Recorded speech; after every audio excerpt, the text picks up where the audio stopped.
Dude, I want you to be as smart as I am. Motherfucker, give me a Dude, I want you to be as smart as I am. motherfucker, give me a Dude, I want you to be as smart as I am. motherfucker, give me a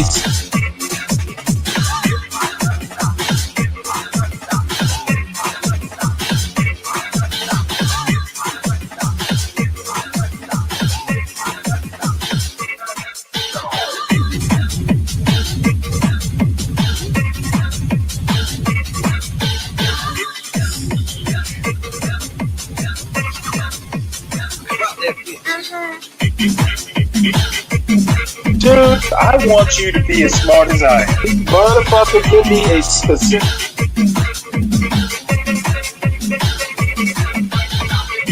Dude, I want you to be as smart as I am. motherfucker.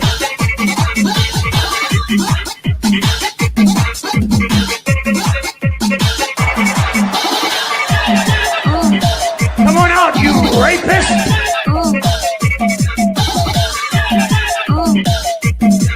Dude, I want you to be as smart as I am.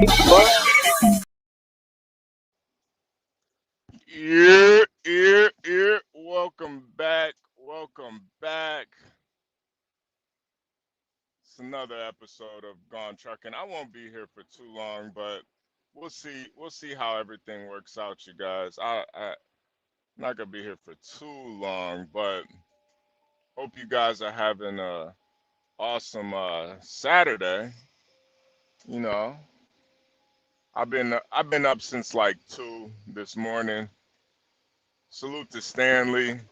Salute to John Galt and the beautiful Portia. Make sure you guys hit the like button, subscribe if you're new here. I need to text Portia back. I know she's probably listening in the bushes right now. I'm gonna text you back. I've been just trying to rip this road. Been ripping this road, Portia.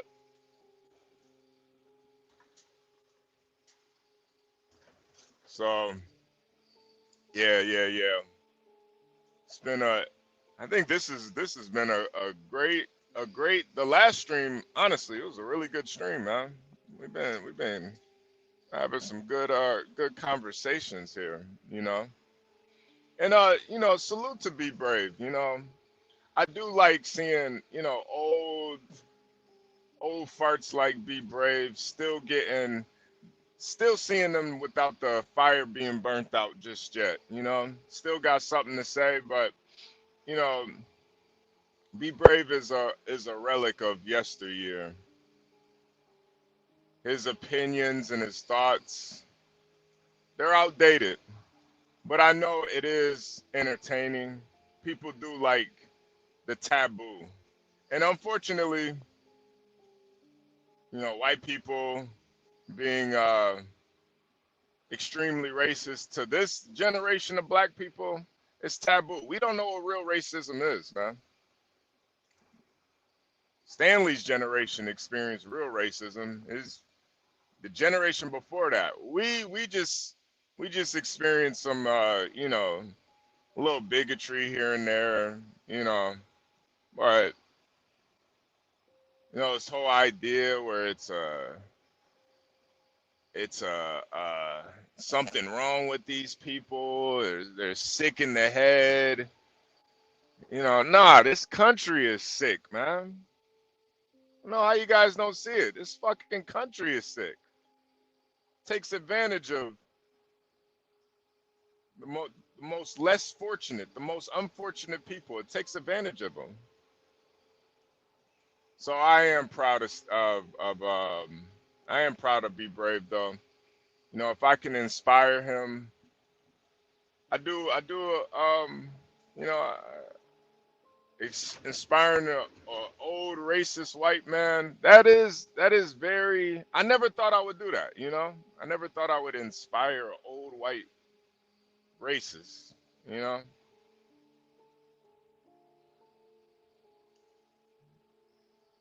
So appreciate you, buddy. I'll make sure I keep pointing out how ignorant you really are. I'll keep pointing it out.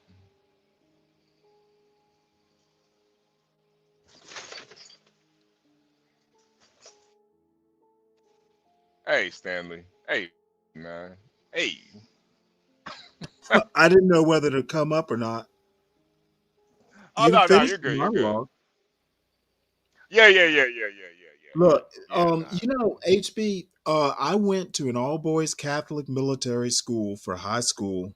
And yeah, it was pretty racist. Nothing compared to what my parents went through.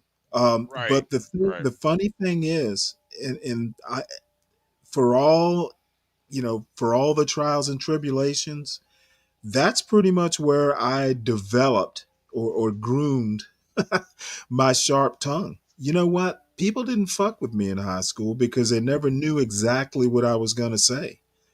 Yeah, So, yeah, I'd get the odd N word, but usually, even if they meant it, it was said in a joking manner, and I would return fire in kind. yeah, So, yeah, you yeah. know, it, it was real, but it wasn't real. I had to throw one punch my whole high school career. Luckily, it was a sucker punch. He wasn't expecting Damn. it, and Oh, hey, it's an all boys sucker Catholic punch military Stanley. school. This Suck. motherfucker wanted to keep it up. So finally, he wasn't expecting little scrawny me to do it. And guess what? Never got fucked with again. Damn. Sucker punch Stanley right Oh, in the he kisser. came back. He came back the next day with a lump on his forehead. Oh. And you know what? I never heard about it. I never heard from teachers or anybody else. That's the one thing about teenage boys. You know, he wasn't going to tell anybody. Yeah, He yeah. did. And that, I I don't even know if he told his parents. and you know, And you Stanley, know what? In college, we were the best of friends. and you know, and I think that's what a lot of this generation has missed out on because you know, when we were talking about it the other day, I feel like young men, that's what really builds you up as a man. Those fights, I think you're right. whether they're physical fights or with you, it sounded like you had to go through more mental fights than anything. Oh, it was all mental except for Right. that one punch. And you know what? Physically, I was pretty shit. Dude, I went to OCS weighing 135 pounds. I gained 30 pounds in Gee, OCS because Jesus Christ. it was all muscle. Yeah, yeah. But the bottom line is the thing is if you go through that today, there's gunplay, not Yeah, yeah, yeah. just And a sucker punch to the forehead. yeah, and that is the most unfortunate thing. And I mean, these guns are so much more. I mean, they are more advanced too, Stanley. Like that's the Right. thing too. The guns are. I mean, the rounds that you can carry. I mean, bro, like I got Stanley. I got a 50 round drum. They didn't have 50 round drums back in your day, man. I Say mean, what? yeah, I got a 50. For I that got a pistol? for no, for the Draco. Holy shit. Yeah, they got a 50 round drum with it, Oh, man. I got a 50. But you the know what's hell are you crazy? gonna? I mean, seriously, unless you're gonna be fighting in a small war. No, no, no. The thing is, so it comes with a 32. I have two 32s in the 50 round. So it's like the type of ammunition, the guns nowadays. It's just a totally different ball game now, man. Right. And it's you know, even back when I was young, I mean the little guns we used to carry would have like 7 bullets in it, man. It's like Hey, just like the marijuana, right? Is more lethal, more yeah, more yeah, powerful. yeah. That's why I'm glad I don't even smoke anymore because the shit nowadays, man, it'll turn you into a fucking zombie, bro. Like I can't, I I cannot. You know, John is not. You know, John is a weed smoker and stuff, but he's not the type of weed smokers that the majority of people are. You know, Well, he getting like like natural grown? Is it organic or nah, John's probably smoking the super fire. He's probably smoking some really? really good shit. Yeah, John's probably smoking Because really they good got shit. dispensaries there. Yeah. He's probably getting the really good shit, and that's what the dispensaries send you. See, Gee. Oh, Solid you Snake. can order it? Yeah. Holy shit! They'll deliver it to you in DC. Oh, Solid wow. Snake, he's smoking the bullshit that's probably sprayed with rat poison and stuff. That's why that's why he acts like that. Oh, wow. Yeah, they spray all different types of shit on there, man. 12th man, what's going on? What's up, guys? How's it going? I can Well, pop on here Man. for a minute. Oh man, I can't complain, man. I Sam can't Fisher complain. made the top 5. Oh It, man. good. Yeah. he's about to hopefully go into it's for it's elimination time. So whoever doesn't get first place in the different groups is all wiped out, and then they join the different groups together. And I don't even know how many different groups there are. Then there's like 3 or 4 more rounds till you get to be the finalist. So still kind of a long way to go. Be kind of Yeah. glad when it's over, to be honest, and spend Yeah. a lot What's more time doing it than I really Do care they have a to. But Westminster style dog show at the end? it? he he gets put on the cover of Modern Dog magazine. That's worth about 25 grand, and I'm not sure if that's cash or what, but it just says that prize It'll be is a dog biscuits. the lifetime supply of dog biscuits. Yeah, uh, we're still fighting for that. It's 2-for-1 vote day, by the way. Anyone who cares to vote, I can ship. Yeah. Share the link in the back. I'll put it in the chat real quick. Hey, Garen, did you see episode 3? I sure did. It was great. Oh man, it's so good, man. Oh my god. Oh my god. So yeah, you saw the backstory of Cecil. That shit was Yeah. It that was makes pretty make that a was lot it pretty makes a dope. lot of sense why he's so I make a lot of sense why he's so jaded now. Yeah. Willing to Yeah, do and anything necessary to protect his country, yeah, and protect the planet. even when Omni Man first pulled up, he already knew he was full of shit, man. That was I thought that Yeah, was like the they best found scene out he right was lying, there. but they let it play out anyway. That was insane. I didn't realize that. Yeah, I mean they didn't really have a choice, really. I mean, and you know, but yeah, it does put the first season in more perspective. Like he knew from the get go it was Omni Man. Yeah, he Yeah, knew that from the was. he already as soon as he pulled up, he knew it was Omni Man. He just had to pretend like it wasn't him. Jesus Christ. Yeah, that's that jailhouse logic right there, man. That's what it'll Yeah. do to you. I Damn. also did like the scene with Oliver when he killed both of the twins. Oh yeah. I'm hoping they have another twin somewhere. I'm pretty sure. Yeah, I'm pretty sure too. I also did wanted to tell you about the. Remember when you were talking about Tartaria the other day? I did find Yeah. a video about the old maps. Yeah. We're gonna have to. You're gonna have to send me the video in the back chat because I do want to Oh, talk okay, about gotcha. that, man. Yeah, I do want to talk about that Tartaria shit, man. Cause man, it shit is really a mind fuck, man. What is that again? Tartar? Is that a movie or something? Nah, It's it's like it's basically like um, it's kind of like a theory of a lost civilization where Oh, where okay. where like a lot of what we think as far as like America was already founded. and Oh, a lot of the a lot of the cities were already here and stuff, and a lot of it has to do with Africa a lot too. A lot of there was like kingdoms all around the world. Yeah, something about mud floods, I think. Yeah, yeah. A lot of it too. They believe that a lot of these lakes and shit were like man-made, like a lot of like desert area. They theorized that some of it was like created like by man.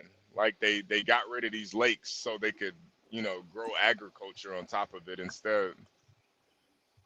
So it's hmm. it's uh, Sounds interesting.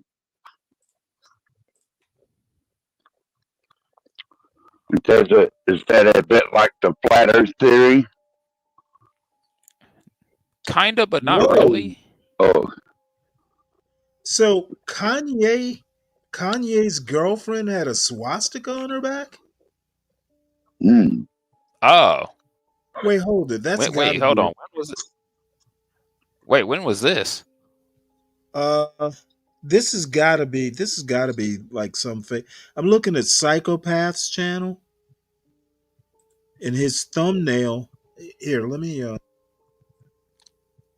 my Yeah, bad, Stanley, just John. share it. yeah, Damn, that's gotta be fake. That would have made news.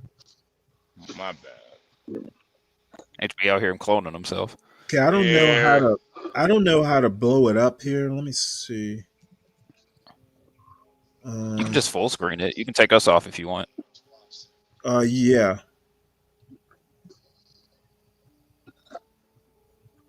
You see over in the upper right? Yeah, Yeedolf is back at it. Yeah, that's gotta be fake. what? What's fake? Could See the be with. picture at top right with I think that's Kanye and his Oh, girlfriend. uh, Yeah, that's her. yeah. What about With her? AI and Photoshop now, though, you can never trust Yeah, I'm that wondering shit. if that's actually real. Oh yeah. Usually, if you got a question, and it's probably not. I'm back, fellas.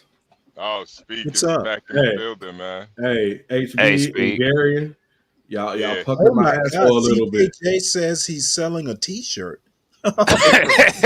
What the? Hey, y'all, I ain't gonna lie, y'all made my butthole pucker a little bit what y'all were talking about just a few minutes ago. Oh, you talking about the Invincible? And Tartaria.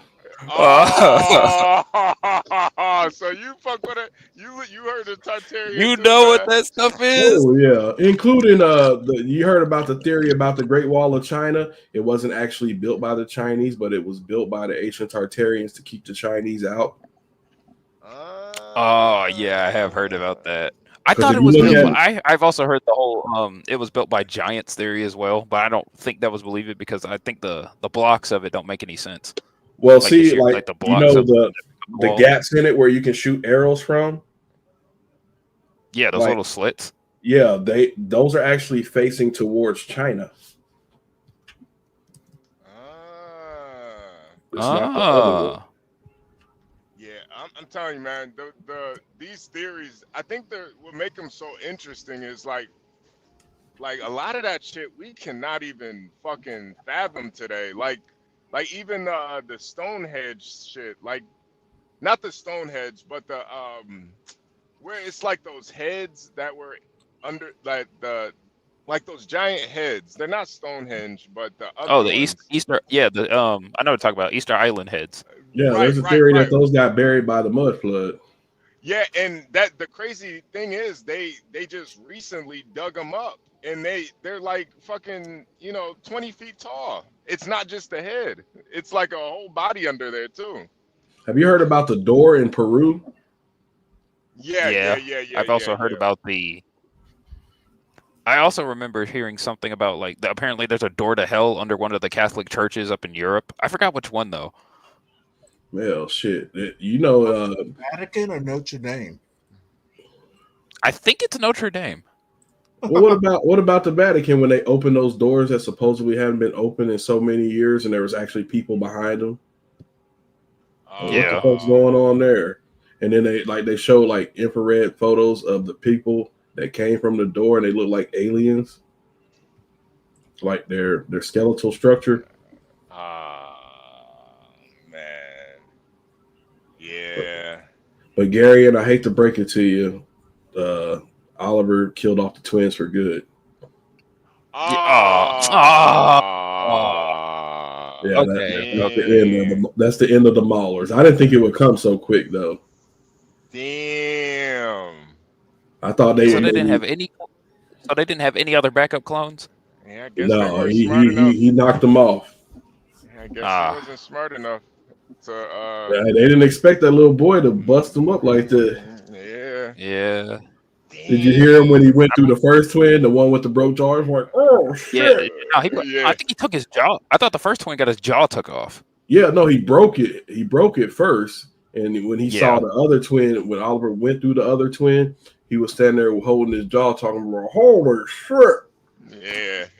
Oliver knocked his head off. Yeah. When do the next episodes drop? Next Thursday. Next Thursday. Yeah, next week. Damn, I can't wait. Yeah. That's the only reason why I hate when they drop that shit like that, because I would have watched the whole season already.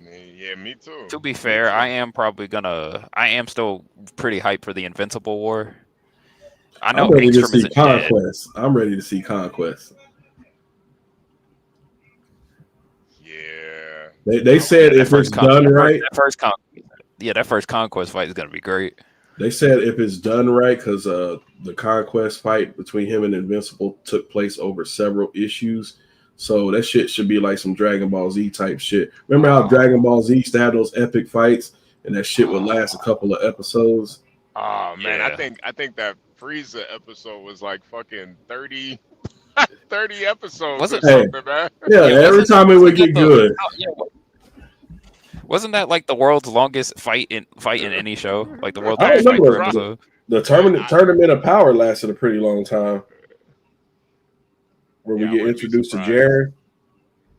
I would not be surprised. Yeah. Honestly, I feel like Hell, Invincible. You know what I'm Saga. afraid of? They're probably gonna shorten it.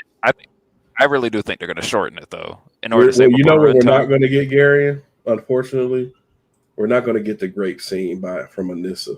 Nah, we have to have that scene. They already said they're not going to put it in Yeah. there. They're just going Yeah, we gotta get it. HB and I were talking about that the first time. We brought it up yesterday.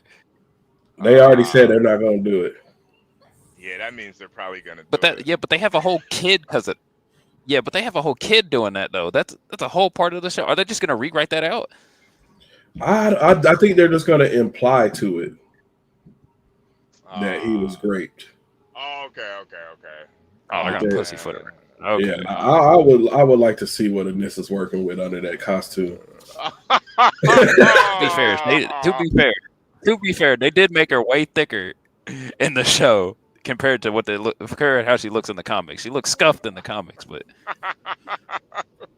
Yeah, she is pretty gorgeous. We want to see General Krieg with all his 12 wives. We want to see. I want to see. I can't wait until we see Thrag though. Yeah, shit, we probably ain't gonna see him for another 2 seasons. Yeah, we're gonna have to wait for him. And that I want to see Battle Beast too. He's gonna be back this episode. This season. Yeah, he was teased during the prison break arc between Alan and Omni Man. That fight should be epic too between him and Thrag. Oh yeah. Battle Beast and Thrag. I want to see when the Ragnars come into play because you know, Mark revealed that all that shit in Omni Man's books was shit on how to kill Viltrumites. Oh man, this show. Oh yeah, the chemical. I think it was a chemical. It was some sort of disease that they all got. What's his name created it? What's that guy that killed Argyle? Yeah, the guy who voices the guy who's Optimus Prime voice. Yeah. And just so you guys know that are listening, we're talking about a show on Amazon Prime called The Invincible. It's an animated adult themed superhero show. and it's like loosely based off of DC and Marvel comics, except it's not like it's I don't know. It's just a little bit more. A little bit A more little bit more graphic. graphic. Yeah, way more Yeah. graphic. And don't say because it's animated that we're not gonna mess with that, because it was created by the same guy who created The Walking Dead. So if you like The Walking Dead, you probably like Invincible. Yeah, yeah, yeah.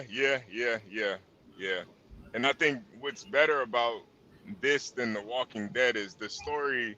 It came from a comic, so it's already we already know what the ending is gonna be. We're just building up to that point. The Walking Dead, I don't think they knew what the hell they were doing after that first season.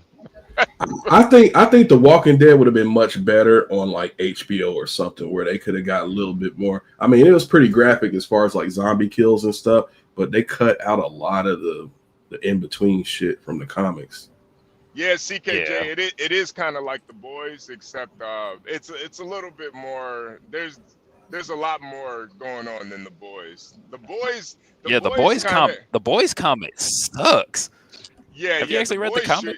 Yeah, It's the bad. comic sucked, but the show is actually really good. Yeah, the show is good. Hey, so what y'all think about the whole what was the episode 2 where the two villains were trying to go straight? Oh yeah, you know what? Oh, the two gay guys? The Yeah. two Yeah, gay the two guys. gay Yeah, guys. yeah. I just accept that you're gonna have gay characters in modern media. That's just a part of it. But No, I wasn't honestly, even worried about him being gay. I just thought the interaction, like they started off trying to rob a bank and then they felt bad, and so they're gonna try to go straight, but shit just kept happening to end up them committing crimes again. yeah, no. Honestly, I thought it was. I thought it was. Was sodomy a crime?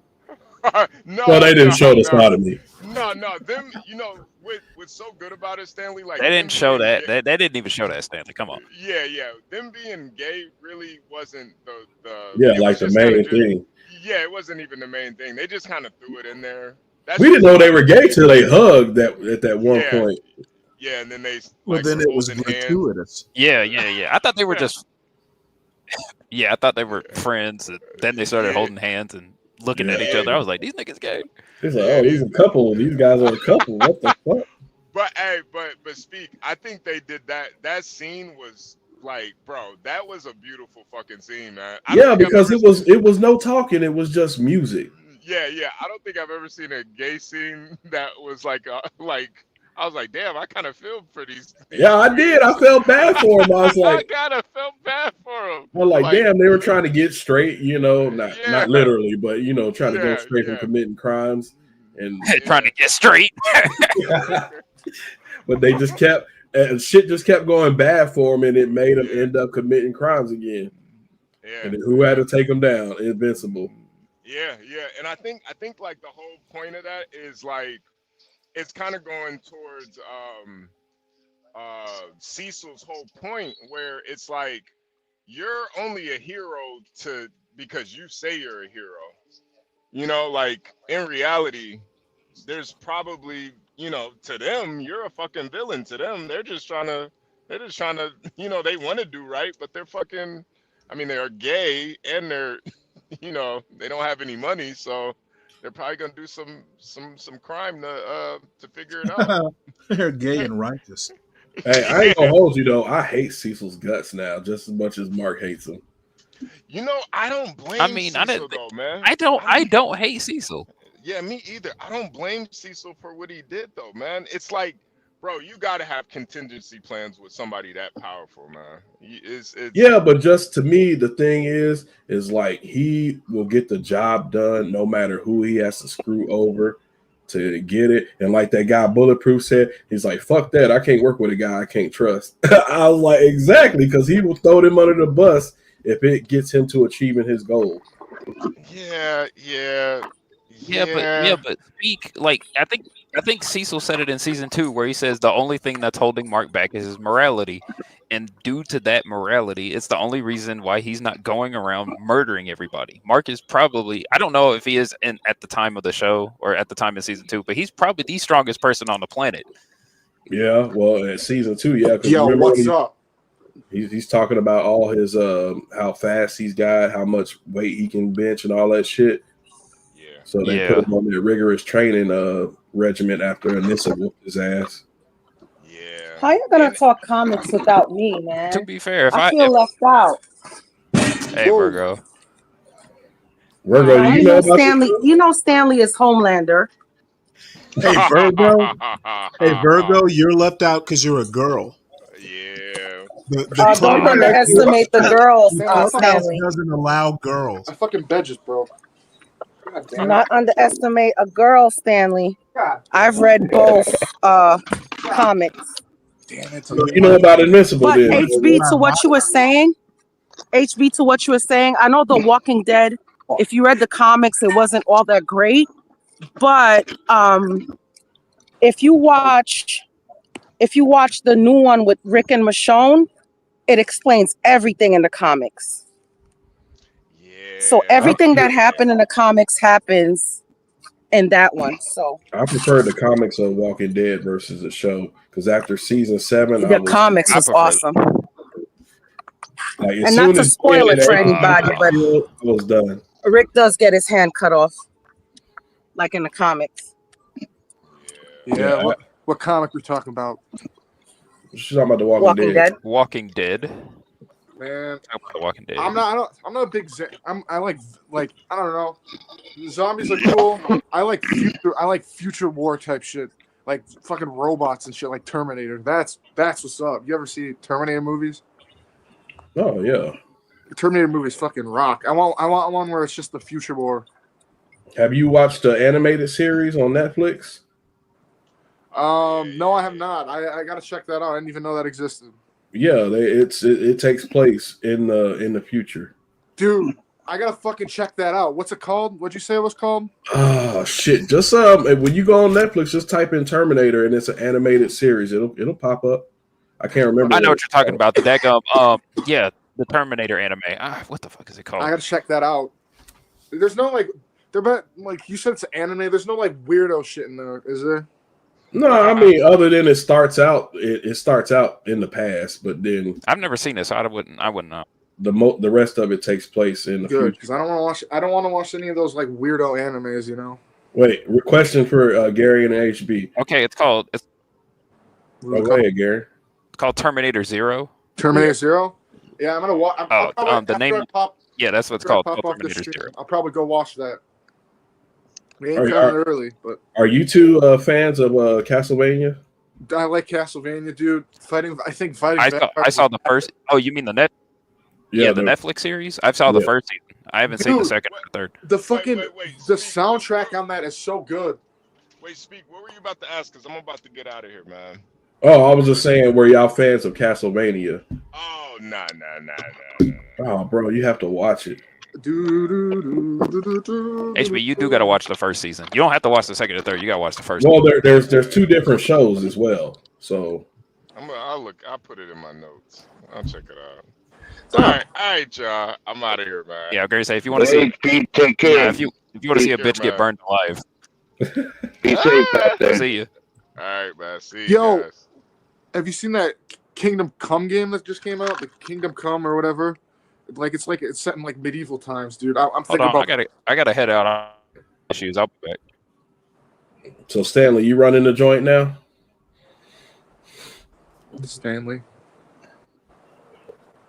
Man. Yeah, I can. What did HB leave? Yeah, he said he had to go. Yeah, he had to check out. Man, Yep. Can I groove up here? Can you what? Can I groove up here? Just chill up here. Groove. Groove? Yeah, groove.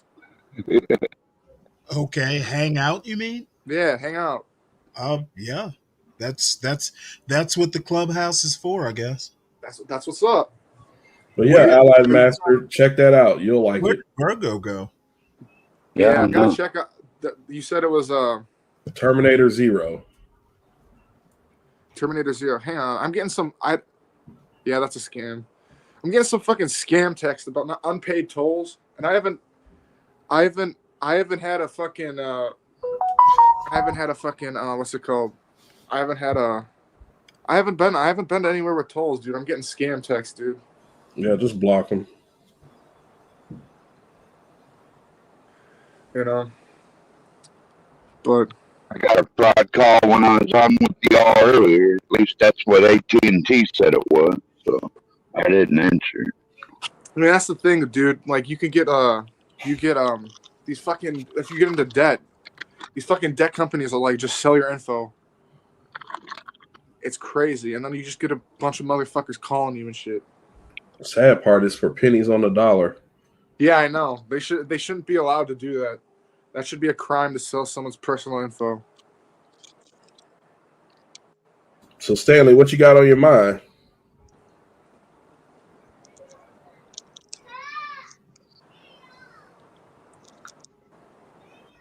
Still there, Stanley? You may have stepped away Yeah, for a I second. don't know why this thing keeps muting. Just give me a second. I got something in the microwave. I don't All right. particularly have anything in mind, really. We can listen to John and be brave. I am curious to know what they're saying. Yeah, you should cue that up. It's quite interesting to say the least. Be brave is? No, that whole show. Oh, you're talking about the one they did yesterday? I watched a little bit of all of them, and I go in there and I just troll in the comments. Okay, well, trolling is to be expected. Let's see. Give me 1 sec here. This is their current show. It's live right now. Dude, I'm on And even in the man. Oh, they're doing a show right now as we speak. Dude was actually shot at. Just give me a second. No, I think they actually. If there was a man that was actually killed, I would be interested in knowing the. They say there was a man actually killed.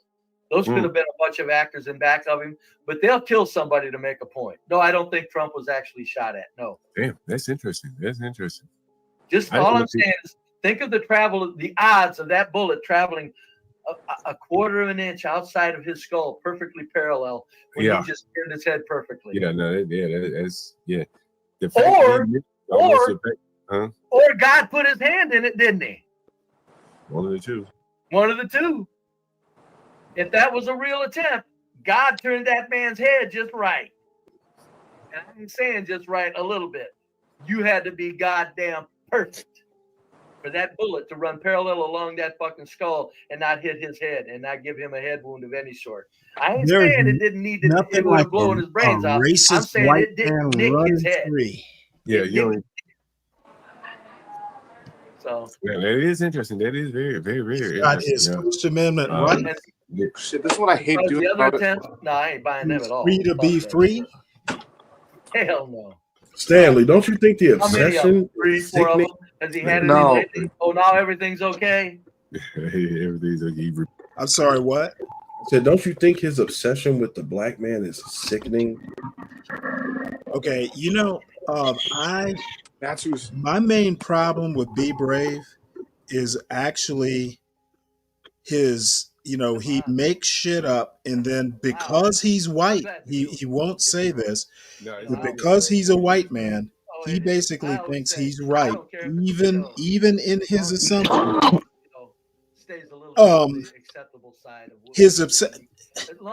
I don't think it's an obsession, unless you can say racist rhetoric is an obsession. Those shows I don't like. That was a show. Yeah, none of his stats that he throws out are correct.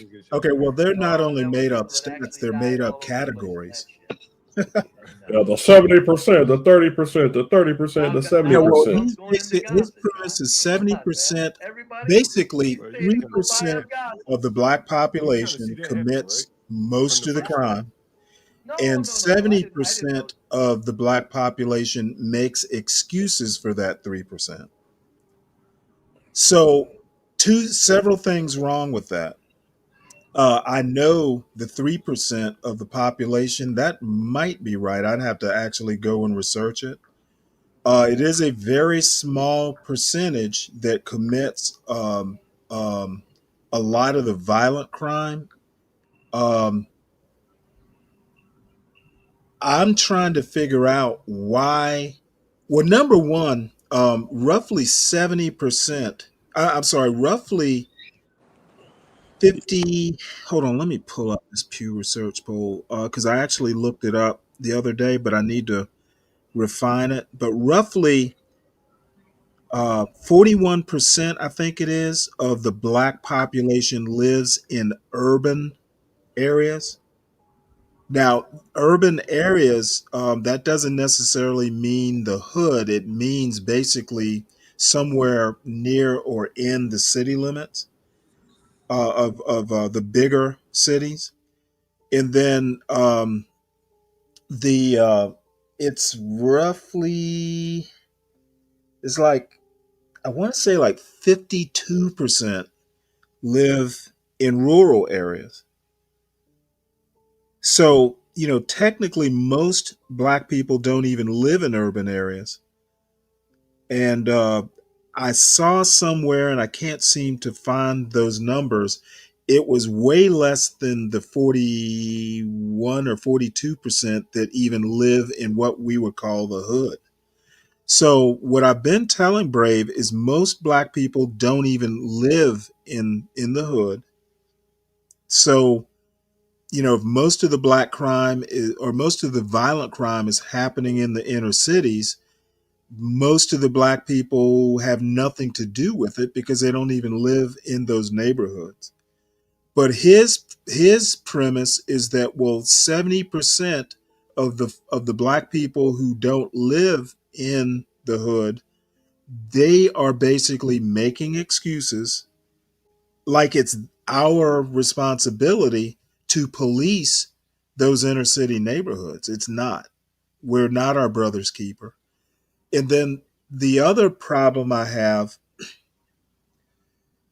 is he says that black culture is separate from American culture, which is just batshit crazy if you know anything about American history.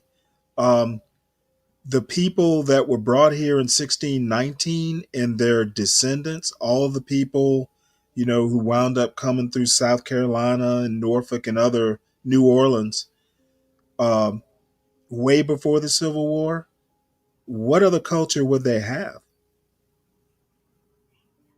Um, you know, Black people have been in what became America for 400 years. We weren't living in Africa. What other culture would we have? We were basically raised in American culture for 400 years. What other culture would we have? How can it be separate if we were living here for centuries? Well, a lot of the learned behavior that black people have picked up is, and a lot of white people like to bring this guy up because they just love him so much. What Thomas, is it? yep, Thomas Sowell. black rednecks and white liberals or something like that. Yeah, well, he even says it that they learn their culture from white rednecks. Well, there's some problems with his argument, and it's been years since I've read it. Thomas Sowell is a horrible. Economists make the worst cultural critics. He's not a trained historian. He's he's one of these public intellectuals, and public intellectuals like Jordan Peterson, for instance, they venture outside of their expertise, and they really shouldn't be doing that. Thomas Sowell is not a historian. I don't think he's a good cultural critic because he's not objective. And that aside, I I have some problems with the argument, and I actually took notes and have no idea where they are. I'd have to reread it to refresh my memory. But even if you take that argument, and I don't totally discount that argument, but even if you took that argument, that's basically proof that we're part of American culture. Now, there's several different types of American culture. Black people aren't homogeneous. Um, White people aren't heterogeneous. Culture in California is different than culture in Maine.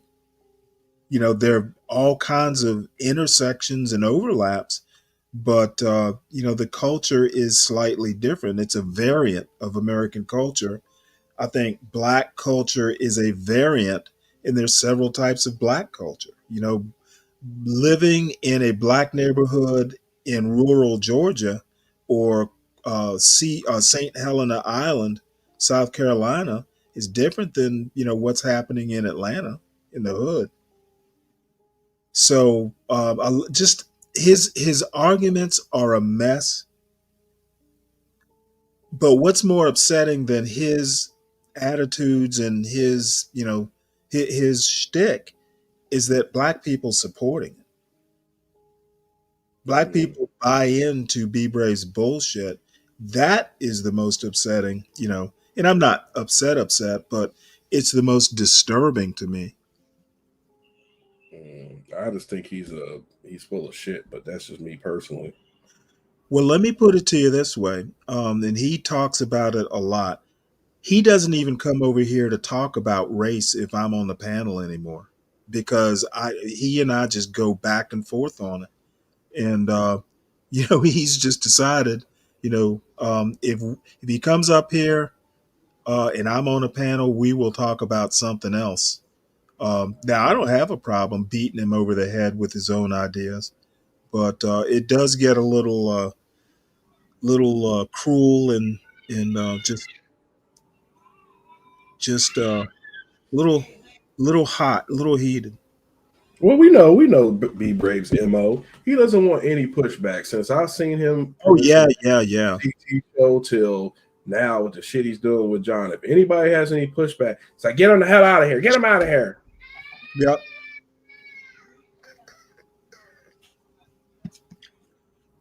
And it's funny. I have to recall, like in the past 24 hours, I heard a totally different concept of black culture. It was E. Franklin Frazier, and I've never read the book, but he wrote a book. Let me find it right quick. I think it's called Black Bourgeoisie, and I need to read it, even though it's a little old.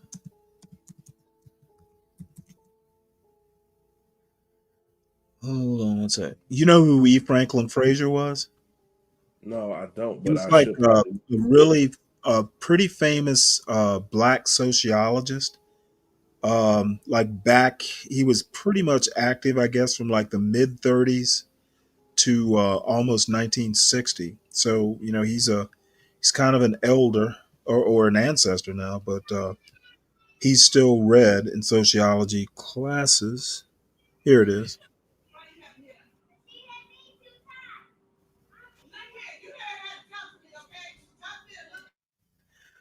The book is Black Bourgeoisie, and his premise, and I haven't read it, but someone was talking about it like in the last 24 to 48 hours, and there may even be a YouTube thing on it. I'll see.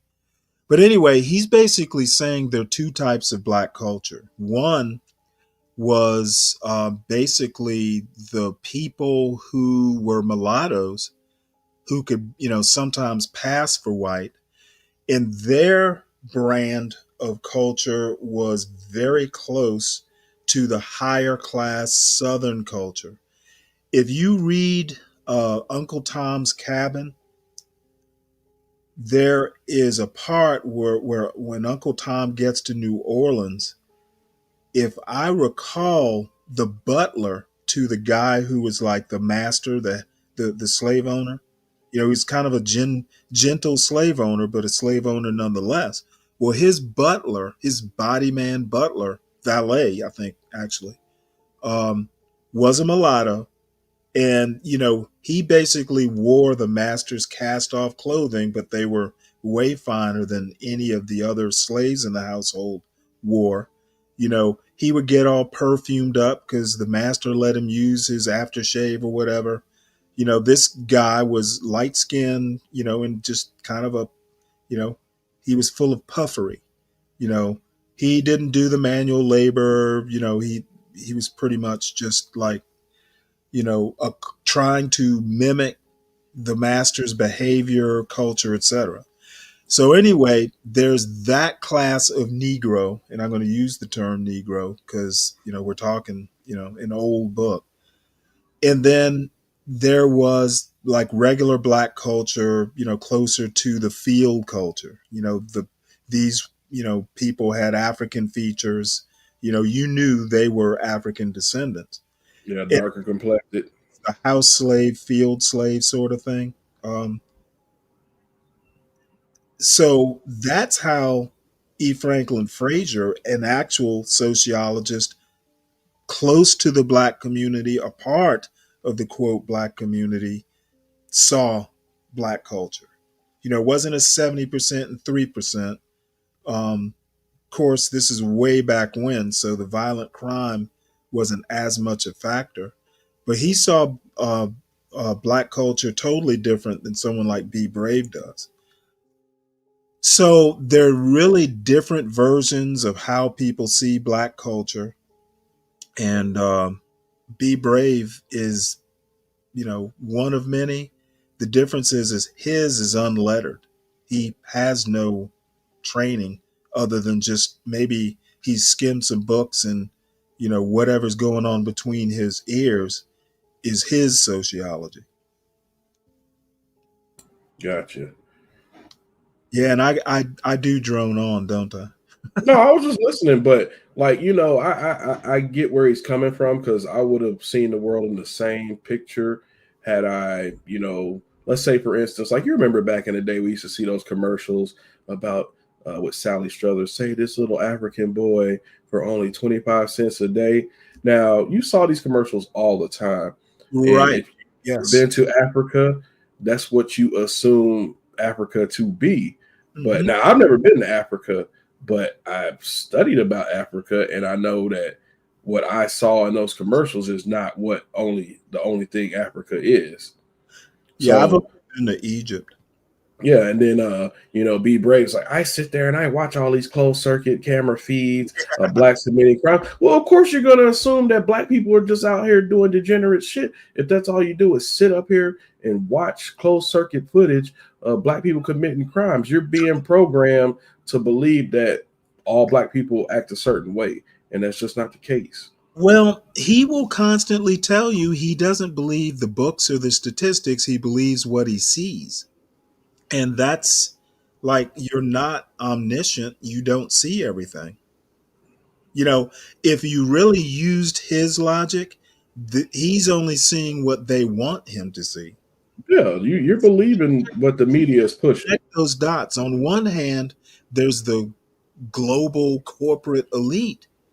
But on the other hand, he hasn't connected the dots that, hey, if they are that pervasive, you might be seeing what they want you to see. You might not actually be seeing reality.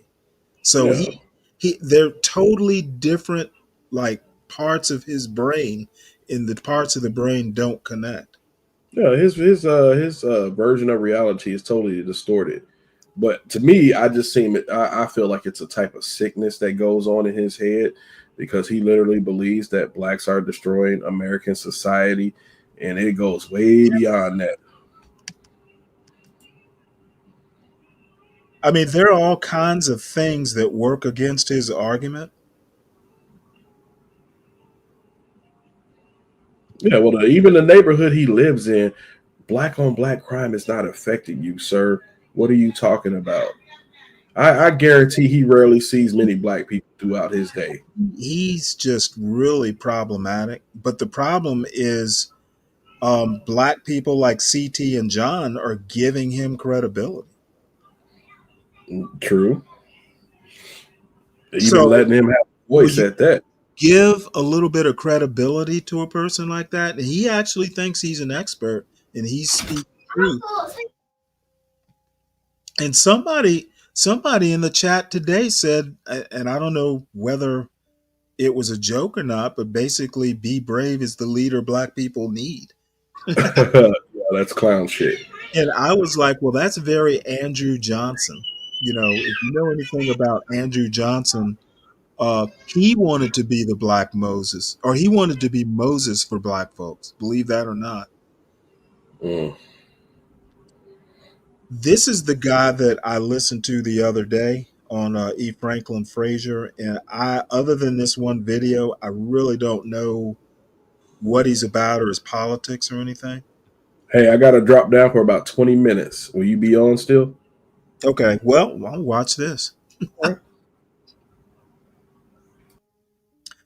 right. If anybody wants to hit the link, come on up. I got to talking about E. Franklin Frazier, The Black Bourgeoisie, book I haven't read, but this young man, is doing about a 26-minute video on his reaction to it. So I'm going to go ahead and listen to it, and then I will actually read the book, soon, just so I have some firsthand knowledge. But I'm just going to go with what he's saying right off the bat here.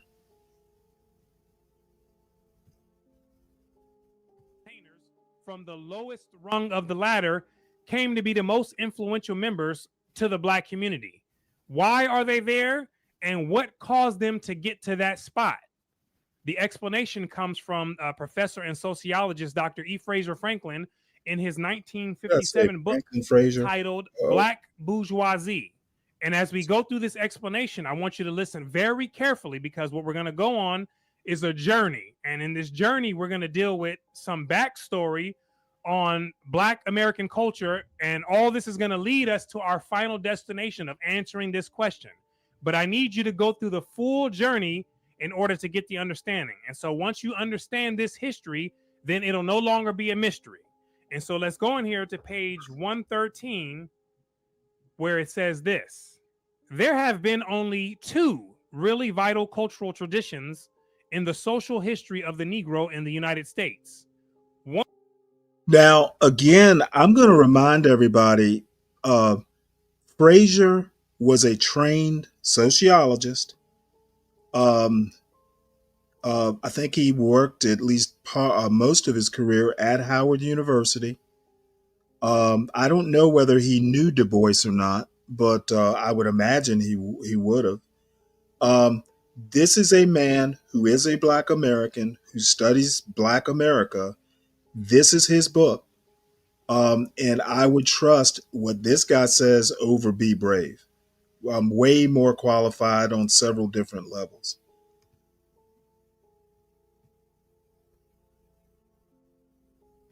One being the genteel tradition of the small group of mulattoes who assimilated the morals and manners of the slave-holding aristocracy. So the first of the two notable Black traditions was the genteel tradition, which placed high value on conventional family life, sexual purity, manners, education, and so forth. And this tradition was learned from the slave-holding aristocracy, or the nobility, or the elite, or the upper class slaveholders, right? And so this small group of mostly mulattoes took their culture from these people. And keep in mind that it says small, because most of the Blacks didn't have this culture. So this was one of the cultures. Let's continue. And the other, the culture of the Black folk who gave the world the spirituals, which is the culture which developed as an adaptation to the slave environment. The first small group had the mind of the slaveholder, and the second mass group had the mind of the slave. Now, I'm also going to, I can't remember, and I'll look it up right quick, but essentially this breaks down that small group. That kind of breaks down to Du Bois's Talented Tenth. So there we go. I'm sure most of you are familiar with the term. Kind of elitist, but it's a term nonetheless. Right? Let's continue. The genteel tradition, or the one that came from this aristocracy, flourished especially in such large communities of free mulattoes as those in Charleston, South Carolina, and New Orleans, Louisiana. It was maintained by those mulatto families that had acquired, as part of their family traditions, the patterns of behavior which were associated with the ideal of the Southern lady and Southern gentleman. Some families took pride in the fact that a mulatto Wait, ancestor hold could it. not be distinguished in his physical appearance. Come on, CKJ. I hope. Yeah. Well, I mean, I hope so. Thank you, CKJ. Dress, manners, and speech from his white half brother. And they had these thoughts because they had bought into the idea that the traditional European features were superior to all the others. And so, in other words, they believed this to be true. Let's continue. As a rule, these families formed a closed circle from which were excluded all who could not boast of similar ancestry and did not conform to the same standards of morals and manners. They were exceedingly self-conscious of their culture, which consisted of the enjoyment of English and, in Louisiana, French classical literature and music. Sometimes they maintained literary societies in which they could enjoy and foster their culture. Many of these families migrated before the Civil War to the north, where they formed a small upper class that boasted of its genteel traditions. After the Civil War, the free mulatto class continued to hold itself aloof from the masses of freedmen. The Civil War ended in 1865, and by that time, the masses of blacks were no longer legally enslaved. And the Negroes with the genteel culture, they were trying to distance themselves from the masses because at that point, they were culturally different people. Let's continue. In Louisiana, the hostility of some members of this class to the newly emancipated blacks was so great that they opposed giving political rights to the freedmen. But generally, the free mulatto class and its descendants assumed as far as possible positions of leadership among the Negro masses. They did not break down the traditional barriers to easy social intercourse and marriage. Even in their religious affiliations, the descendants of the free mulattoes held aloof from the Negro masses. They generally affiliated with the Episcopal, Congregational, Presbyterian, and Catholic churches, while the Negro masses, as we have seen, were affiliated with the Baptist and Methodist churches. The descendants of the free mulattoes became, after the Civil War, the core of a small class which undertook to maintain the American pattern of family life and conventional sex mores. So the offspring of this class looked to maintain the values that they had developed over the years. And this was one of the reasons that they kept a distance from the Negro masses, because if they would have started mingling closely with the Negro masses, then their culture would have been compromised, especially being that there were more in numbers coming from the Negro masses who were the carriers of the slave mindset. Let's continue. In some small communities in the South, a single family with this social and cultural background would live in complete isolation rather than associate with the masses of Negroes. And why was that? For the reason we just went over. In their quiet, obscure lives, they expressed often their contempt for the black upstarts who, in their view, and often in fact, possessed neither morals nor manners. And again, this is why they attempted to separate themselves from the Negro masses, who had a very different set of morals and manners. And this is how people have always separated themselves before the European colonizer came along and started lumping people into these very large groups like black, white, Asian, and so forth, right? Groups that never initially agreed to be lumped in there together. Let's continue. The attitudes of those who came to terms with the successful members of the rising black masses was expressed by a young mulatto college student who was a descendant of a prominent free mulatto family. When asked how she felt when a big, ill-mannered Negro male student addressed her rudely and tossed her about, replied, "Well, since I've got to live with these N-words, I might as well act like one." So now at this point, we have members of the Negro masses who were attending school with other members from the mulatto class, and there was conflict. The mulatto class was stuck with the Negro mass, and we can see the frustration coming from this student here. And I'm pretty sure the Negro masses didn't like them either, right? Let's continue. On the whole, the tradition of the gentleman has ceased to have influence on either the manners or morals of the Negro community. The tradition they had stopped having influence on the Negro community, and later on we're going to find out exactly why, because it ties into the main topic of this video. In the Negro colleges, It is futile for teachers to exhort the students to behave like ladies and gentlemen. Futile means pointless. And why was it futile or pointless to get the Negro students to behave like ladies and gentlemen? Because at this point, the Negro masses had begun to take over. And the culture that they carried was nothing like the genteel culture that some of the mulatto class had. So from here, let's understand some of the background coming from the Negro masses and the culture that they had developed. The folk culture of the American Negro developed out of his experiences on American soil.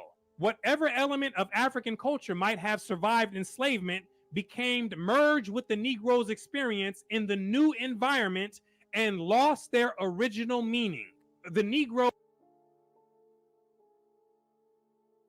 Okay, that is a very important point, and one that I keep trying to convey to Be Brave in particular.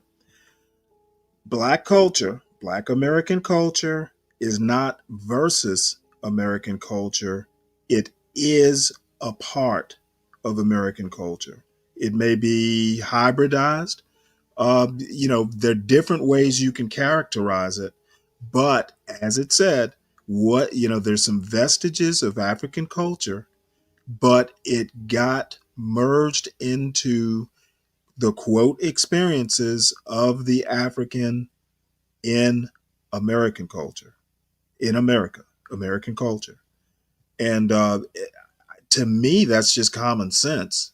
But I think it's literally a racist point of view to view Black culture as apart from American culture. It's literally virtual segregation of culture.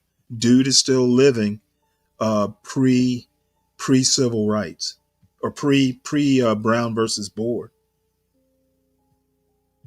Was made in America, right? From the language, the food, the thinking, the dancing, the songs, right? And even the physical makeup being a mixture of different people. And Dr. Frazier says that anything that survived that would have come from Africa was merged into this new environment and it lost its original meaning, right? So a new culture and a new people were created from this completely different experience. Let's continue. From the beginning, the Negro had to learn the language of his masters, and there was no chance to preserve African languages except in some isolated areas, as for example, along the coast of South Carolina and Georgia and the neighboring islands. The character which... And just an aside, I'm sure people have heard me say this. My mother's side of the family, direct descendant from St. Helena Island, Sea Islands of South Carolina.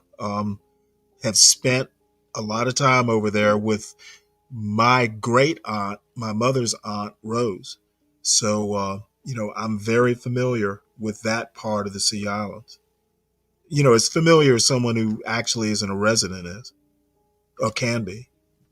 The Negro family acquired under the system of slavery was due to the exigencies of servitude rather than surviving African patterns of behavior. Exigencies meaning what was needed in a situation.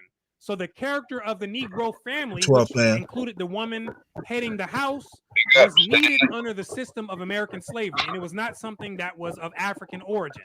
In a situation where no legal recognition of family existed, the dominant position of the woman in the Negro family was due to the concession that had to be made to the needs of the children as well as to attachment of mothers to their offspring.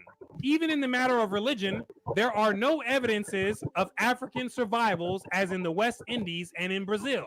Moreover, when the folk beliefs of the Negro are studied, it is difficult to disentangle the African elements from European folklore and practices and those folk beliefs which are a product of the American experience. The folk culture of the Negro was associated with the church, which has been the most important institution in the rural communities of the South. In fact, the community derived its name from the church, most often Baptist or Methodist, and the location of the membership of a particular church defined the limits of the communal life. It has been in the church that the Negro has found a meaning for existence, and it was the church that enlisted his deepest loyalties.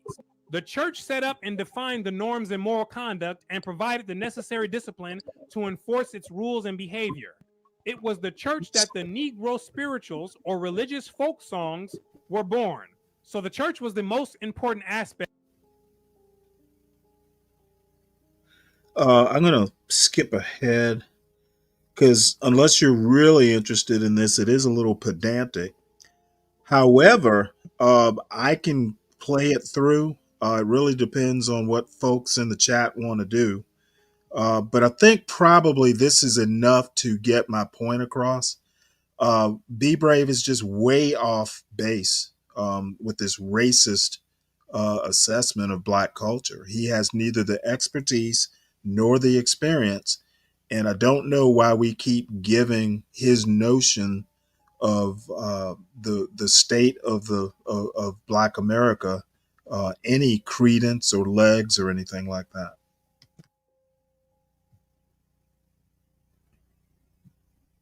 Of the Negro's life. And because it meant so much to them, they developed a deep emotional attachment to that institution, which still lingers today in many of the descendants of those people who make up the most religious group in America, right?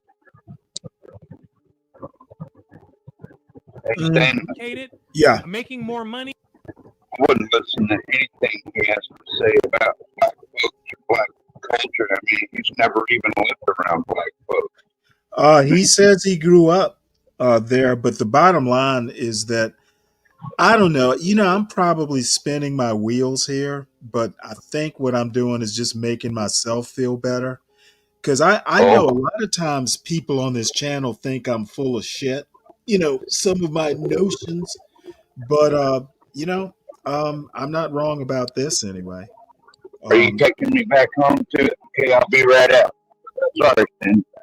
It just seems to me, just common sense that Be Brave's arguments are just ridiculous. And I, for the life of me, don't know why anybody, doesn't just, I don't know why people listen to it. Well, I do know, but I don't want to get into that. South, the rural South, and they've moved into the cities, a lot of them, where their culture and their mindset interacted with this newly discovered environment. And so they begin going to college, getting educated, making more money, and climbing up the economic ladder. And with this new dynamic, this is where things get interesting, right? And so let's go in here to page 125, where it says this. As the Black bourgeoisie has grown in size and influence, Durham has ceased to enjoy the distinction of being its capital. Durham, North Carolina was known as the first capital of the Black bourgeoisie. The Negro communities in Chicago and Detroit have both claimed to become the center of the Black bourgeoisie. In either case, the shift of the capital of the Black bourgeoisie from a small... Yeah, I'm going to stop right here because it's kind of veering past where I want it to go. But the bottom line is that, this is basically, saying that there are two segments of the Black population. There is one that is, quote, the bourgeoisie. And then, there is more the masses is the term that's being used.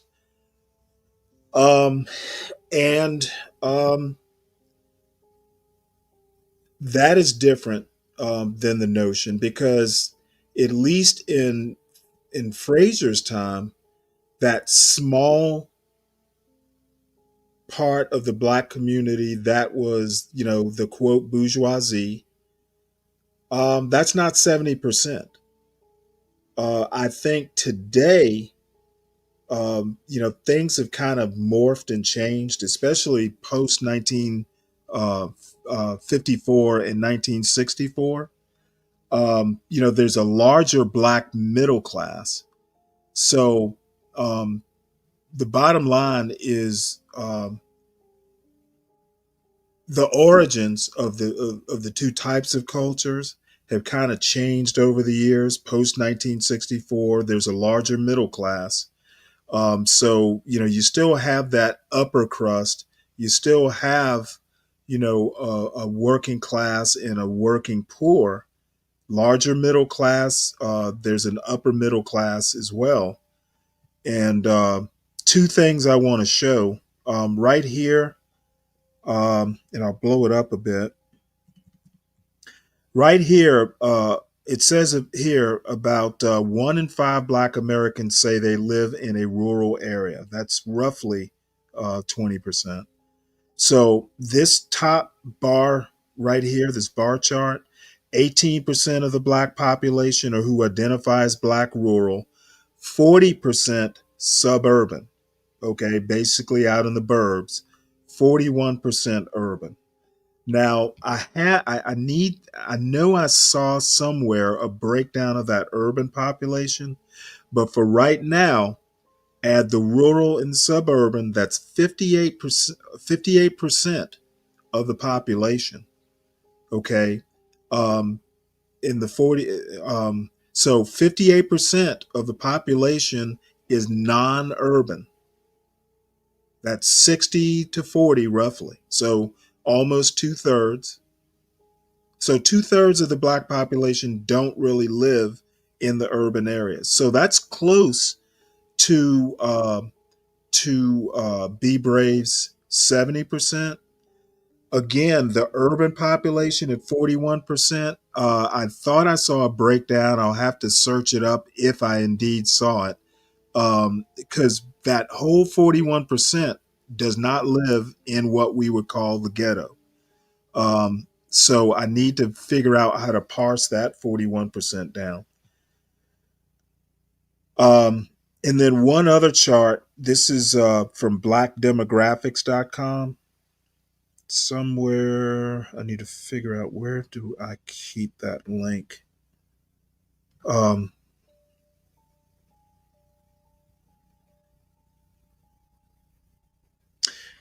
me see. I know we used to have it actually embedded in StreamYard. Let's see if it's still there. It is not still here.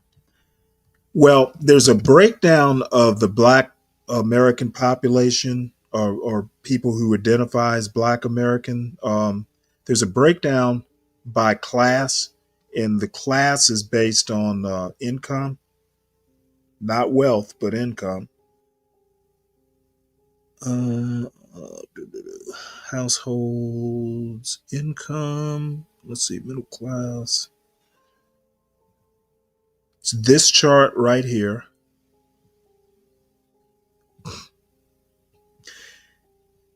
And this actually is a little bit of an aside from my main point, but right here, Black households, 3% upper class, 4% upper middle, 36% middle class, 25% working class, 13% working poor, 19% poverty. So basically, we've got let's see, that's 61. So roughly 68% of Black households don't even count as are above the working poor poverty line. So 68% are working class or above. So that's kind of an aside from where from my main point. But bottom line is, most Black people don't live in the hood. That's the first point I wanna make. So when people say Black people commit most of the crime, that's just too broad for my taste. I like to be a lot more specific. And the last point I want to make is more just a philosophical one. The idea that, 70% of the Black population should police the 3% of the population is bullshit. Okay. Do white people police poor white people? At least not directly.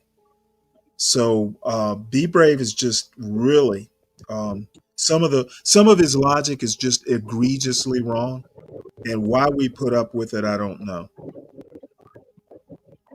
I know I'm not going to. Well, I never see him over here anymore, man. Yeah, he Maybe. is. Did a show did a show with John the other day. He Oh yeah, I see him on with John, but he not he my. if possible doesn't want to come up. You know, he's kind of pissed off at me as he is always. And then HB, you know, he he basically does shows about us. I listen to. But I listen mean, to John, but I it's don't have all a. it's all good, well and good. I mean, I'm not, you know, looking to wage war or anything, but I am, you know, wanting to basically go in and just, you know, call bullshit on his points. They make no sense. I just don't understand how a grown man can just be so sloppy. Yeah, I But don't know. people are letting him be sloppy, so you know that's part of it.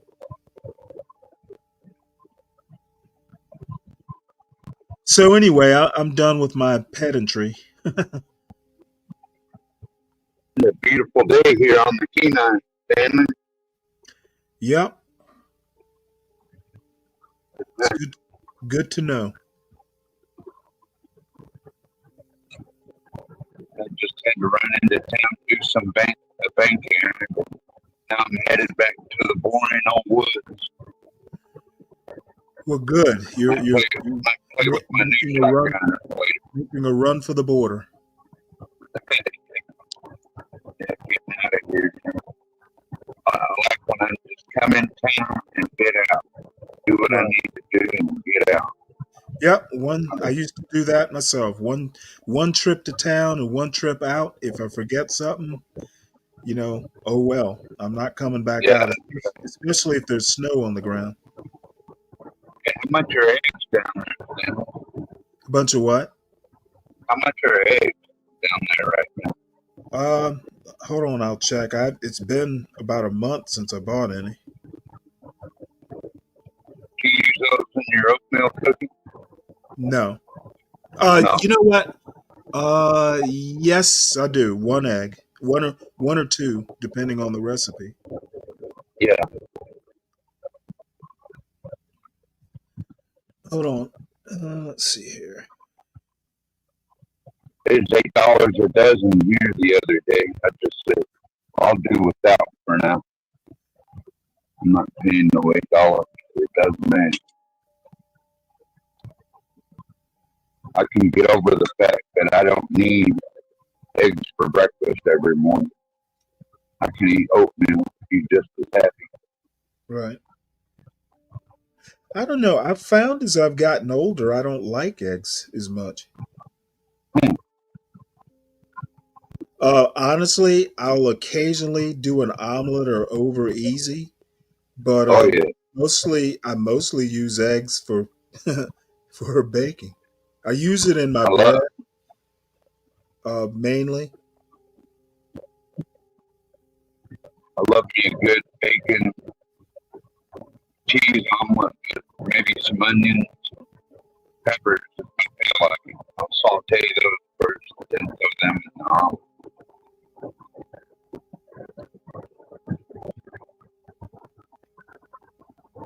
Let's see here. Dozen eggs is $5.46. 18 eggs is $8.18. So that's roughly $1 an egg. My God. 36 eggs, $16. You said $8 for 18. Yes. But that's still pretty expensive, $1 an egg. Yeah. Especially for down there, y'all have all the chickens down there. Yeah, I may have to hit up my neighbor. I haven't had any eggs from her since the summer. Yeah, one lady locally, I could pay 18 for 11. That's a little better than $8 for them.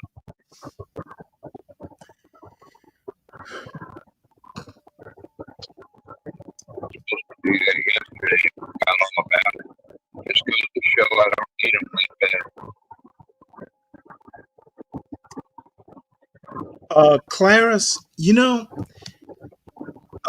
if y'all haven't noticed, Claris and others, I have a huge personality flaw. It is hard for me to sit still and hear people pass bad information. I don't suffer fools gladly. If you're gonna be outrageous, at least be right on the facts. And it drives me crazy. I understand Be Brave is entertaining, but I just don't get it. The entertainment value is ruined because I know what he's spewing is just so atrocious and sloppy. And the thing is there are people who don't know as good as a Claris, what's what.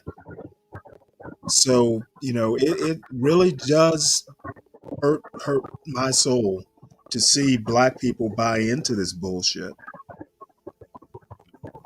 And I know you can tell me to chill out.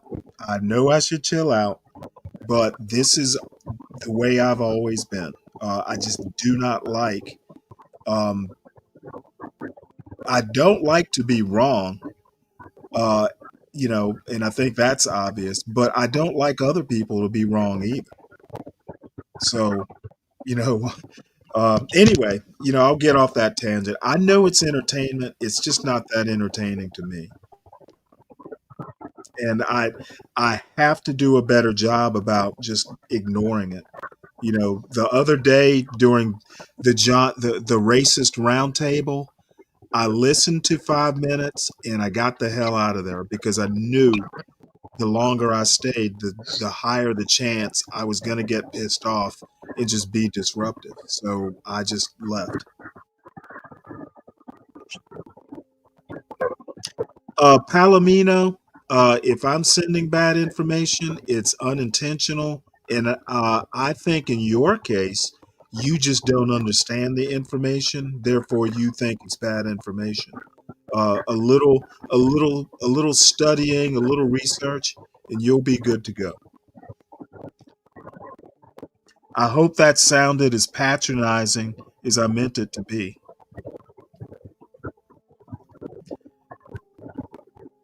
So, other than what's are you coming back from town right now? Yeah, ready to go home, work a glass of wine, Sam.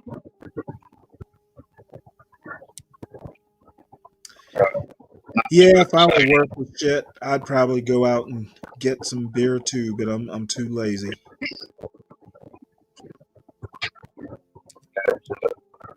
My life is really pretty boring, but I like it that way.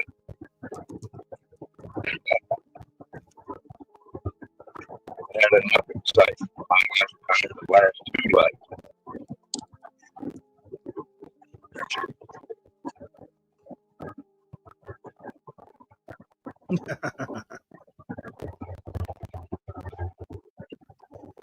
Boy, you're weaving quite the web there, Palomino. I'm lying about lying to people. Yeah, okay. It looks like Be Brave is wrapping up, and I see John's in the audience. John, what did y'all talk about? Probably, probably something that's upsetting.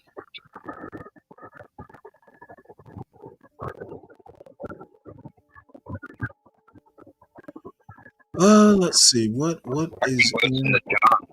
I don't know about the other guy. I guess John's on there. Check it out for a little bit. I think John just left. I don't see him on the panel anymore.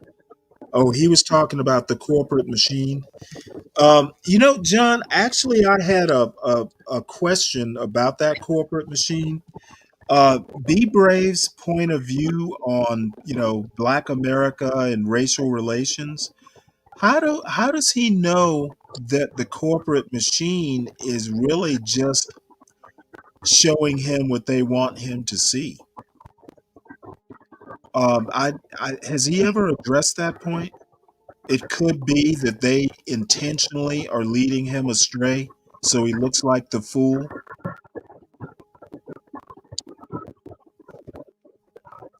So I guess I could hop over on his chat and type that question. But the junk's still alive. Looks like he is, but I don't know. I'll get around to. Well, I don't know. Maybe he's not. Let's see here.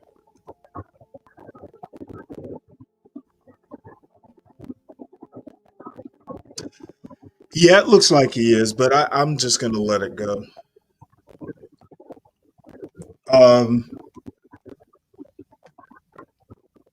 Let's see. Let's have a look in my I have a whole list of show stuff that I could show. Do have one more new Pop the Balloon.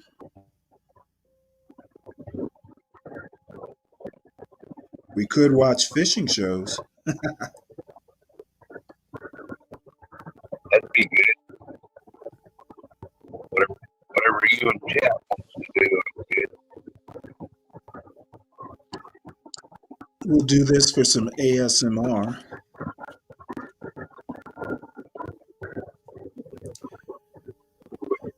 Those deer in the day very often. Yeah, those deer in the day look nice and healthy, don't they?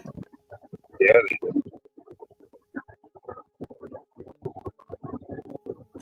They've got some wild bird feeders too, but I'll have to find those. I don't think we do anything like that in Alaska. But I know they do farm caribou. Oh, yeah, I would imagine they do. They farm caribou, which is reindeer, or whatever you want to call it. Then I think they have yak farms too.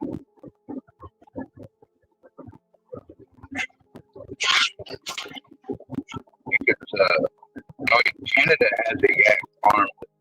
We're like the only two places in North America that have that. We can't. So really, well, when you say yaks, you mean like the yaks they have in places like Mongolia, right? Yeah, I believe they have yak down there too, but they have the Arctic yak also. Interesting. The buffalo. It looks like a big buffalo. You know what? I had the yak burger when I was in England last year. Very flavorful. First time I ever had it. Let's see here.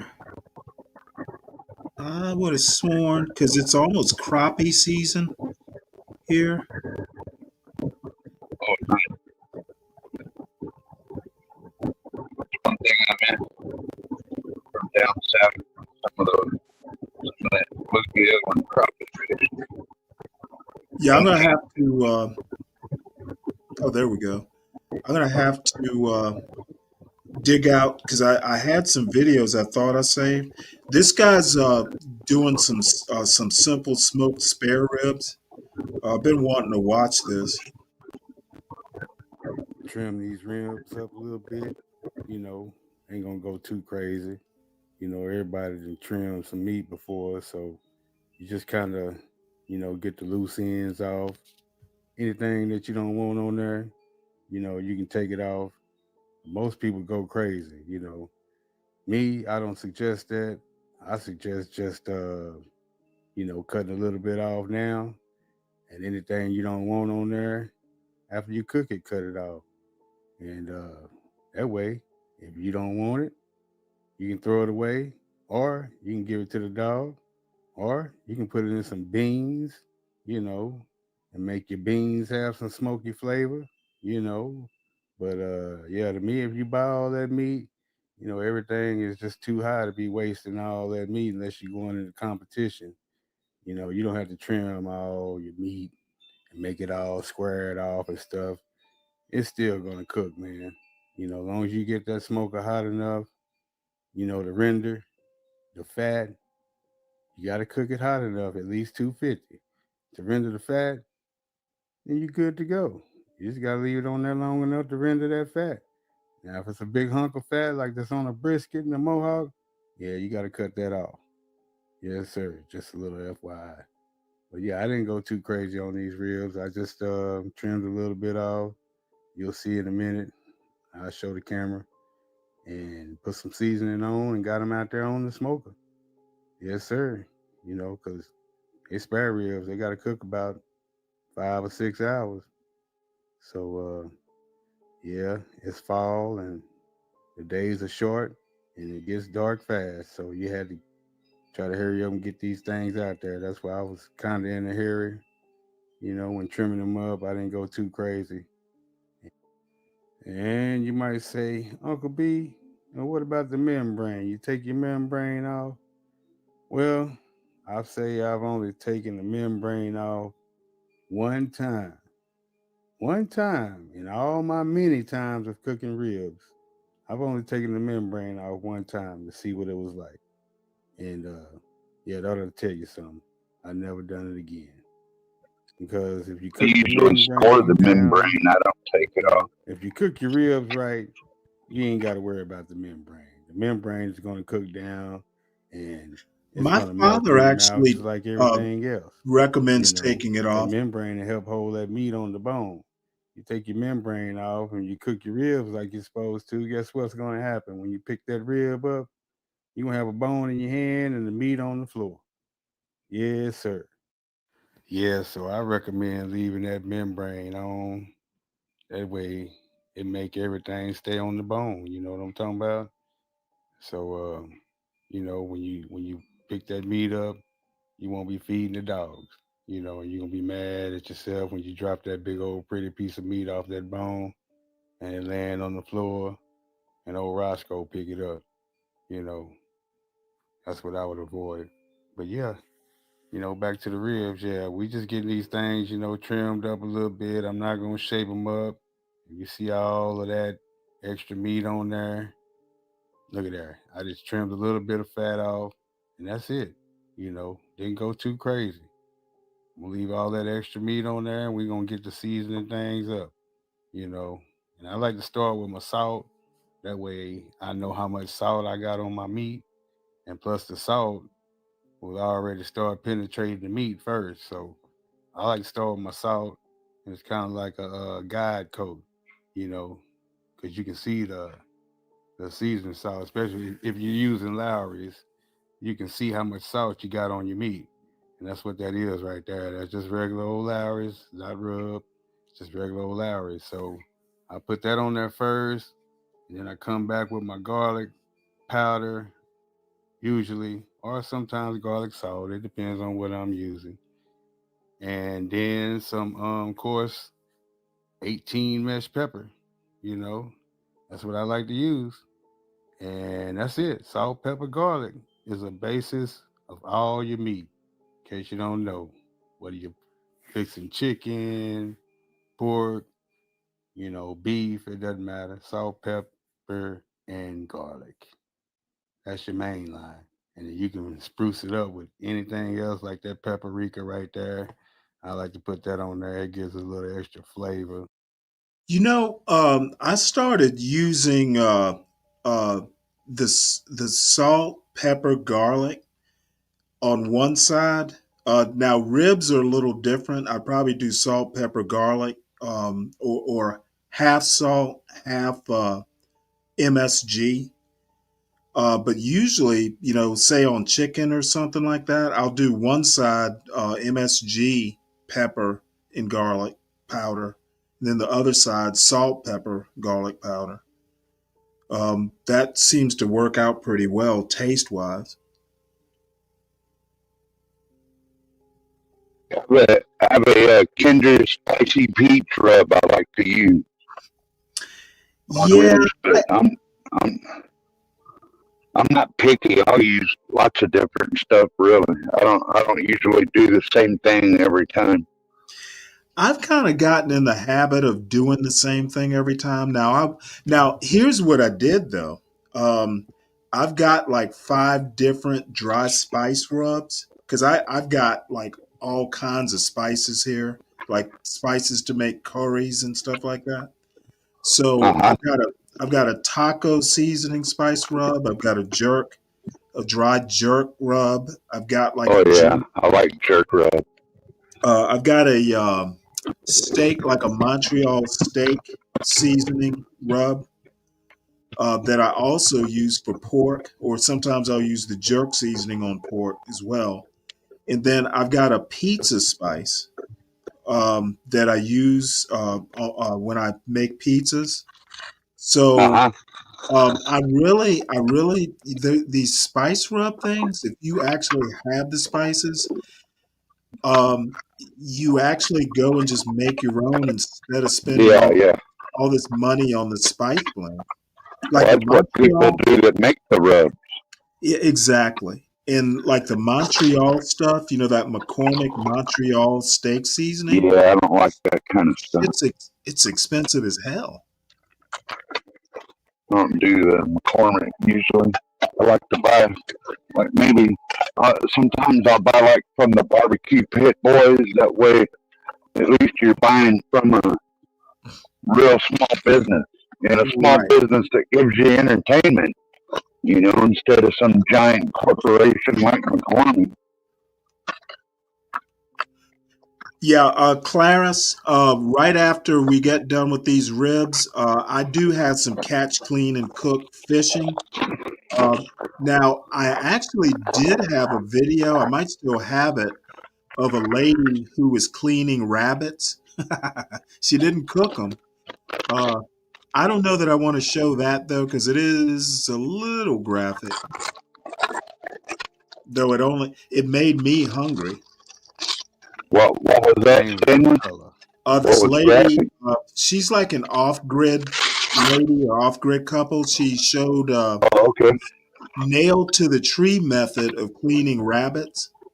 Oh, She raises meat rabbits. I'm surprised a lot of people won't do that kind of stuff on YouTube. I, I see them do it on Kick. They don't Well, even like to do that on Twitch, but she maybe. didn't. She didn't show the. I'm trying to think. I think she had already beheaded him and cut the fur off. Mhm. So all she had was the carcass, and then she went and get the guts out, that sort of thing. Yeah, But it wasn't too bad. Not for me, it wasn't. If you've ever cleaned a yeah. deer, this was Oh, tame. yeah.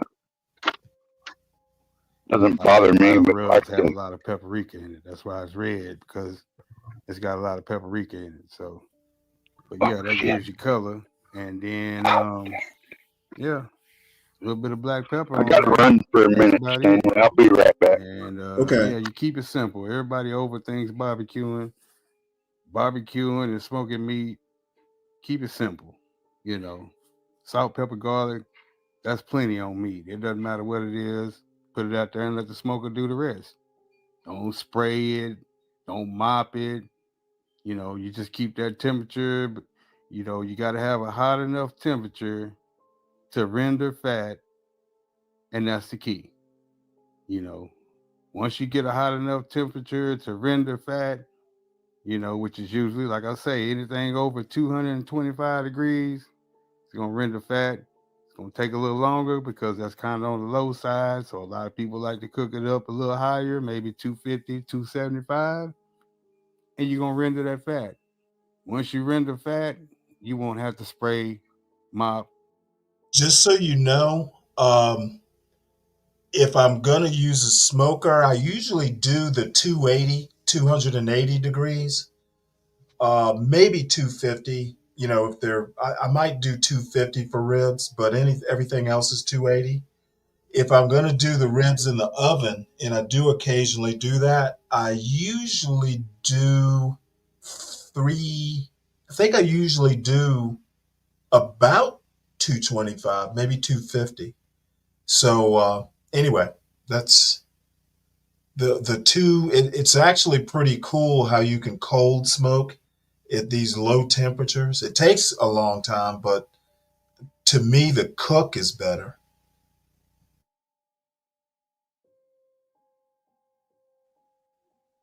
spritz or anything on your meat because it's going to sweat. It's going to do what I call talk to you. And I'm going to show you in a minute on that smoker. It's going to be talking to me, you know. And when that meat start talking to you, you got to talk back. You give it an answer. It'll tell you everything it needs. If it needs to get hotter, it'll tell you it needs to get hotter. If it needs to cool down, like I say, when it's sweating, it'll cool down. And when it's ready to wrap up, you know, it'll talk to you then too. It'll tell you. You just got to know what to look for, you know. And that's all a part of learning how to be. Palomino, I didn't say Be Brave said blacks should police other blacks, but he implies it. If 70% are excusing and not addressing what 3% does, that's essentially implying that blacks should police other blacks. And when I say police, I mean police, not be the police. Like, um, you know what I mean. So no, he didn't say it. He implies it. A pit master. Yes, sir. And when you get out there and do it enough times, you'll become a pit master. But yeah, we just got the salt, pepper, and garlic on here. Both sides. We're doing the other side now. We're gonna get them out here on tank. Oh yeah, you gotta give your smoker a name too. You just can't say I'm gonna throw them out here on the smoker. You gotta name your tank Jezebel or something female name or male name. You know, and it makes everything a whole experience. You know, it's a lifestyle when you're smoking meat, y'all. So yeah, and I love it. But yeah, we're gonna get these big old things out here on the smoker, and we're gonna let them rock and roll. Yes, sir. Yeah, we just paint them. That's all you do. You try to get you an even coat of seasoning, and it's better, y'all. Don't get me wrong. I'm just being lazy today because I was at home by myself that day. The wife was gone, and I was home alone, so I decided to just put them in the sink, rinse them off, let them drain in the sink, and then I trimmed them up and seasoned them in the sink. So that way I won't have to wash no dishes. Just a little FYI. You want to keep it simple, you got a stainless steel sink. You clean your sink out real good. You wash your meat out in your sink. Then you clean your sink out again real good. If you got stainless steel, you can scrub it, rub it, I can tell everything you how you right need to now, do it, sanitize it, and everything's back to normal. I don't do Yes, sir. anything like And that. you ain't got no dishes to wash. I don't do any damn thing like that in my kitchen sink. If I can get a big metal bowl or bucket or something, I don't do, and I clean my sink, but I'm not putting meat in the fucking sink. Salmonella, who knows what's in that sink? And again, I keep it clean, but I'm not going to risk it. Not when I have other You just options. wash out the sink. Yeah, keeping it simple. That's what Uncle B like to do. I like to keep it simple. But yeah, that's it. You see it. We ain't doing nothing special to them. Just putting a little seasoning on all the meat, and we're gonna try to get a little smoke on all the meat, and that's what makes for flavorful barbecue with no sauce. Cause I don't like sauce. I don't put no sauce on my meat. I don't put no spritz on my meat. I just let the smoker do what it do. Yes, sir. And here we are. We just dumped the chimney out, and yeah, we're about to rock like it's hot. We gonna get it hot. Start out with them 2 or 3 stumps. You know, depends on how hot it is outside. If it's real warm outside, you probably can get away with 1 stump. If it's cold outside, you're gonna need a little more fuel. on the fire to get that thing hot, especially starting out. Once your steel gets hot, then you can probably use less, but you gotta always remember, maintain a good cold bed. Yeah, that's very crucial. You have to maintain that cold bed in order to produce a good product. So yeah, we usually do the 1-2-1 method or the 3-2-3 method. And what I mean by that is you run one log, and then you come back out there and you put two on. Then you put one log again, and you come back out there and put two on. That's the 1-2-1 method. And then with the other method, the 2-3 method, you start out with 3 logs, and you kind of cross them up. You put 2 down, and then you put the 1 across the 2, and then you come back out there next time, and you put 2 on. And you come back out there again, you put 3 on. And that's the way I run my smoker usually. Just depends on how hot or cold it is outside, whether I run the 1-2 method or the 2-3 method. Yes, sir. But yeah, we just gonna let this thing get hot. And once it gets up to temperature, it'll probably get up to about 275 and then come back down to about 250 with those 3 logs on there in that cold bed. But yeah, once it gets to that temperature right there, I clean my grates off and bring them out there, and we're going to get them on. And yeah, that's another thing too, people. You gotta keep your grates clean too. You don't want to put your meat on dirty grates like I say some people do. You got to maintain your smoker. Yes, sir. That's What? very You got to important. maintain it. Yeah, let's get them on out here. Put them on, because I think He we're didn't sitting say at that, about did he? 50. Got Yeah, it good looks smoke rolling. actually really clean. And we just gonna put them on here. And I like to put mine on with the thick side You towards want that bluish white smoke. the hot side. So yeah, you Say put the that thick again. side of the rib You towards the want that fire. bluish white smoke. And Yeah, yep, that's what he's you got. let them rock. Just Yeah. like that right there for about 5 hours right there in that spot right there. Man, We that don't just move seems them. like such a Don't waste. He spray really them. needs to Don't use touch them. that other side Matter of too. fact, if I All wasn't that, making a all that for video, I just one wouldn't even slab of rib. bring my lid up on the cook chamber until maybe 3 or 4 About hours. five, I'd, 6 hours Then they for might good go load ribs. that, load that Oh sucker yeah, up get with them a little ribs, and pat. you You always gotta freeze. give your meat a massage too. Oh, you Give it a talking little about do a massage, few racks, 2 massage or 3 that racks seasoning instead of Yeah, I one? mean, rub in that meat. to me, Yeah. what he's doing is And inefficient. we ready to go. Yes, sir. That's a whole lot of wood And and surface area just for yeah, one and let the smoker do slab of what rib. it do. Don't do no Now spritzing, he could just be no doing it for mopping, no demonstration spraying. purposes. Just try it one time. If you spray your meat, just try it without one time and keep it at 250 to 275, no higher, That's the same basic and see smoker what I happens. have. Let me know what you think. You know, 4 that wood hours, looks like hickory. no wrap, 1 hour with the wrap. That's just how I'm gonna cook these ribs right here. And let me know how they turn out, y'all. You let me know in your comment section and let me know. But yeah, we I just like gonna let a them good hickory or on the apple. smoke. I really like And applewood when the smoke. fat starts to render, like I say, that's when they talking. And I'm gonna let you know. See right here? Look at that. It's starting to render right there. Now he needs to put some That's no oil or spray, no something on mop. those things. That fat What's that, that's in Stan? between, you see He it's needs still white to right now. When you know mop your smoker is that doing its with some job is sort of when that liquid. white fat, It looks kind of it dry. turns golden. Just like it's doing right there on the backside. You can see it a little bit on the backside right there. That's when you know that the fat is starting to render. When the fat is still white, it's not He's holding rendering. that You need to open, keep the letting heat a lot up of heat maybe out. another 25 degrees. Yes, sir. That's after you can caught some smoke. You gotta let your meat smoke first, and then you kick the heat up. But yeah, see, that's a good rendering. Look at that. It's good and rendered, starting to turn gold. If you're You don't looking, have to it's spray not your meat cooking. if you keep the right temperature. You just keep the right temperature, and the meat will spray itself just like you do. And you see it right there.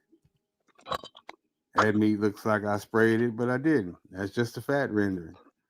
And it does the same thing on your smoker as it does on mine. If you keep the temperature between 225 and 275.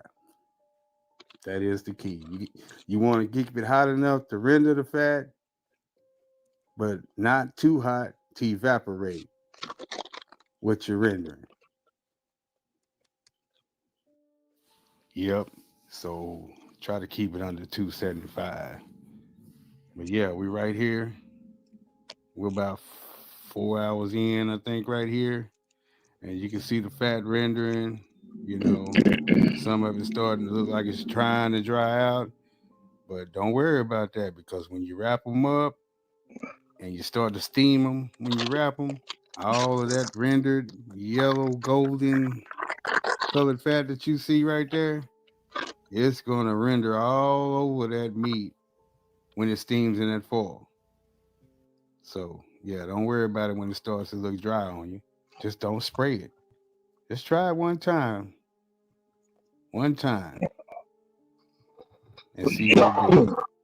But yeah, I think we at the almost time to wrap these boys up now. We about at the 5-hour mark right here.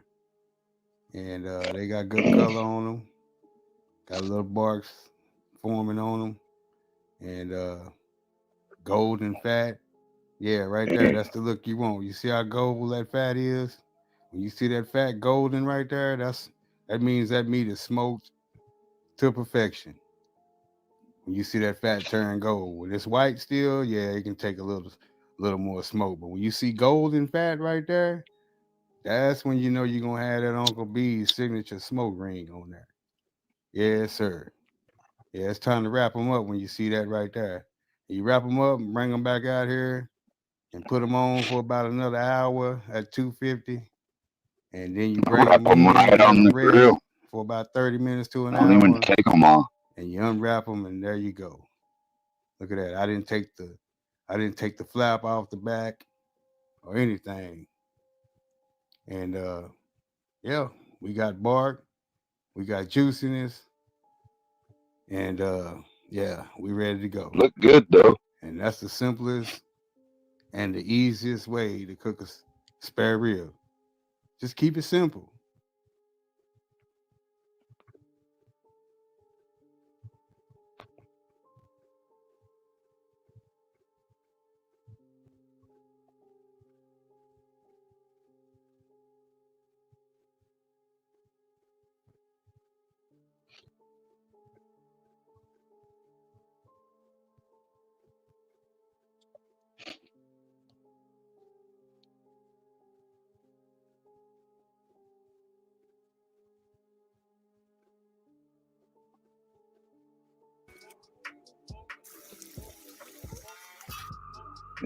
That's some good eating right there. Hey, what's up, you guys? It's your girl, Maisha Renee, aka Glitter and Gills, y'all, and I'm out here getting ready to get on this water. We are on the road, actually, right now, y'all. On our way. Not for sure. We got like 3 options of what we about to hit, She's y'all, actually but really, I guess we'll tell y'all really when we good get there. fisher But let me woman. just show y'all right now. People that Yeah, fish the Delta, I do saw y'all her remember yanking this hooks spot, out y'all, of on the bass over the like a bridge? man. It used to be like a little cafe But there. she's a good Jobs at are just cooking them gone, you too. guys.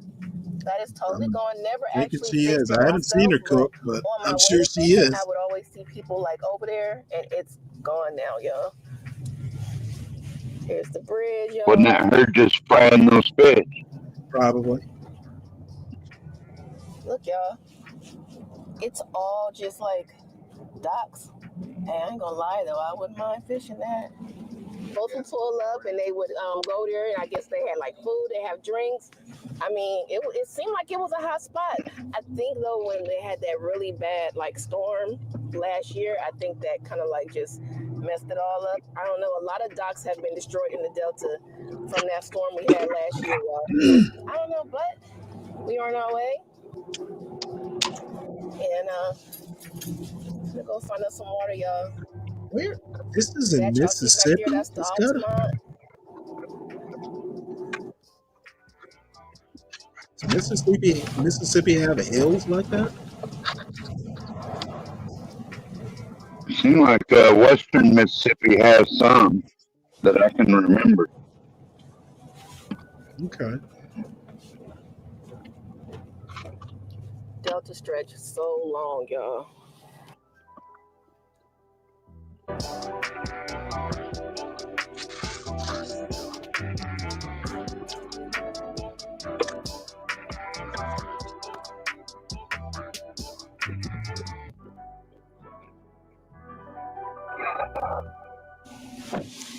All right, y'all. We are here. Get ready to get everything out that we need. Get it going, y'all. And get ready. Checked our drain plugs. We pumped. Y'all, if you ever feel like you having problem with your gas, your fuel, or something's weird, whatever, sputtering, turn it upright when you squeeze, y'all. We used to always squeeze as we was learning sideways, and we was having some real sputters going on, but we learned that it needs to be upright, y'all. Makes a big difference.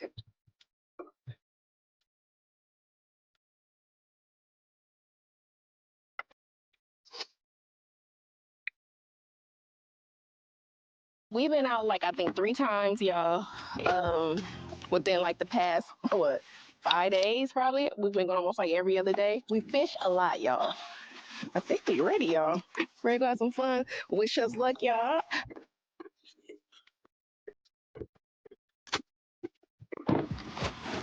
Yeah, they got these little. It's magnetic, so it's actually pretty cool. Your spoons and all that. Look, y'all. They hold on. Cool. So we'll be having our soup out of our little Yeti little mini cup. This is our big, you guys. I think this is like a gallon. This is big. Got us some fruit, pineapples, super sweet.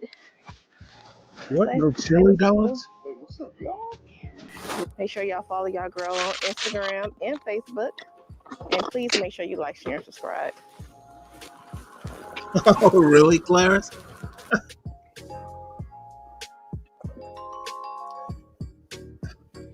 Now, who knows about boats? This paint, Really is that nice like a today, you guys. custom paint job? Or can you get them that color?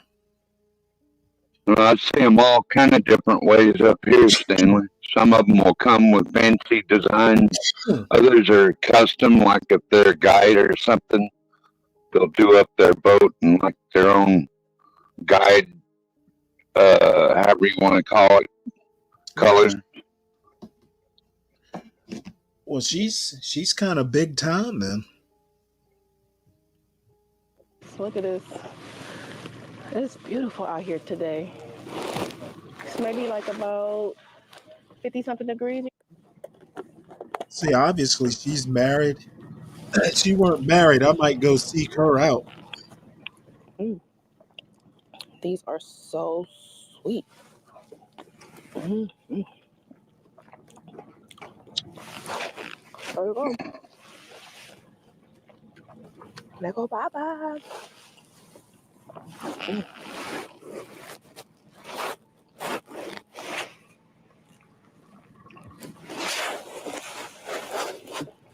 There he is, y'all. A fatty.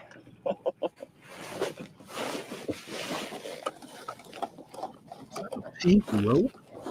She's got pink fins. Right, y'all. So we on the water.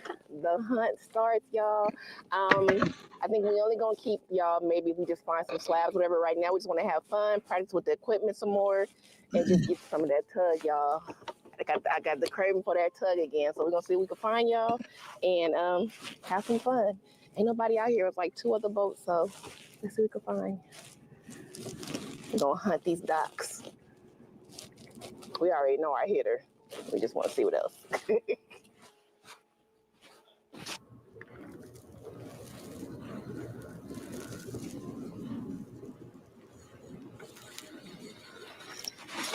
Ooh, that was a nice one. Got off. Dang.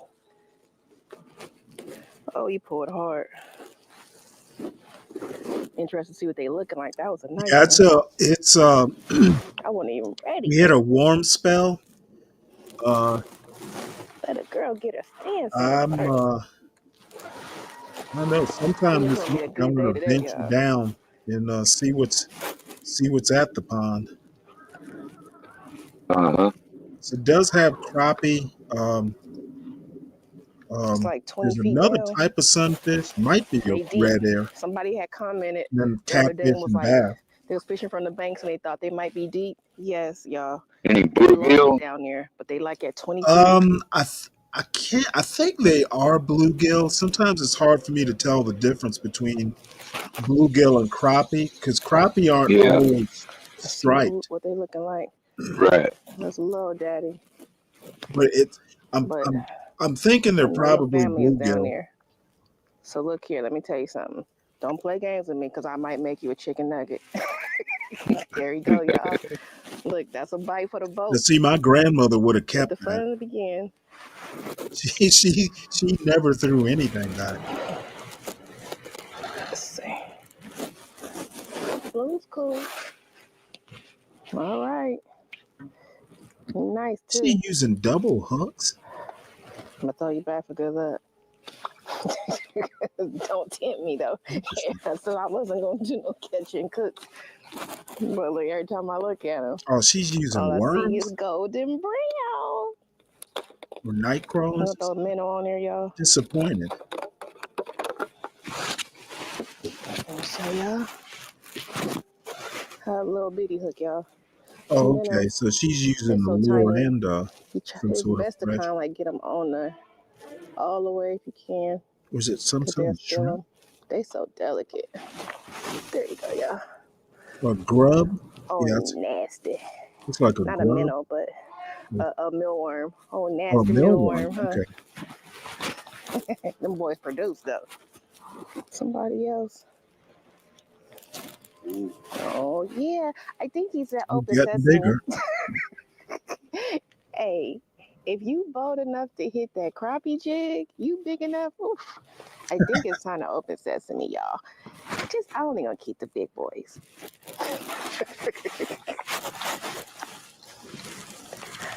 I don't know. He might get thrown back. Yeah, what you You know can what? Let do me is get just us get keep like them and 6 nice start ones. throwing them back as you catch Grease is on it, Pop. bigger ones.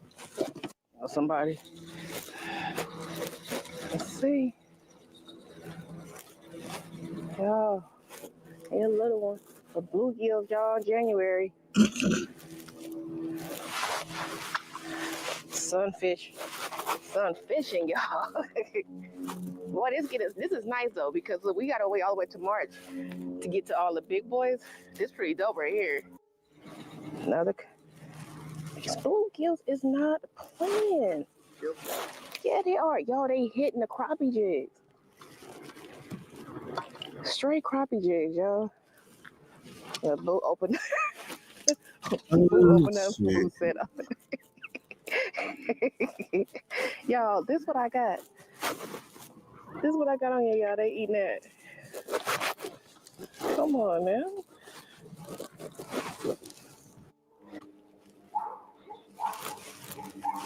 Mr. Blue, y'all.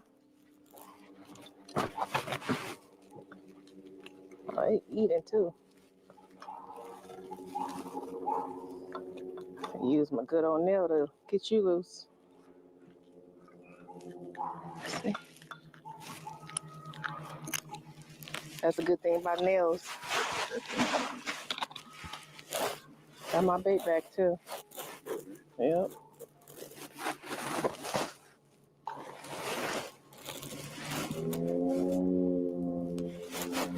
That is crazy. Yeah, you see him?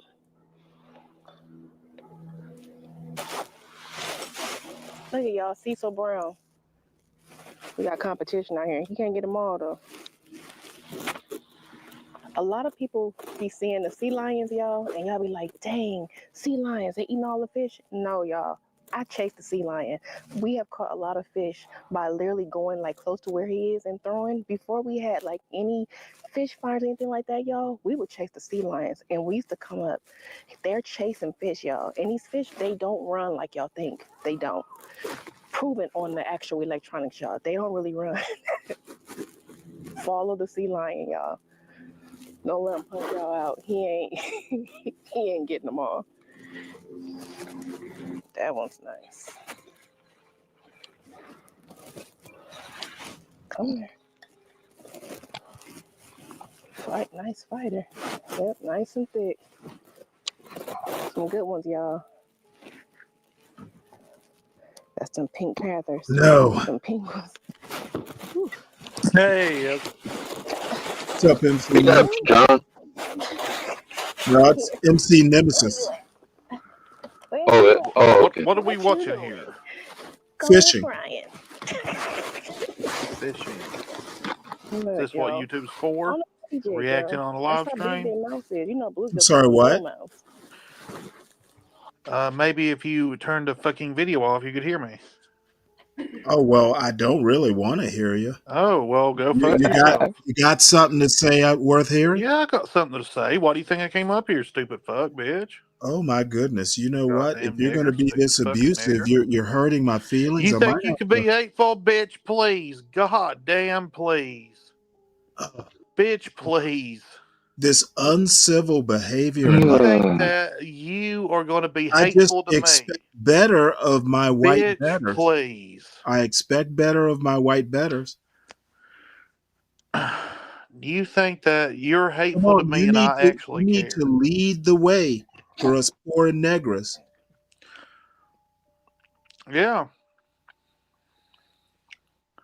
And I think I know why I am like I am. You know what? I'm sure. So go I'm going to ahead, be hateful. I'm going to be interested to hear why you are like you are. All right. Let me try to frame this. Make it quick. I'm hoping to get back to watching this sister Shut the cat. fuck up, nigger. I'm going to take as much time as I goddamn. Yeah, I don't think so. That's that. You know, you were okay until you told me you were going to take as much time. What the fuck? Trolls on the loose, Stanley. Yeah, I'll give him one more chance and he's out of here. I don't, you're not going to ruin my fishing, my fishing watching. Okay, can you act civil now? Hello? Hello? Well, I guess the answer is no. Going once, going twice, sold. Later. Nice. Dang. He's nice, y'all. I know what I Is said. he thinking? I know what I said.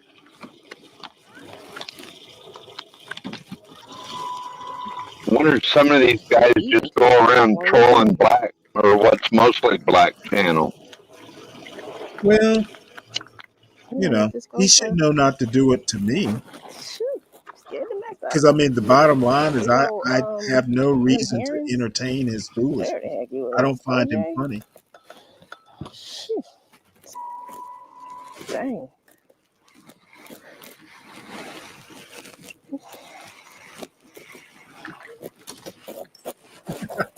You nice. You can get a little bigger. Look, we got options now. 8-ounce steak, 16-ounce steak. We got options. Dang.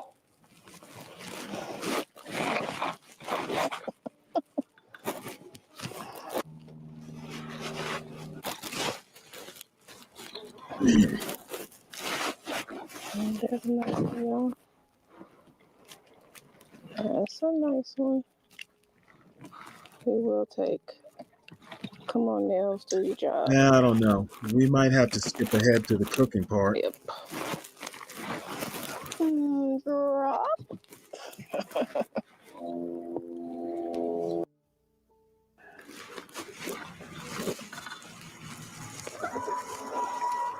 Can't believe how hot it is. A little warm, as in take off your bib. It's a bib. Another one, y'all. Blue. Trying to find these crops. Blues is winning. I'm gonna be honest. Nice. Taking a boat out just to come back and fish in a boat slip. little bit once the sun. We noticed that the bite was like really going once the sun was out, and it was just like hitting the water. Bluegills was going crazy. Kind of slowed down a little bit, but we still searching. You see them kind Oh, of he's spread it back. out, but it's definitely like the sun like made all the difference today. So we're still looking though. We're still having fun. I mean, we got food. We caught those like out in the opening. The all of the docks were pretty much kind of like not too much going on. Cecil, y'all, Cecil Brown, the sea lion, he was tearing it up. But Stank D, why would they harass her for being at the boat dock? I think she keeps her boat there. I don't think they backed it down. Um, maybe they backed it down. I didn't. 12th man, you didn't see them back the boat into the water, did you? I think it was right at the dock. No, I don't think so. I Yeah, know here you're not allowed to fish in the harbors. yeah. Well, the deal is it could be that she pays to keep her boat at that marina. Some people Yeah, do. still. I don't know about there, but here, even like I used to live in a harbor on a boat, and still no fishing in the harbor. Oh well, You know yeah. what? This is like freshwater down south. I mean, those crappie aren't endangered. Yeah, here you don't want to fish by the harbors anyway because a lot of people live in their boats, and even though they're not supposed to, they'll dump their sewage right in that harbor. So they get caught doing it, they get a fine, but they probably don't live on their boats too much there. Of course, that's not a liveaboard she's on. Yeah, I think they might either. I think they might pay to keep their boat at the marina. They didn't back it down. And then the other thing, I mean, um, that kind of boat that looks like a pretty expensive boat she's got. Um, so anyway, yeah, I know what you Yeah. mean about getting lined, everywhere. we got dinner though. So That I don't boat, you know. can tell that We still boat is check it out. not like out in the weather, out in the yard. It looks really clean, or might just be really new. Oh, see, we gonna find y'all. So stick with us. It's like 25 feet. Those are some nice ass boats, though.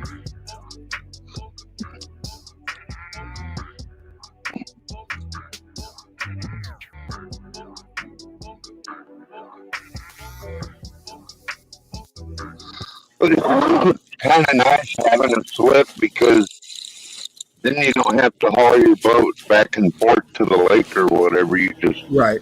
drive there, get in it, and go. Baby Blue.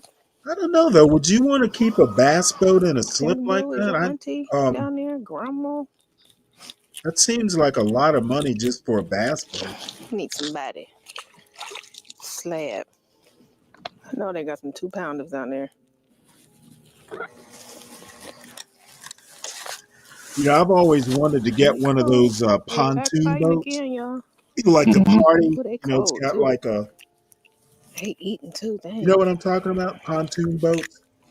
Oh yeah. Have like a little party on there. A party boat we used to It's call gonna it. drop them all.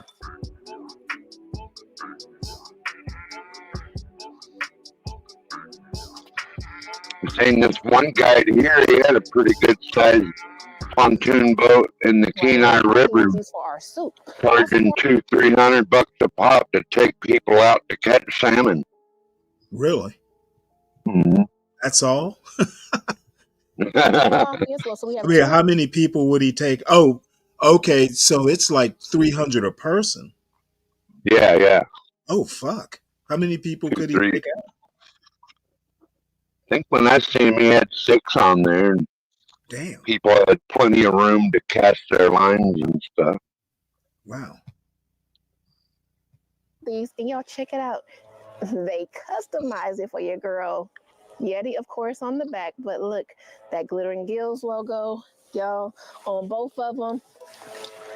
Also, they put them on our water containers. We got a couple of those, but I put my sticker on that one, on the big girl. So y'all finna make me a hubby some soup. Got my hands nice and clean already. Yeah, sure. I have my laddo, my little spoon. I don't know what I did with it. The sea lion, You don't y'all, have to he is pretend, girl. still out here. I'm just gonna pour it in, y'all. Look, got clam chowder up in here. It's still hot, nice and warm.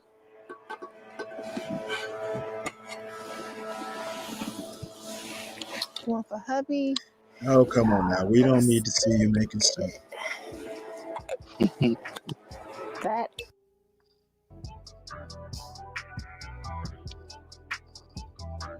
Okay, no, they did haul it out. Get it My all bad. together. We good? All right. Pulling me out, y'all. There it is. I could turn all this off.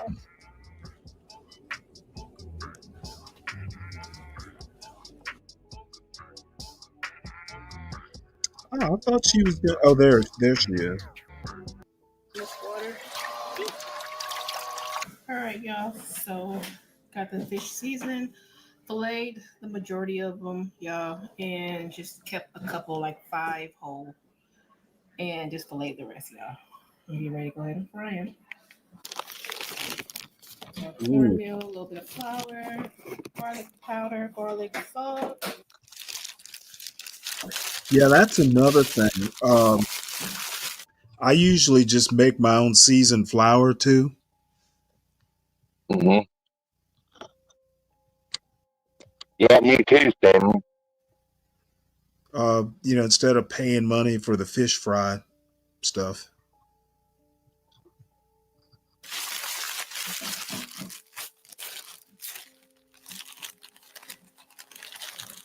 Trying to think if I have any more pizza dough.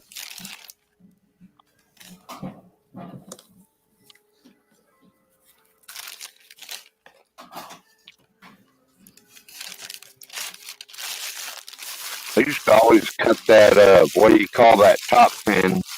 You'd think I'd know it, but I usually cut that off. I don't need to fry that too. Right. Yeah. You mean the dorsal fin? Yeah. Some people fry it up till it's crunchy and actually eat it. Ain't.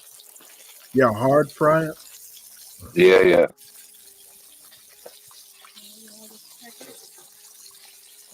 And not for me. It looks like, is that a wok she's frying in? Girl.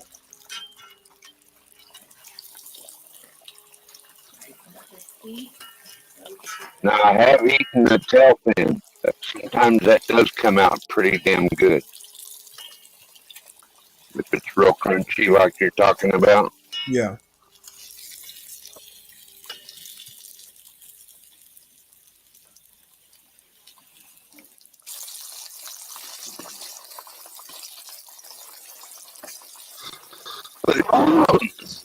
I can tell you right now, those crappie and bluegill, It is done. Look those at that. sunfish type That is a things, whole they are thing just of fish, out of y'all. this All world fillets over delicious. here.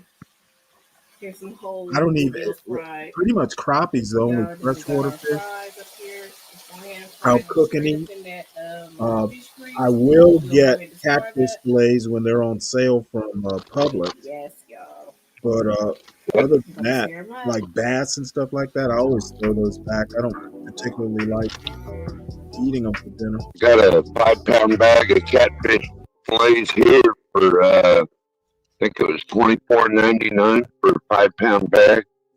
I'm sure they're farmed, Oh, but that's actually whatever. not bad. I know they're farmed, but it's better than nothing if you're a guy from down south who misses his catfish. I can tell you right now. I like my son will catch catfish every now and again down at that pond. I just tell him to throw them back. I'm not, a little bit too much trouble. I do the nail method.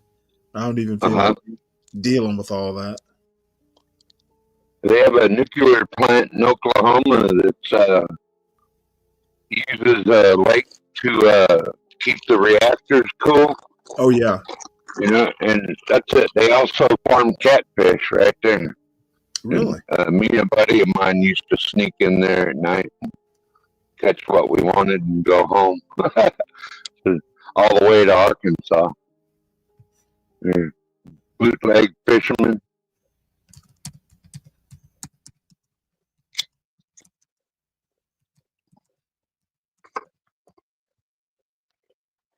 Good spot, though. Sure, the 20, 30 catfish we would take wasn't going to hurt them any, right? Right.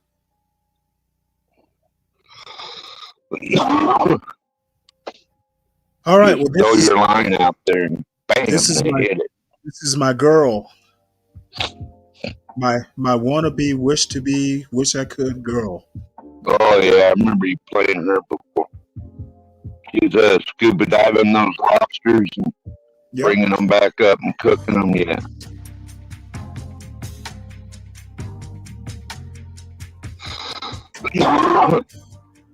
Woo. Welcome, guys. It's your girl Tiffany. She's easy on the eyes, too, Stanley. My channel. Yep, that's now, why I like today, her. I wanted to do something before the year ends. We are at the beautiful Now remote it's kind island of here, and I'm going to interesting be though. She is, at least if her videos are to be believed, and I actually believe her, because I mean she's out there diving and getting all this. I mean they hike into a lot of these little river places they fish. She seems like she's really fit, and I appreciate that.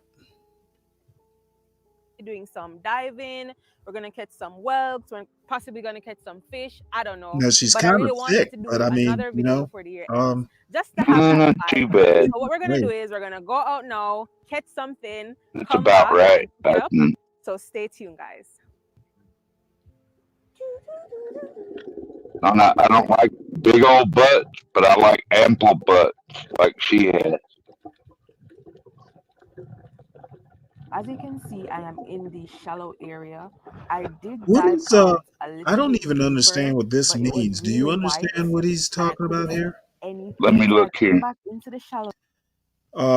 He says you get too many of these double-digit current viewers, and you might break the stream. Oh, he's being sarcastic. Oh. Hey, you know what? It's kind of weird, this channel. I literally had like over 100 viewers about a week and a half ago, one morning.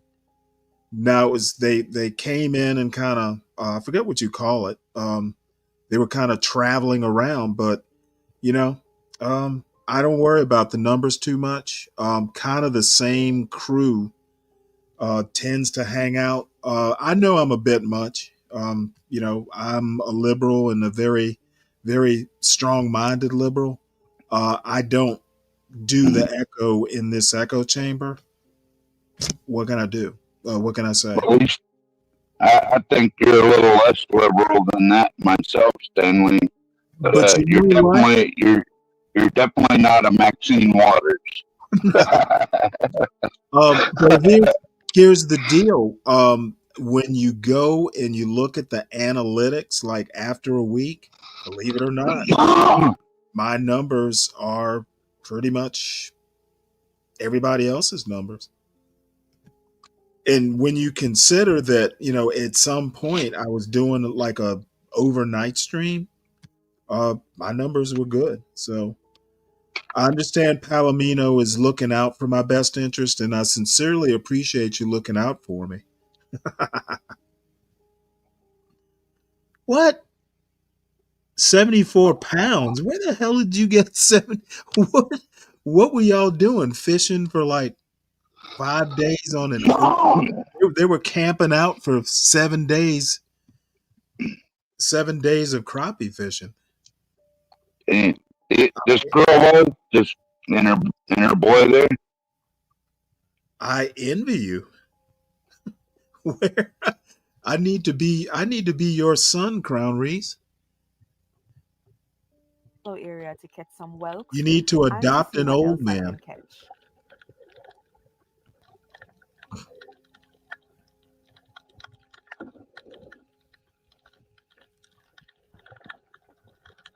Damn, that's a lot of crappie. Wait, oh my lord, you didn't catch those recently, did you, Crown? In the winter? You must have a big ass family to feed. No, She getting like these. they just like What are these shellfish? probably freezes them a lot. I mean, I caught a cooler full once and froze a bunch of them. What is she picking, Stanley? I don't know, some sort of mollusk. I don't know. It looks like a giant barnacle, but it can't be. Maybe those are conch. She must gonna eat them if she's picking them. Oh, I got you, Crown. That's a good idea.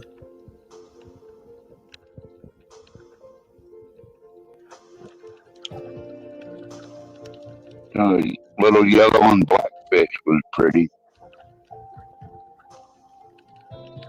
That's even prettier right there. Mm-hmm. Those legs get a workout. She's built like a sprinter.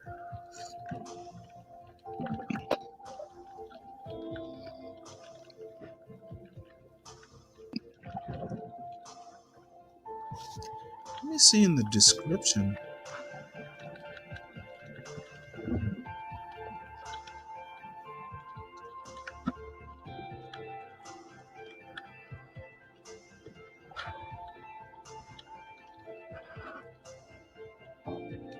Be cool if she had a little mic that she could talk in under her scuba helmet.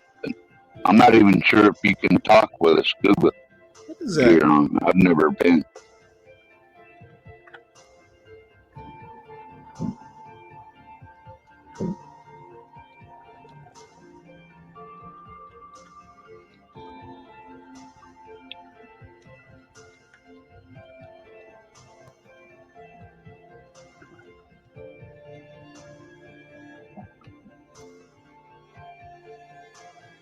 Stone crab. Gonna get that little fucker. I thought she was gonna get it. Oh, she is gonna get it. She must be doing some sort of seafood stew with a variety Something. of fish. Caribbean gumbo. Yeah.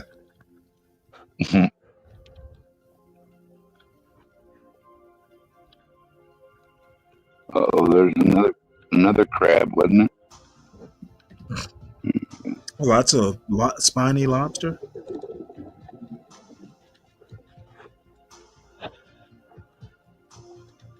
She decided to let that one go. It looks empty. What the hell is she gonna do with those?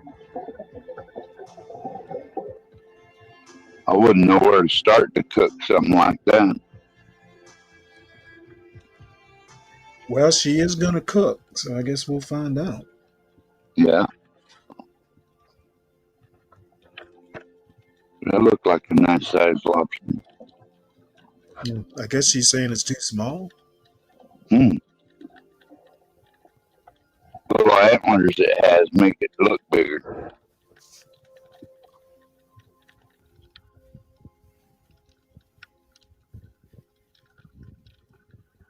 One thing I have to say, though, those extra long flippers she's got. Yeah, what is the advantage of having them that long, I wonder?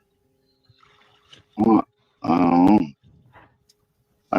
I didn't even know they made different lengths like that. I mean, according to your size, anyway. So let's get cooking.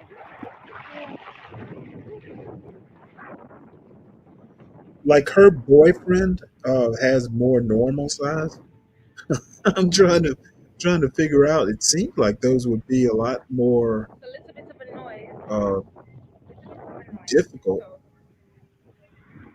I'm gonna find a quiet spot to cook.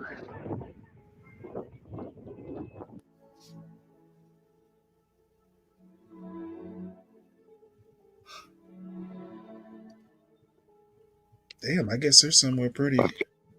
Out in the middle of nowhere. Yeah. They must have a little drone to do those kind of shots with. Well, they do. Yeah. They bring with. They get some great aerial shots.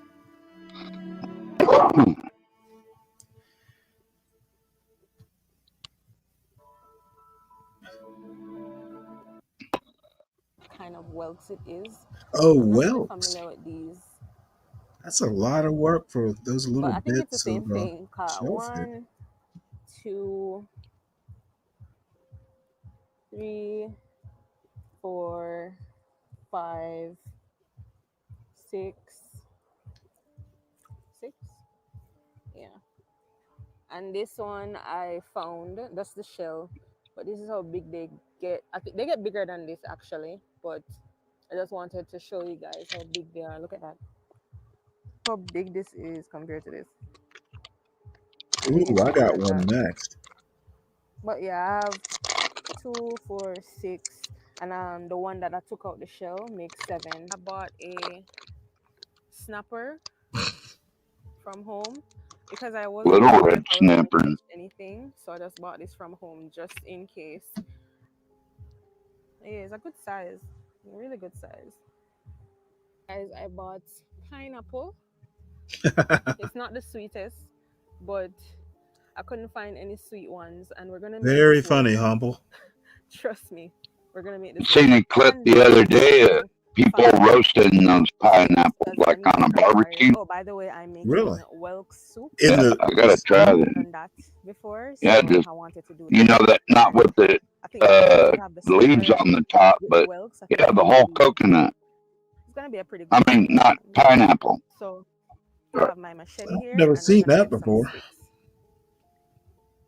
Just on a grill, or do they smoke it, or what? Yeah. All right, guys. Well, they're smoking some other meat, but they had those in the corner of the grill. Just, I guess, getting hot. Well, I guess I could see it caramelized. You know, they're real Use sugary. this as a table. Can I use this as a table? They were doing some little piglets, and they had those in the corner. Yeah. Oh, look at that crab.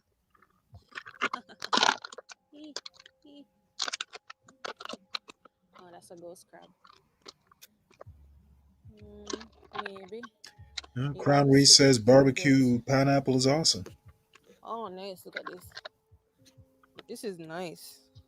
Can definitely use this for a table. So I have this.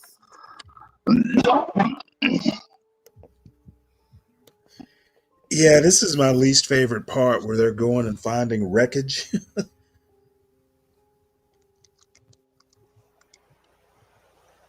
I guess it's supposed to be some semi outdoors cooking thing. Not that impressed. Pretty cool.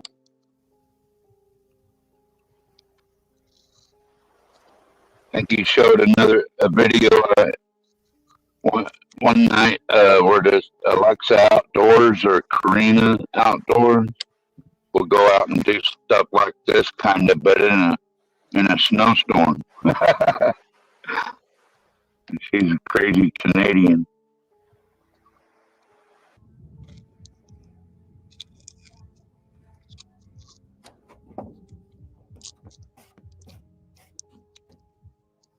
Right. Find some wreckage to work off of, huh?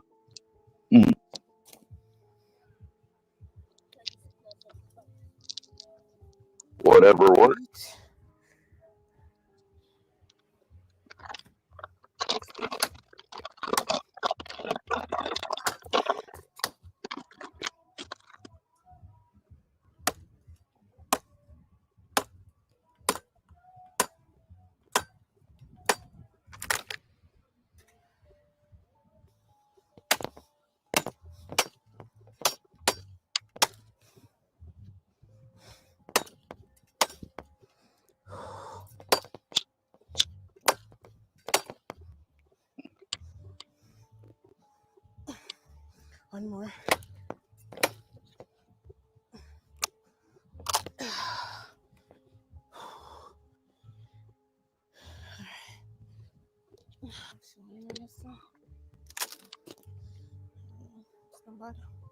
Wonder what kind of wood that is.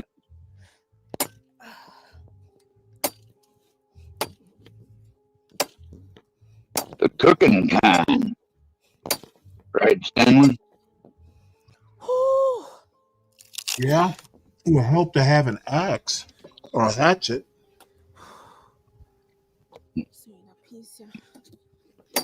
She got like a like a machete or something there, it looks like.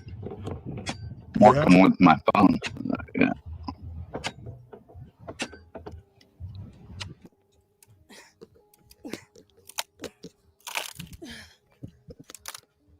All right, lady, you're hired.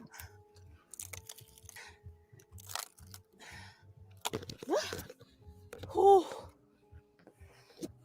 right, we're good now.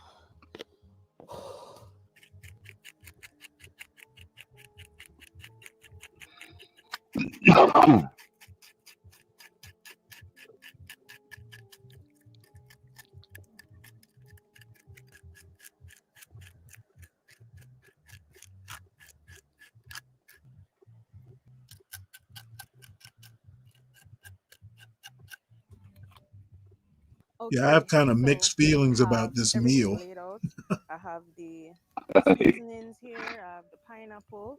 I have Especially those weird ass shell clam looking things or whatever. I'm gonna use it as a table. I'm gonna take my cutting board. Well, apparently they're whelks. I'm gonna use this as a table. Oh. We have everything prepared Well, right now. never even heard of. The sticks over here that It's a found type of earlier, shellfish. and the I ones don't know that I've ever seen anyone cook and eat them. All right, so just I break up the sticks, put them on the fire.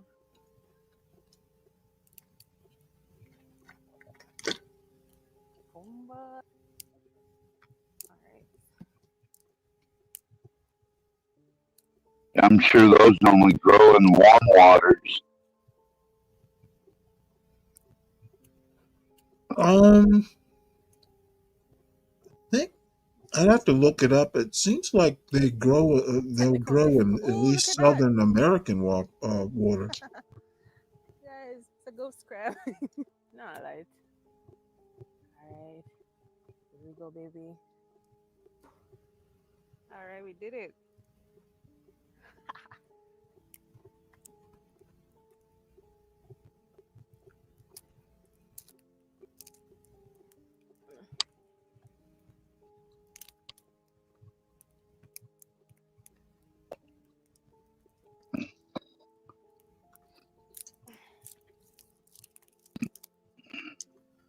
I'm going to skip ahead here.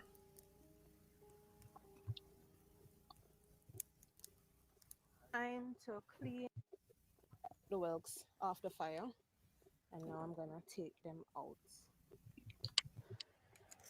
See them come out now. Oh, there we go.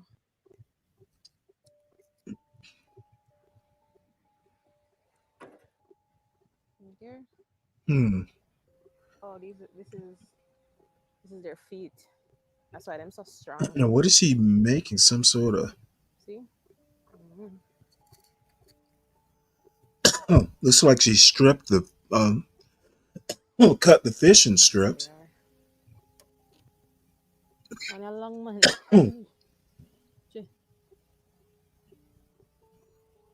So all of this is the feces.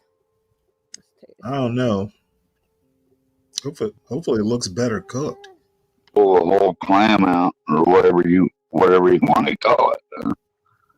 Yep. Well, it's gonna give these a quick wash. So we have a slice of fish and a few whelks. Not much, but it's only me, so. This is a real survival meal. It's not a lot of food. Not more than that. Maybe I season it just a little bit, even though it's soup. I'm wondering if this is even a replacement, enough food to replace the calories she burned getting those things. Paquetry, as usual. Just prep everything. Sweet pepper. What sweet pepper? Sweet potato. Is that a potato? I hope she uses the whole thing, skin and all. The skin's out of look. Well, some people don't like the skin. Some carrot. Maybe she's doing a boil. Carrot. Love carrot. I don't know. I think, sometimes what they're doing here is just a little too fancy. Because you got to haul all that stuff in. Yeah. And we have Irish. Well, they obviously had to have a boat to get there, right? Yeah. Raw chop these. Pack along stuff in a boat. Just want everything ready. Yeah, I don't know. I guess I'm thinking, garlic. just eat what you can catch. Be a little bit finer. Of course, that's kind of dangerous because if you don't catch anything, at least get some veggies. Right. Scotch bonnet pepper. Oh, she's playing with that damn Scotch bonnet. You can tell she's Jamaican.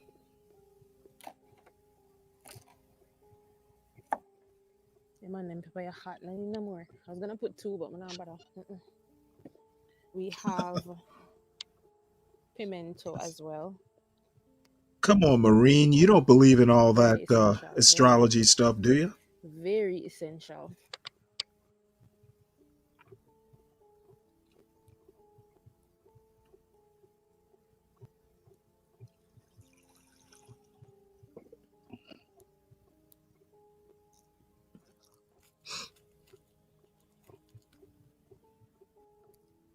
All purpose. Mix. I don't know. This isn't really doing it for me, to be honest.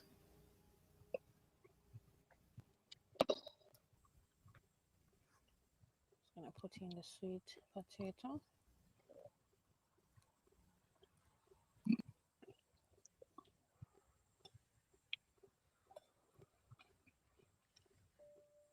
This whatever this stew is.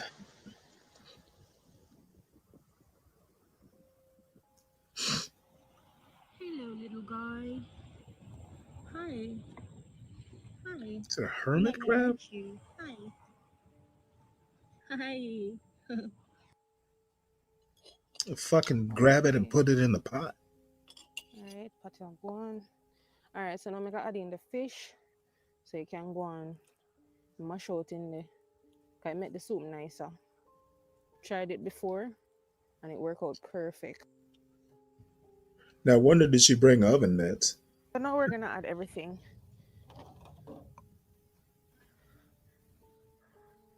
Finale time. Alright, so we have the busso. Sorry, we have the whelks.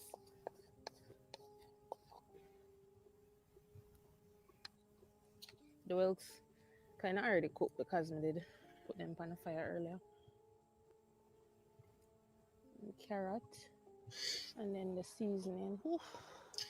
Yeah, I think we get the idea of what's happening there.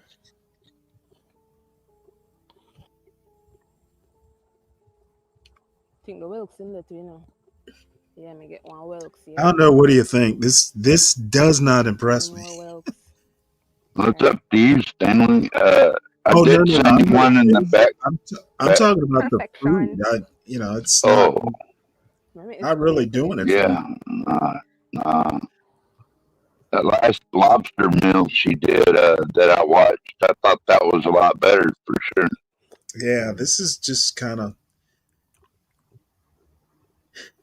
That's just a little too skimpy on the calories for me.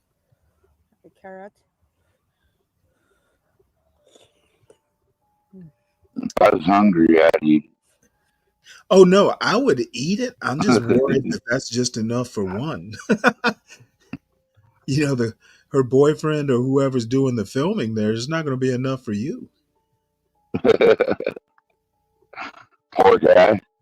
Yeah, You have to catch your own.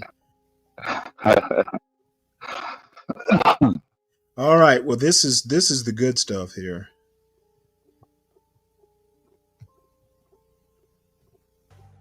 Hello, everyone, and welcome back to the Fluctus channel. The United States has one of the most advanced navies in the world.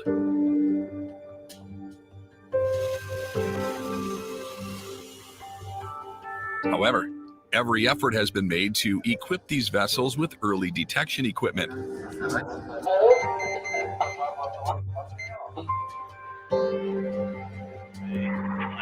Enemies can still pose threats from land, sea, and air. Fortunately, the Navy has many tools at its disposal to defend its vessels, even when they're in the middle of the ocean. Apparently proximity threats are those that are near enough to the ship to pose any immediate danger. They range from fast attack boats and unmanned vehicles to aerial threats like warplanes and drones.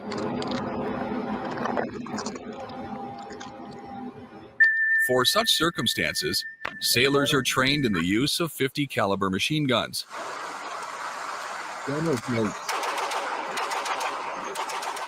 These powerful rapid-fire weapons can provide instant suppressive fire against small boats, low-flying drones, and other nearby threats. They are especially useful against fast-moving targets, as they can fire at rates as high as 100. I have to admit, like sailors with these 50 cals, they just look fucking weak. 20 rounds per minute.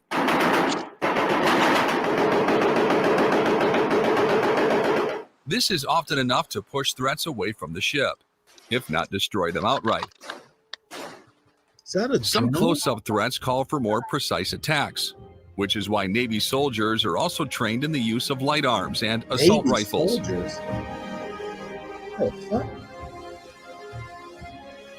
In the event that the ship is boarded or larger weapons cannot be used effectively, these crewmen can still defend their ship effectively.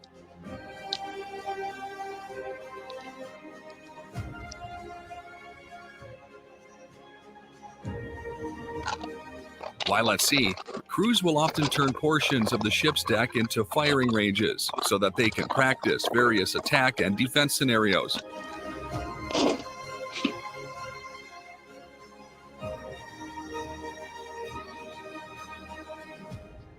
Seems like a waste of ammo. Not really. Despite their size, small boats can pose a major threat to even the most sophisticated battleships. Let me tell you something. Back in the early 90s, I used to run when I was on duty. You know, I would run these little small craft drills back in the day, and I don't know. Looks like we're a lot more lethal. Back then, you know, these little small boat attacks weren't really a thing. Literally would do repelling invaders with fire hoses. Yeah, I've seen it. The protocol didn't call for weapons. I was watching this cargo ship video the other day, and evidently they have armories now, and they were shooting at these pirates.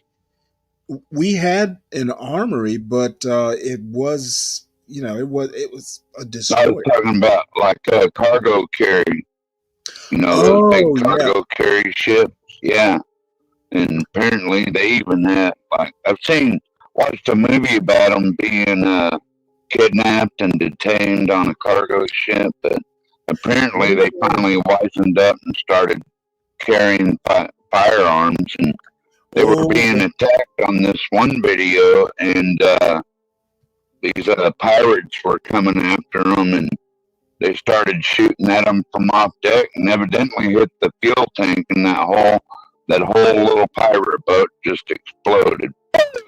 Well, you know, these Israeli container ships have been carrying arms for decades. I figured. Doesn't surprise me. Matter of fact, they're smart. every now and again, when I was in the Red Sea, we would board. We were boarding all container ships, even the Israeli ships. They'd come up, and these captains would be like, "Oh, hey, let me show you what we got." They'd be opening up their army with pride. Heck yeah. That's the way they should all be armed, just like that. All you got is that 45. Oh no, let me show you what we got. Marines and other Navy personnel are trained to take such threats seriously.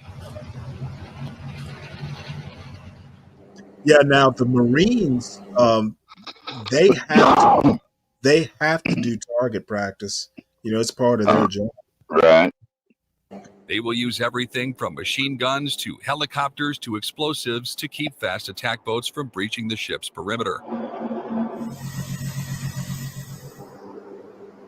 Holy shit. Didn't even got a Bearcat on the fucking boat? Good God. Another extremely valuable asset available to some Navy ships is the Mk-38 Mod 3. I had a buddy of mine. I don't know if it's I think it's an Essex class, that's 6 or 7. He actually was a strike group commander on one of these things. It was basically his flagship.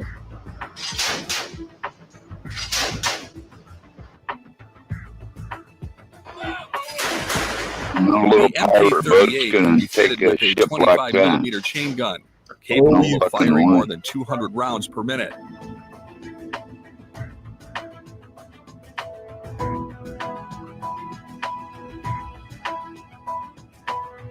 Most importantly, this state-of-the-art weapon system has been modified for remote operation, allowing for precision targeting in rough seas or against moving threats.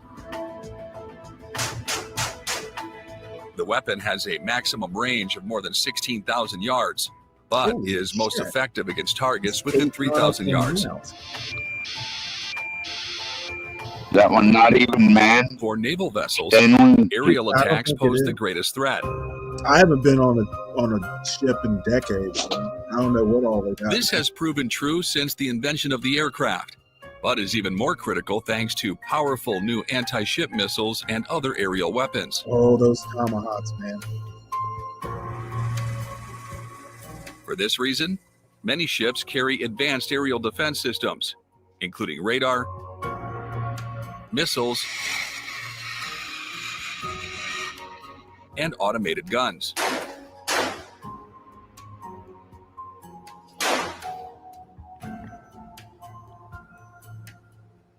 One of the most critical of these is the Close-In Weapon System, or CIWS. Sea-Whiz.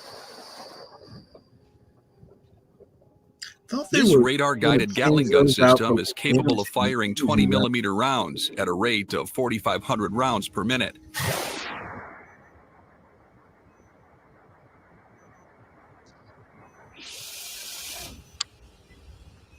This creates a dense wall of fire, capable of disabling and destroying a wide range of threats.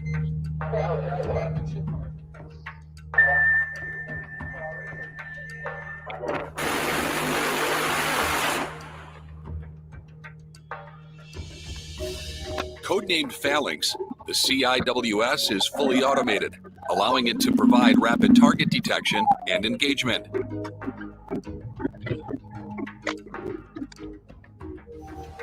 With its 1-mile range, it's often capable of detecting and destroying a target before a human operator would have been able to identify the threat.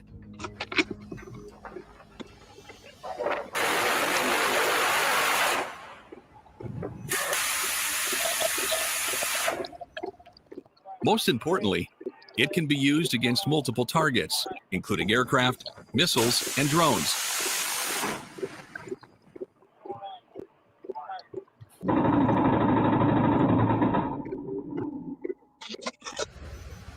Most U.S. Navy warships are equipped with some form of vertical launch system, or VLS.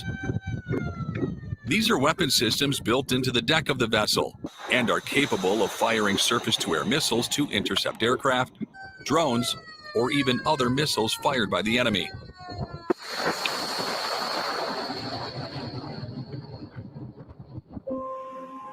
Most VLS designs are reloadable canisters or cells, which eliminates the need for traditional deck-mounted launchers.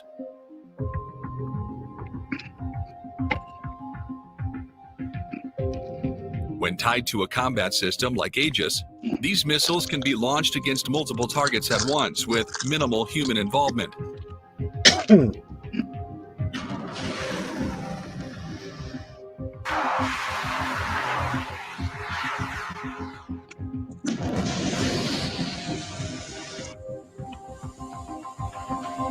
Another key aspect of shipboard defense is RAMs, which is short for rolling airframe missiles.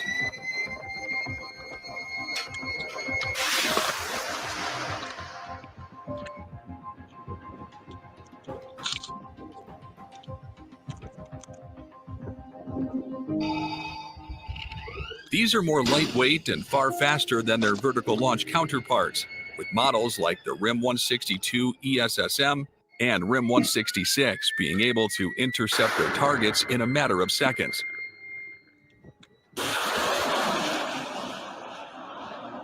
Between their speed, small size, and low altitude, they are nearly impossible for enemies to detect before it's too late. Warships, like aircraft carriers, need to be prepared for 360-degree warfare.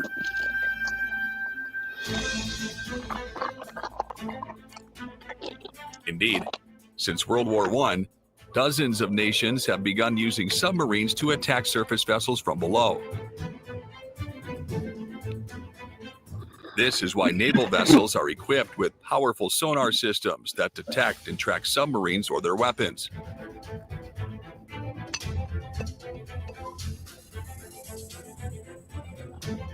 In most cases, the best way to protect against submarine attacks is to use their own weapons of choice, torpedoes, against them.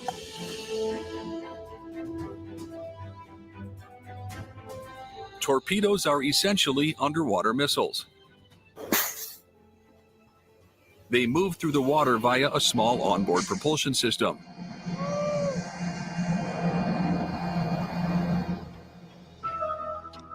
And use sonar as a means of guiding themselves to their target.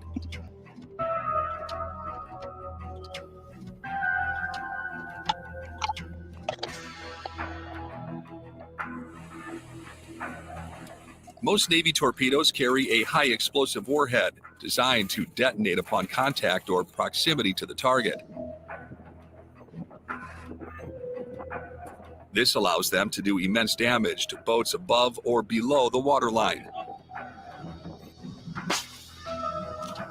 Depending on the model, a torpedo can travel at anywhere from 30 to over 100 knots and boast a range of up to 50 miles.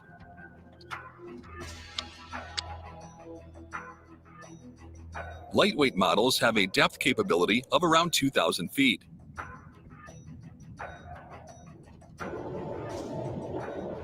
Though others, such as the Mark 48, can reach depths of 4,000 feet.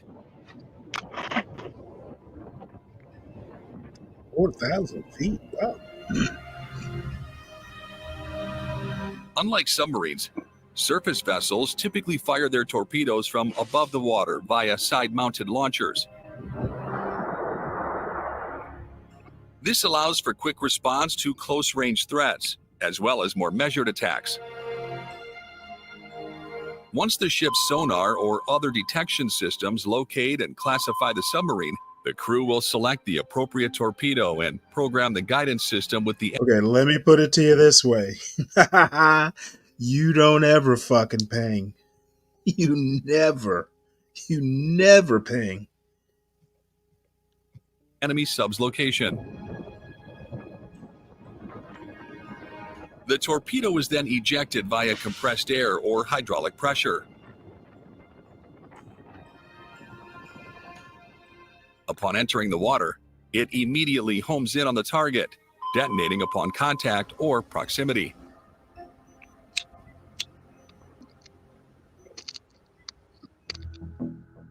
Many modern naval vessels are equipped with aircraft such as planes, helicopters, and drones.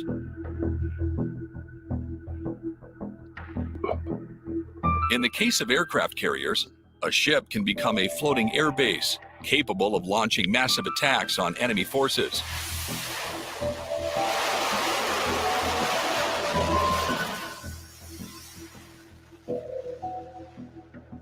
However, aircraft also expand a ship or fleet's defensive capabilities.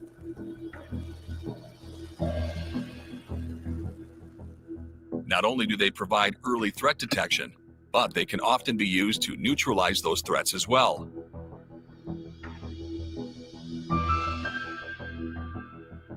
A significant part of the U.S. Navy's aerial defense is the E-2D Advanced Hawkeye.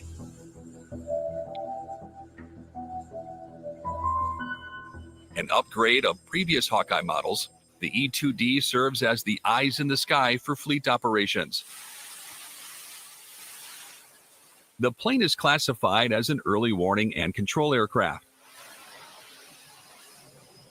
It uses a highly advanced rotating radar system to provide 360-degree coverage of the area, detecting targets as far as 300 miles away. This aids in providing early warnings about potential threats, thus ensuring friendly vessels have a tactical edge. The moment a potential threat is detected, an aircraft carrier could launch an E-2D, as well as several fighters.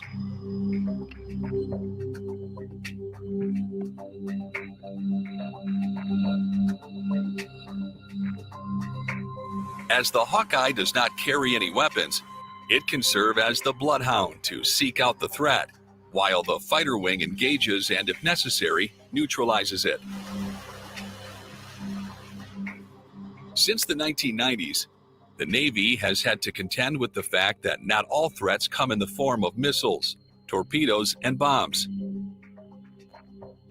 Electronic warfare is just as significant a threat, with the ability to disable entire fleets completely.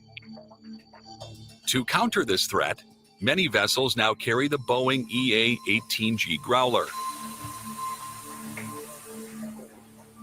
Though it shares an airframe with the F-18 Super Hornet, it has the added ability to disrupt, disable, or deceive enemy communications, radar, and air defenses via a powerful electronic warfare suite. We can fulfill multiple roles, but our primary mission is that electronic surveillance to be able to detect a surface-to-air threat and then be able to jam that threat for blue aircraft from blue strikers. When it comes to protecting the fleet, fighter aircraft are the best possible option. This is why carriers are considered the heart of any major naval operation. Some of the largest carriers can house more than 75 aircraft and deploy fully armed squadrons in a matter of minutes.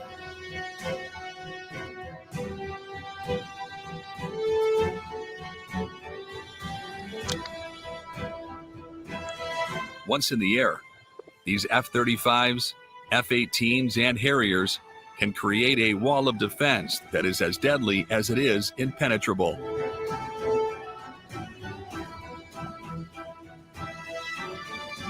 That's the end of this video. I hope you enjoyed it. Make sure to subscribe to this channel so you don't miss any of our new content. See you next time. That was a pretty good one, Stanley.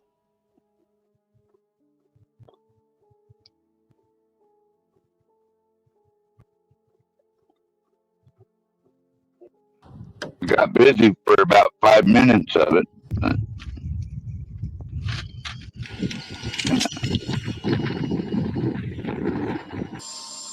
Oh boy. You want to be on the wrong end of that one.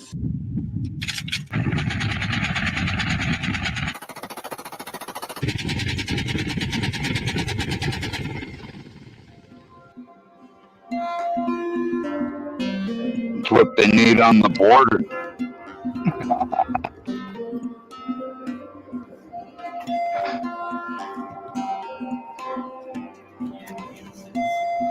But no.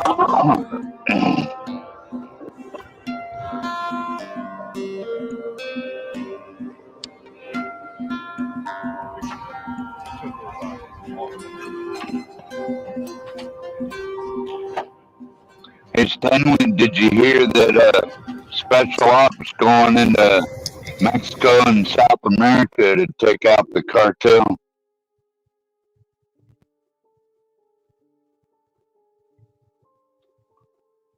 Anyway, just thought I'd mention that. Where in South America?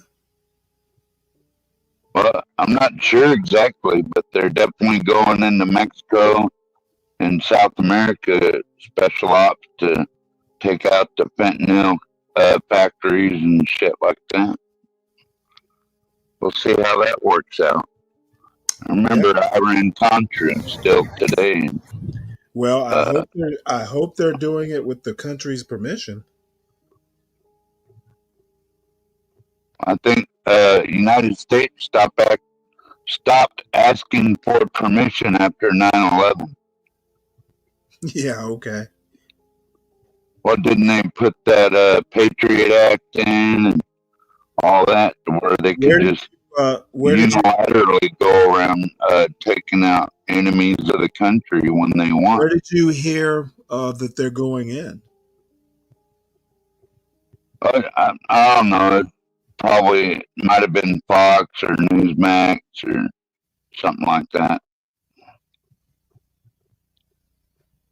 You could probably look it up. It'll. Okay, because I'm trying to figure out. Hopefully, I mean, that it's on the news is disturbing. Well, you know, special ops usually likes a bit of secrecy. Well, basically, like they designated them terrorist groups, the cartel. So they're a terrorist organization. We can go where we want to take them out. Don't know so much about that. But like I said, it's a little disturbing to know about it, or they know about it. Secrecy is always a good thing for these sorts of things. Don't want them waiting for. I don't know if it's official yet, but they could be doing it now, and we don't know about it. Well, Fox obviously knows about it. They use satellites to track them, and then they take them out. This is the Air Force's strongest female. That's an interesting designation. Did she lift a helicopter?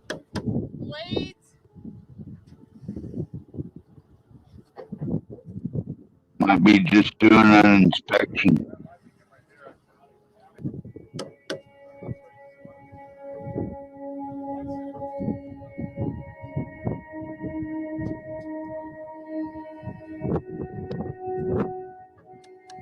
The motors actually look like fiberglass.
Now I might trust her to help pull me out of a foxhole if I needed it.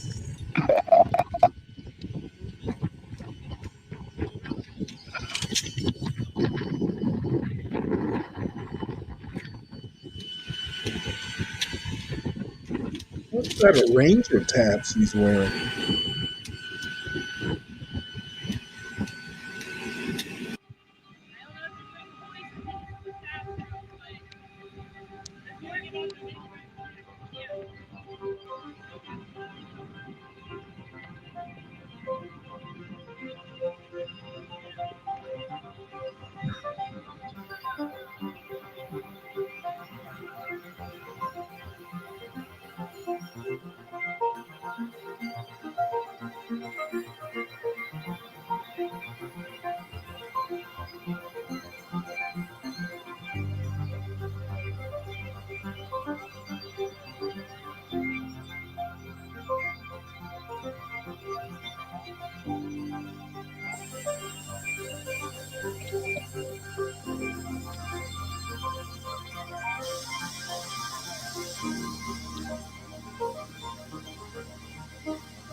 Hey, 12th man. Yo, can you hear me? Yeah, Troll says Okay. might be confusing it with the verbal agreements, AFAIK from Mexico, that they would use their own forces to start battling said Fent camps, probably joint ops, if anything.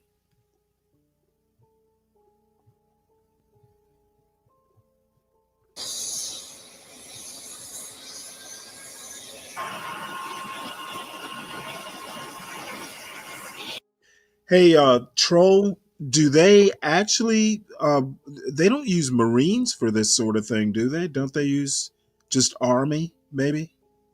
Or do, yeah, let me know. I didn't know Marines did this Well, sort of yeah. Yeah, I think Marines work with those combat helicopters too, Stanley, because Okay, well, they're doing the flying. I'm talking about the ground stuff. I wouldn't imagine Marines would be doing it. It'd be Army, but I could be wrong. I don't know about that sort of stuff.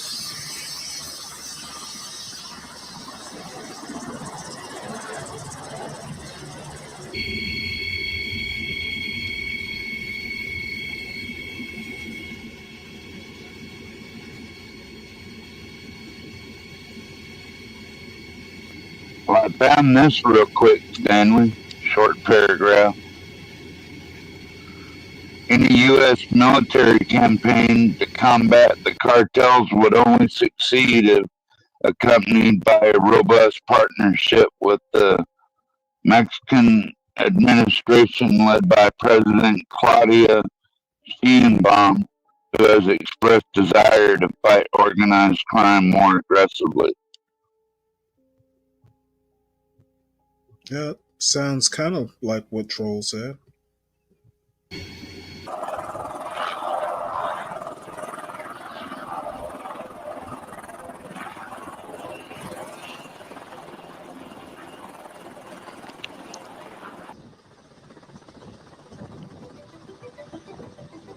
Wow, I didn't know they went that fast.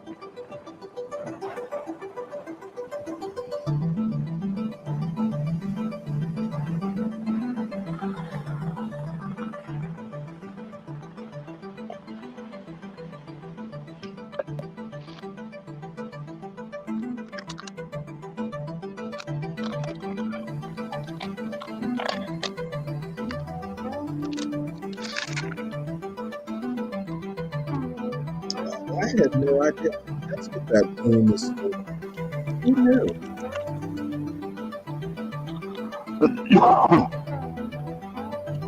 Feel up me there? That's what's going on, Rex. Stanley. I'm confused. That can't be like a KC 130. You're breaking up a little bit, Stanley, or your mic's not right or something. Now I'm saying that can't be a KC 130, can it? Trying to figure out one. You would know better than me. Oh, I have no idea. I don't know air ops either, but the only I didn't know there were, maybe they can fly that low. I had no idea helos could refuel in midair. Yeah, I've never seen it done before till just now myself. We do all kinds of crazy shit. I like that one video of the F-35 refueling midair. That's badass. How that thing just connects like that and fills her up.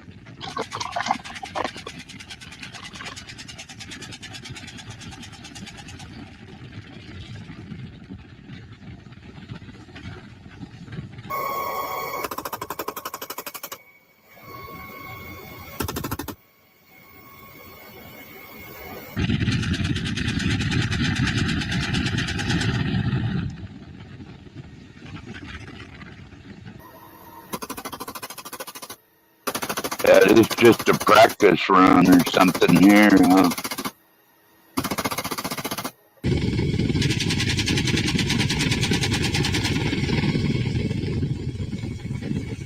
It's like they're in the Mojave Desert around Area 51.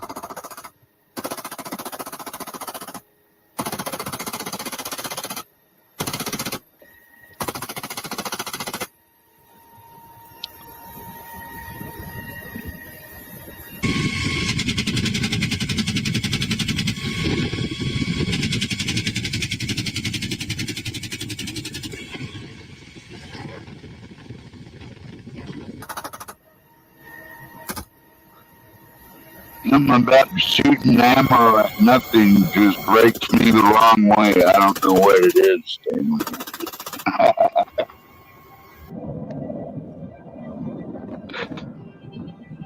That's probably hot as shit in those helicopters.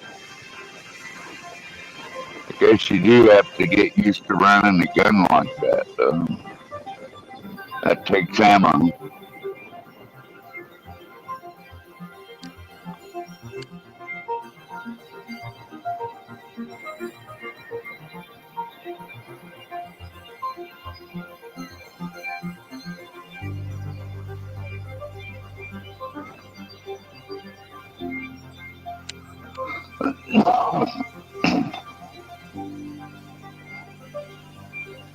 Hey Stanley, did we watch that Navy video about that laser yet?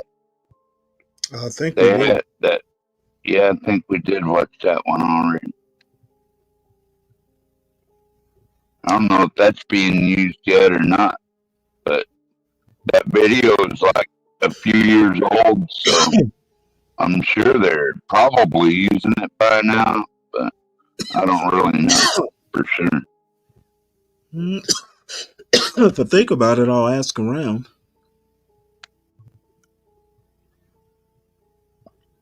Oh, this is let's see here. Yeah. Oh, it's dark in here. Yeah, it might be a little damp too. It's about a female officer, like 155 Can you see me? guys I and am inside one female officer on of a a torpedo tube. This is a first on YouTube. Somehow I knew that was a torpedo tube. So guys, welcome to Fleet Week. I am inside here in Port Everglades, and we're going to take a tour of some of the ships.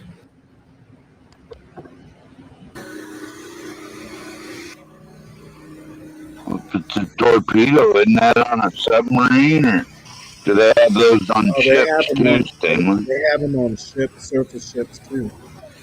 Oh, wow. Hey, how are you, sir? Yep. I always thought it was a sub thing.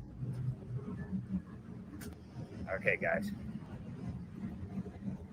We're about to check out a submarine.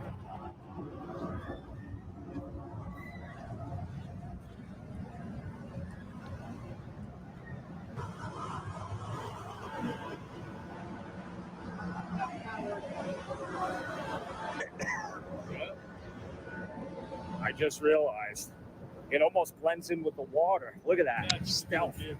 That is where the explosion took place. Okay. Oh, somebody needs to get their fucking ship maintained. All that rust.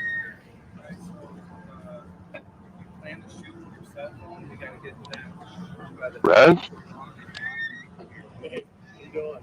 So I am standing topside of a submarine here. I didn't see anywhere. The expression they used, and Look at all that rust on that ship. Indiana. For Fleet Oh, Week? Say oh yeah. nuclear Okay, I submarine did see some on the stairs. Tisk. flanked by the coal we just came off of. It's, there's a drop off. Oh yeah, there This is goes very one right cylindrical, there. as you would imagine a sub should be. So I I have had to blow it up, Stanley. I'm getting blind. What? I had to blow it up, Stanley. I'm getting blind. Oh, this is so annoying to see a ship in that state. I'm embarrassed. I bet.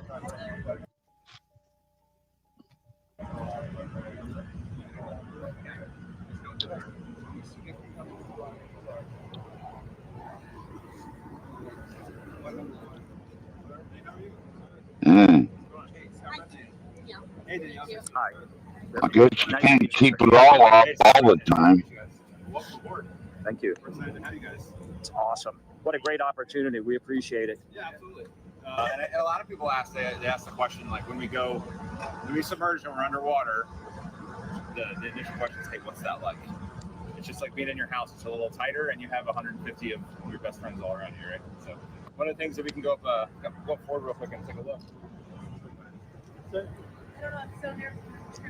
Oh, this video. What was that, Stanley? I'm like, how old is this video? I wouldn't think this is a year ago. I wouldn't think the coal was still around. That ship is old. It's a coal-fired ship? No. Fucking Coal is in USS Cole. It's a cruiser. One of the newer advancements I think it's a the newer DDG. Virginia classes have is Virginia payload tubes, or have the capability for our strike So capability. guided We missile also, it's a destroyer. modular design that allows us to have different capabilities that this ship can support. So the technology allows a lot of different mission sets and really expands our ability to support whatever the operational commander needs. So this right here next to you, as you're looking up to it as you walk by, this is the sail. We can move back after the sail now. The officer of the deck, who is ultimately responsible Must be an honor to go on a real naval submarine like that. stand up in the Dang. bridge. Just like on a surface ship, you're driving from sight, right? When you submerge, obviously no windows, right? No cameras, it's dark. We basically use our ears. We're all about acoustics and our ability to hear things, and that's how we drive.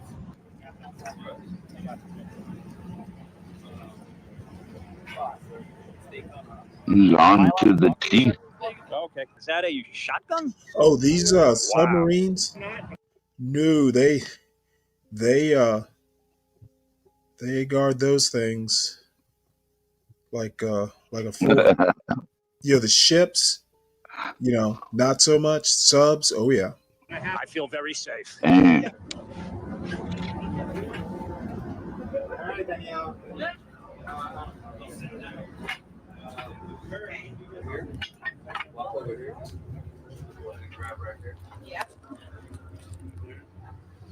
Down the bullet hole.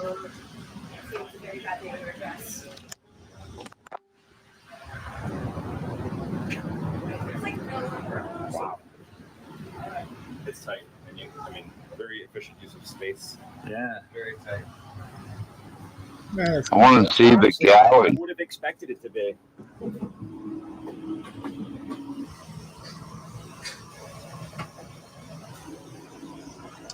It's actually, believe it or not, my first ship was a minesweeper, which probably has about the dimensions of a sub. You believe this or not, it looks roomy. Probably doesn't feel roomy if you're actually in it, but it looks pretty roomy to me. What kind of galley they have, Stanley? I don't know. It probably on that minesweeper, like the kitchen.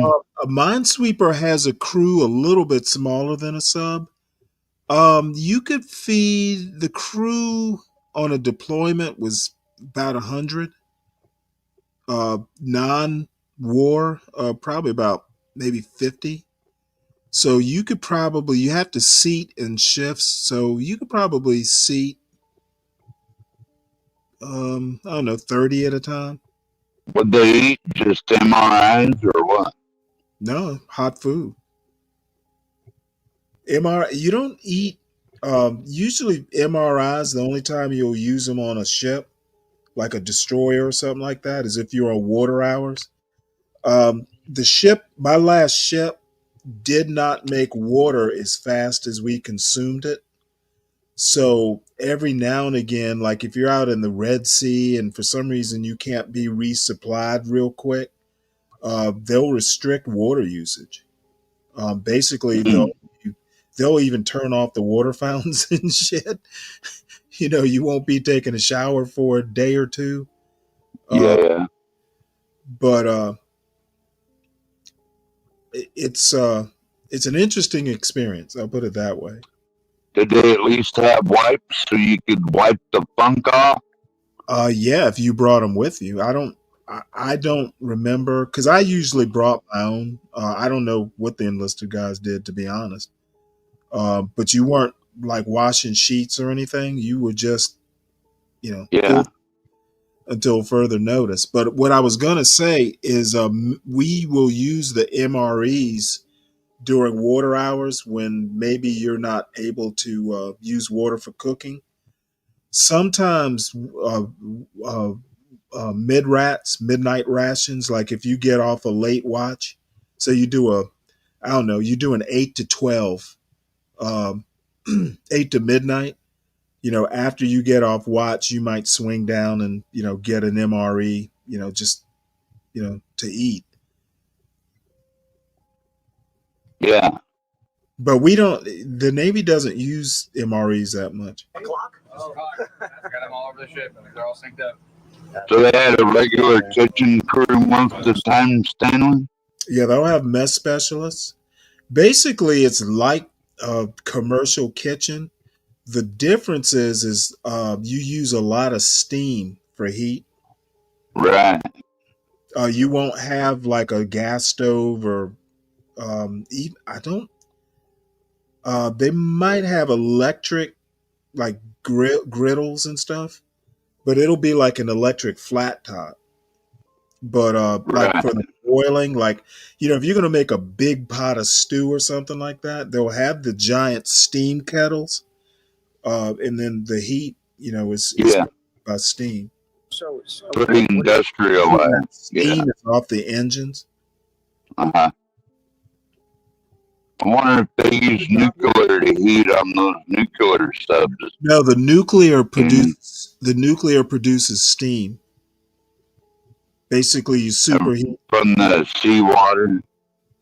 No, it's fresh water. You can't use seawater.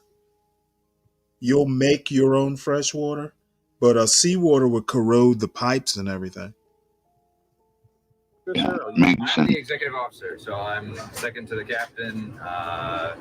Manage the entire crew, personnel, and so it's three things make up what we consider the triad on the submarine. So I got the captain, myself, and then our chief of the boat, who's kind of our command master chief. So three of us, run the ship together. So you live here. This is your home. Oh yes, yeah, this is my home. Yeah, every day underway. You'll see our staterooms in a second. Captain and I share a head, live right next to each other. So. Wow. So we're in about probably knee deep worth of water where the water line is. So the majority of the ship again is underwater, even when we're on the surface. The majority of the upper level area that we're in right now, the forward compartment, is all berthing, and you can see the curtains laid out. They're all 6-man berthings we have on board. We have about 150 sailors on board. Initially, one of the things we do on a submarine, because of the numbers of sailors we have on board versus the number of racks, we have about 112 hot racks on rack. board.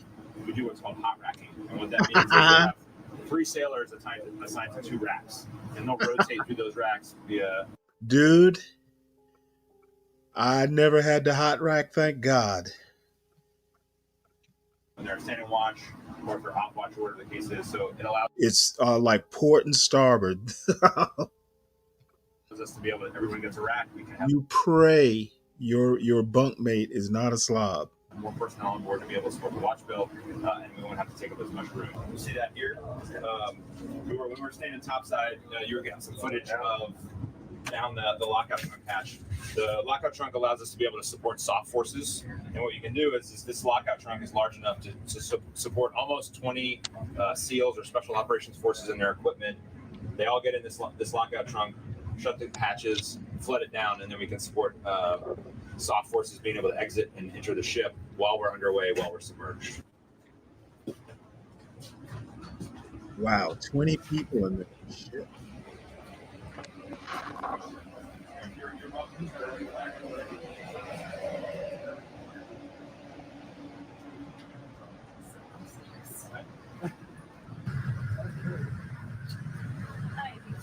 Going down. Come on, slide down those rails.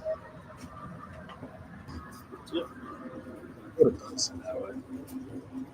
So, what kids? Good? Yes, sir. All right, if you don't head that way.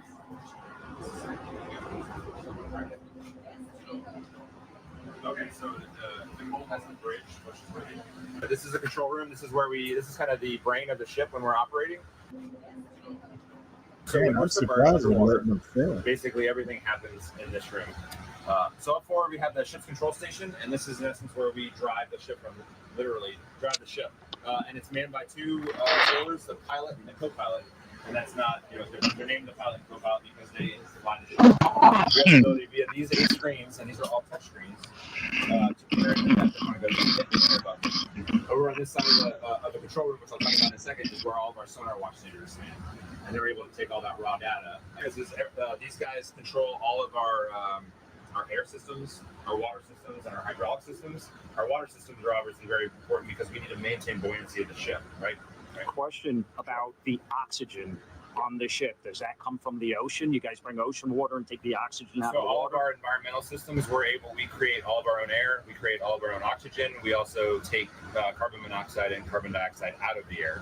And so we basically create our own environment because it's a closed environment once we're underwater.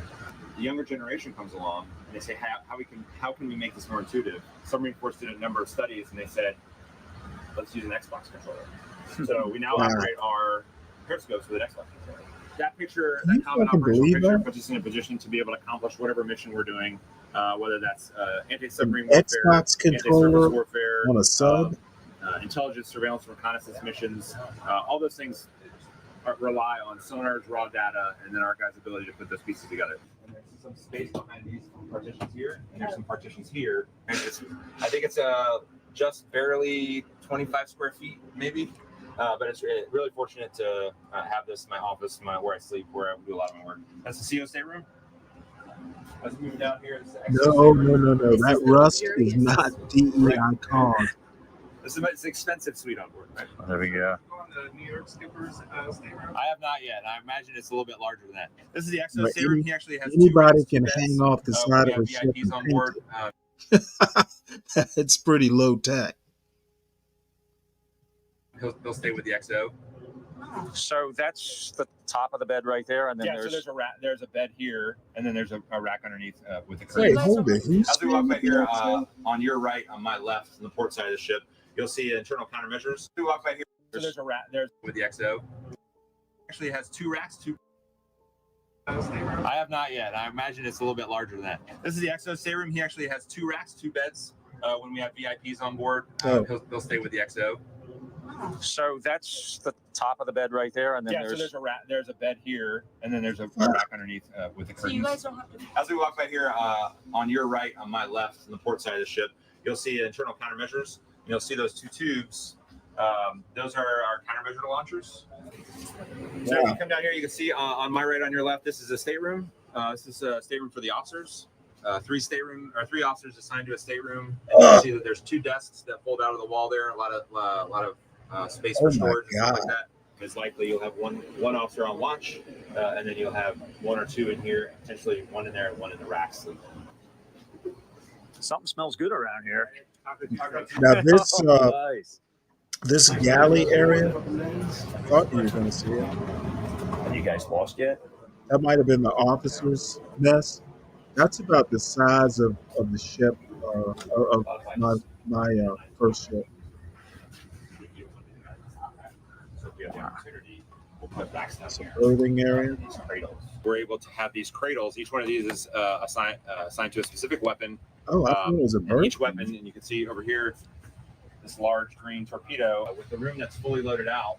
We've opened up one of our tubes. Okay, they must have those shrouds there. Don't want to be on the business end of that. Yeah, those are either racks or they just don't want anything filmed. Hell yeah. Can I really? You let me do that? All right, I'm gonna go in there. Just don't fire it while I'm in there. You know what? I'm gonna do better than that. I'm gonna go inside of it. Don't be doing that that. idea. I think you gotta go feed They got a torpedo stuck in there. They're sending me in to loosen it up. Do you want to get you a set of like green cover on, or are you gonna get dirty? You know what this reminds me of, Stanley? Is the old Star Trek, and they had to send Scotty down there to fix the lasers, and it was fucking way radioactive down there or something, and then he barely survived. Yeah, Clarice, that marine rust gets mighty dark. But bosun's mates generally maintain the hull of the ship. So, you can hang anybody on a scaffold to chip and paint. That's Sandblast and paint, more like it on a ship like that. You don't sandblast unless you're in the yards. No, you chip and paint by hand. Now maybe things have changed by now, but it's pretty low tech stuff. I have the look at that, guys. We got you. Wow. Sandblast with a little look at this. air compressor. Put it on. You can throw it in. Yeah, that'd be great. The things I do Oh, what for a you pussy guys. he put on coveralls. Why does he even need to go in there? Any instructions on how to do this? Crawl on in. Just say you did it, probably. You don't have a grease pencil. You could sign his name at the end. I hope somebody Get in there and scrub them tanks out, boy. There's a. Oh, really? Yeah. If you Clean that sheet up. Get in there and polish that aluminum. Yeah, I want them to just close the tube and fire one. And then you can get a shot at. Hey, do you have a grease pencil hanging around? Yeah, Stanley, you're tall, bro. Dang. It's so funny. One time when I was in the Red Sea, we had CNN come aboard, and I was the only black officer on the ship. And they tried for like 2 days to get me to appear on camera. And I always I made sure I was on watch or just in somewhere where they couldn't find me. No, you know what? I wasn't doing that shit. So I avoided the press like the plague. My captain thought it was funny. I mean, if you want to, so it's tradition to go all the way to the end. And I can only imagine had I appeared on that and some motherfucker on this channel found it making DEI jokes. I'd have been pissed. It's a tradition to go to the end, so I'm going to do it. Get in there and polish that cylinder, boy. Sure, wipe it all clean. You know what? I actually let me play this. That video might be on you YouTube. stick this in your pocket. There's a pocket in your left breast pocket. Stick that in your pocket. When you get to the end, if you want to do it, it's tradition to sign your name. Oh, heck yeah. On the door out. Right first. What you can do is you go headed first. You can crawl down. You Oh go shit! It is. Here I go, guys. Nice knowing you. All right, Terry, you got this. Sailor Fields reporting for duty. Oh, it's dark in here. Yeah, it might be a little damp too. Am I taking the flashlight or not? Yeah. Close the chamber, boy. Put them in there and close the chamber. Oh shit! You got the grease pen already? I think maybe doing this on my back. I don't know how to turn around. All right, guys. Can you see me? I am inside of a torpedo tube. This is a first on YouTube. Oh, man. Yeah. I have to get to the end. Oh, it's a good thing you guys gave me this to put on. It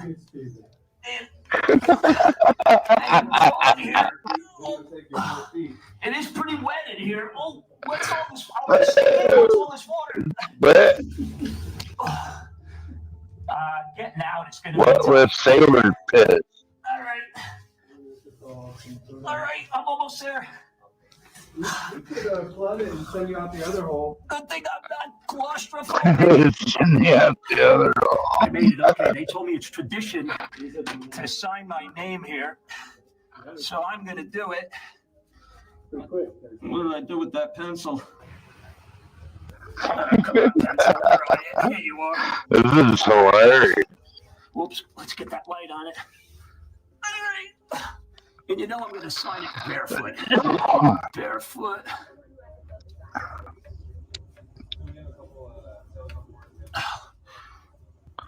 Was here. Yeah. Done and done. All right. Oh, now I know how Bruce Willis felt.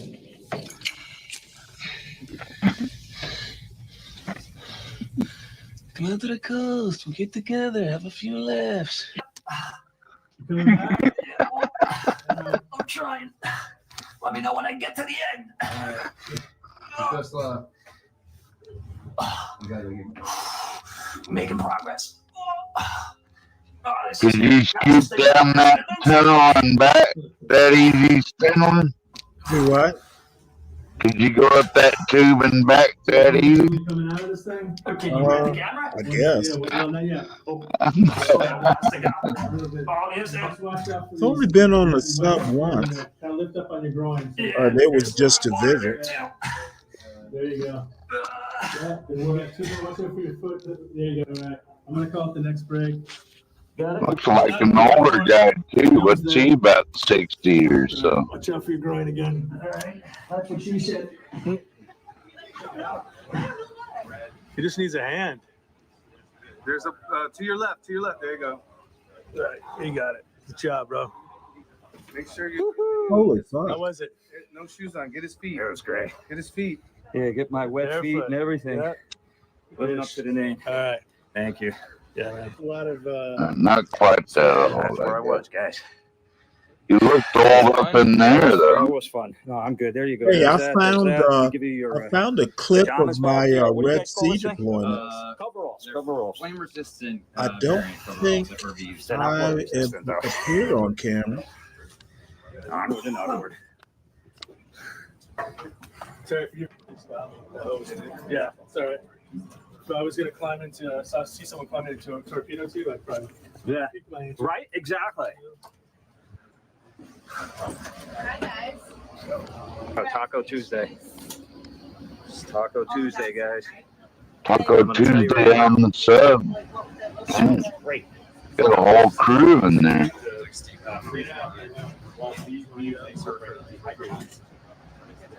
I'll take two. Hold the sour cream. A lot of guys are really excited about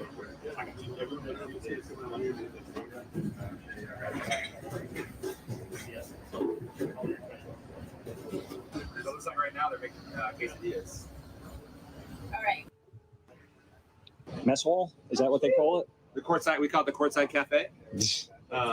And the rationale on the courtside cafe is obviously the basketball themed support, or spreads out here. It's not on no sub. Indiana No in general, the fucking way. state supports the ship. The hell is that? Awesome. From the stuff you see here to one of the cooler things on board, and I'll show you when we get to the workroom. Is each one of the cruise mess tables has some Indiana specific theme, and this one is commemorates the annual Navy Notre Dame football game.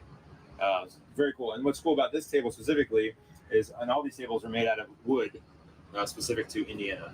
One of the other unique things about submarines that, as of late, relatively late 2010, the submarine force integrated with females. This is Lieutenant Lexi Silva, one of our officers on board, superstar. She's going to be duty officer today. Yeah. I have a question I'd like to ask, but I'm just curious. Hey, Ebony. Great thing that it's a co-ed situation. We have men and Hi, women Ivory. serving on a submarine together. It's Hey, fantastic. Stanley. Can you speak to Hey what there. that experience is like for you? I think it's pretty normal to me. I think every other community is integrated for the most part.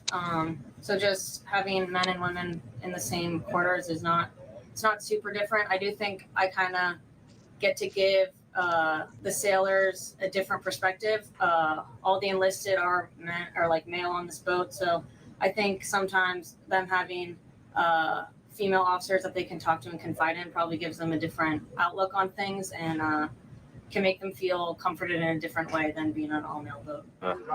She's a DEI hire. Awesome. Thank you so much for your Let me time. put it to Thanks for you your this way. service. I really appreciate it. And I didn't see. Times them having female officers that they can Okay. talk to and Well, confide let in me put probably it to gives you them this way. She is literally a nuclear engineer. So DEI maybe, but she literally. Well, I don't have a problem with her being on the ship, Stanley. I have a problem with her demanding that the men accept people for whatever they are. Yeah, I'm sure you would have that kind of problem. Hold on one We second. got to have standards. She has her standards, right?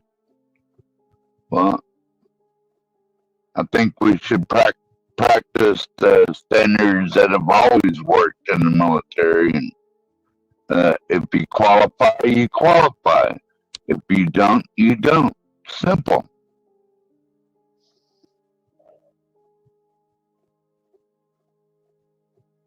Anyway, didn't mean to get off track there.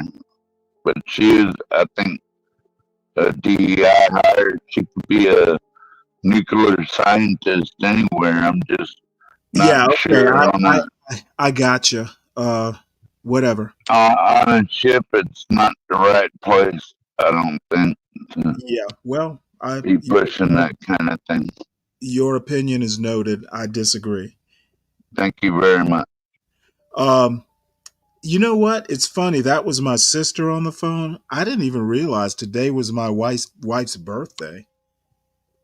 That's a bummer. I completely forgot it. Subconsciously, probably, Stanley. No, I don't know. I guess I don't really celebrate it. As a matter of fact, January 30th was our anniversary. I didn't think of it then either, but it's been 11 years. Oh, wow. a different outlook on things and She can looked make like them a little feel boy. comforted in a different way than being on an all-male boat. Oh, I wonder that, what her guys. That job is is. awesome. Thank you so much for your time. Thanks for your service. I really appreciate it. And you guys are doing a great job. Keep up the good work. We're glad you enjoyed it. Yeah, it was awesome, man.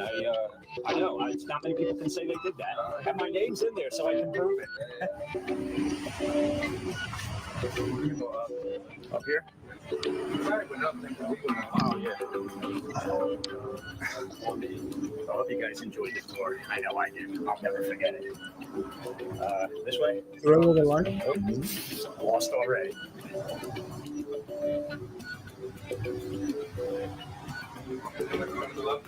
Oh, yeah. My old friend. All right, let's see. What else are they going down? Hold on, I got a camera in my hands. Thumbnail. I have a lot to choose from with thumbnails. All right. Made it.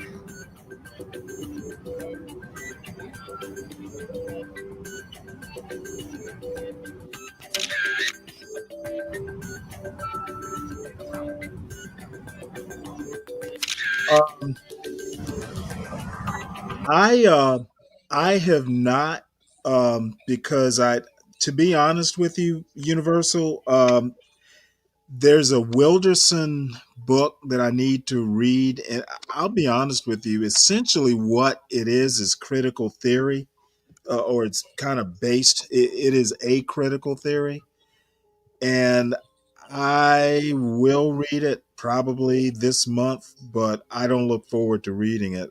Critical theory is just sometimes overly dense, and I don't like it when I have to read it, but I think it's gonna be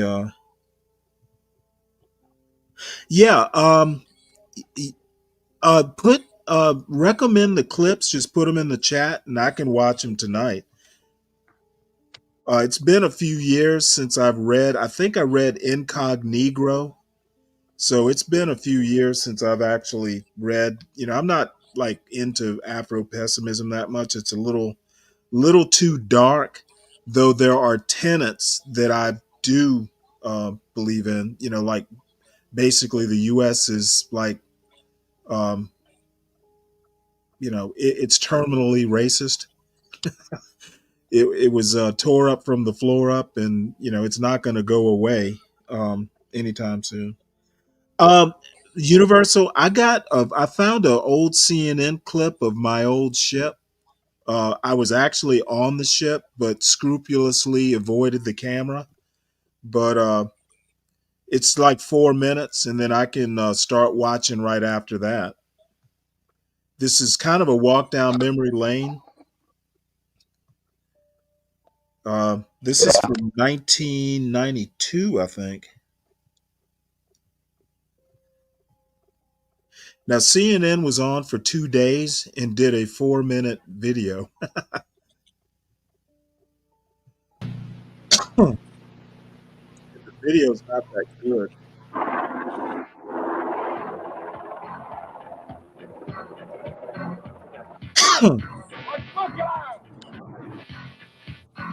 I remember At this that. time, recommending divers so we can access more. Oh, they did it to the music of Tina Turner.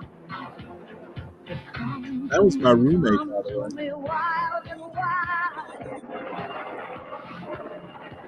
We were boarding ships in that's Captain White at CEO.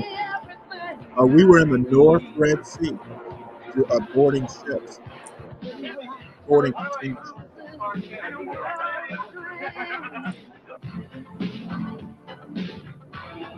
I remember that. That's Rick Wright, Captain White. That dude's a 3-star admiral now.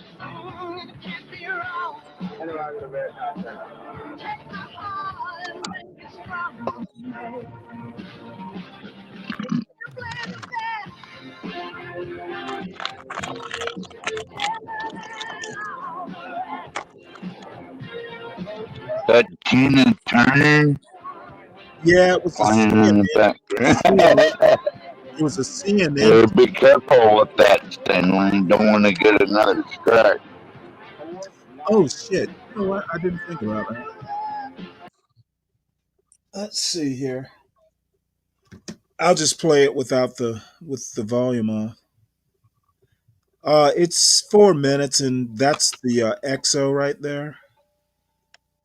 I'm surprised I'm not on that boat. It's the ship's gem.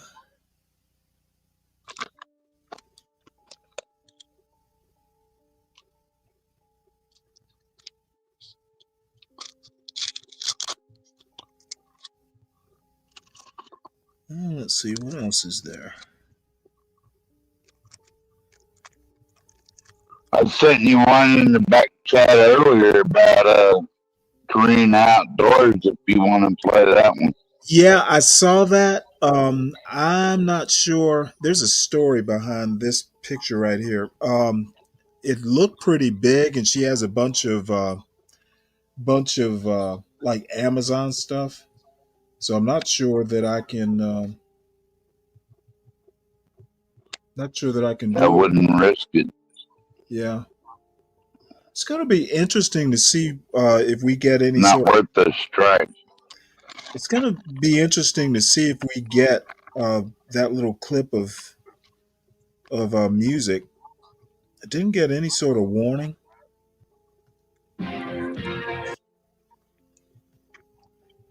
You don't want to get the warning. Well, YouTube will allow you to edit the music out, believe it or not.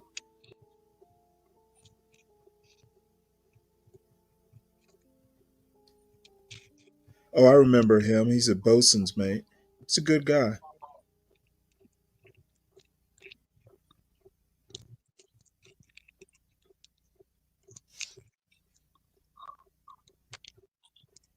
Motor whaleboat. Fly under the radar, as they say.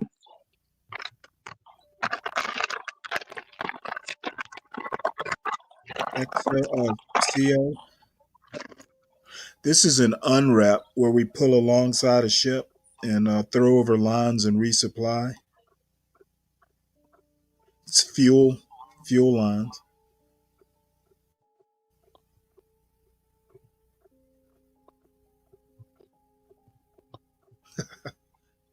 Yeah, MS1, mess specialist, mess decks. That's the flat top I was talking about. Eggs look pretty good. The food on Navy ships is actually really good. Fresh baked bread. Oh, did you make them your cookies, Stanley? No, this is the mess decks. I still have my Briscoe hats. All right, that's enough. Go back to work. You had enough. Back on Yeah, deck. it's pretty much the end. I miss that. I miss those old days. Yeah, there's a lot of camaraderie, eh, Stanley? Oh yeah. I was Lieutenant Satan. Oh. Lieutenant Satan. They called you that? No way. The supply officers did. Oh, there's Lieutenant Satan. Why they call you that, Stanley? Oh, look at this dude. A monkey with a memory could be a naval officer. Stanley, why they call you Lieutenant Satan? What's up with that? Yeah, you come really on need up, to ask. Universal. Do you You really don't need to want to ask? talk about that, Ebony. I'm You sorry, don't say want that again. I was reading something that Universal dropped. What were you saying? why exactly did they call you Lieutenant Satan? I was I an gotta athlete. hear this shit. Let me put it to you this way. At my going away party, I'd never met the captain's wife. So we were over at the XO's house. So the captain introduces me to his wife and goes, "Well, hey, this is Stan Cross. I love him. He's an asshole." And I looked at him and I'm like, "Well, Captain, why did you introduce me like that?" So, he's telling his wife I'm an asshole. That doesn't sound very Satanistic to me. Well, on the going away photo, they basically said we are gonna miss you, Lieutenant Satan. Oh Lord. I could only imagine how much of a mess you were, Stanley. Oh, I thought my shit did not stink.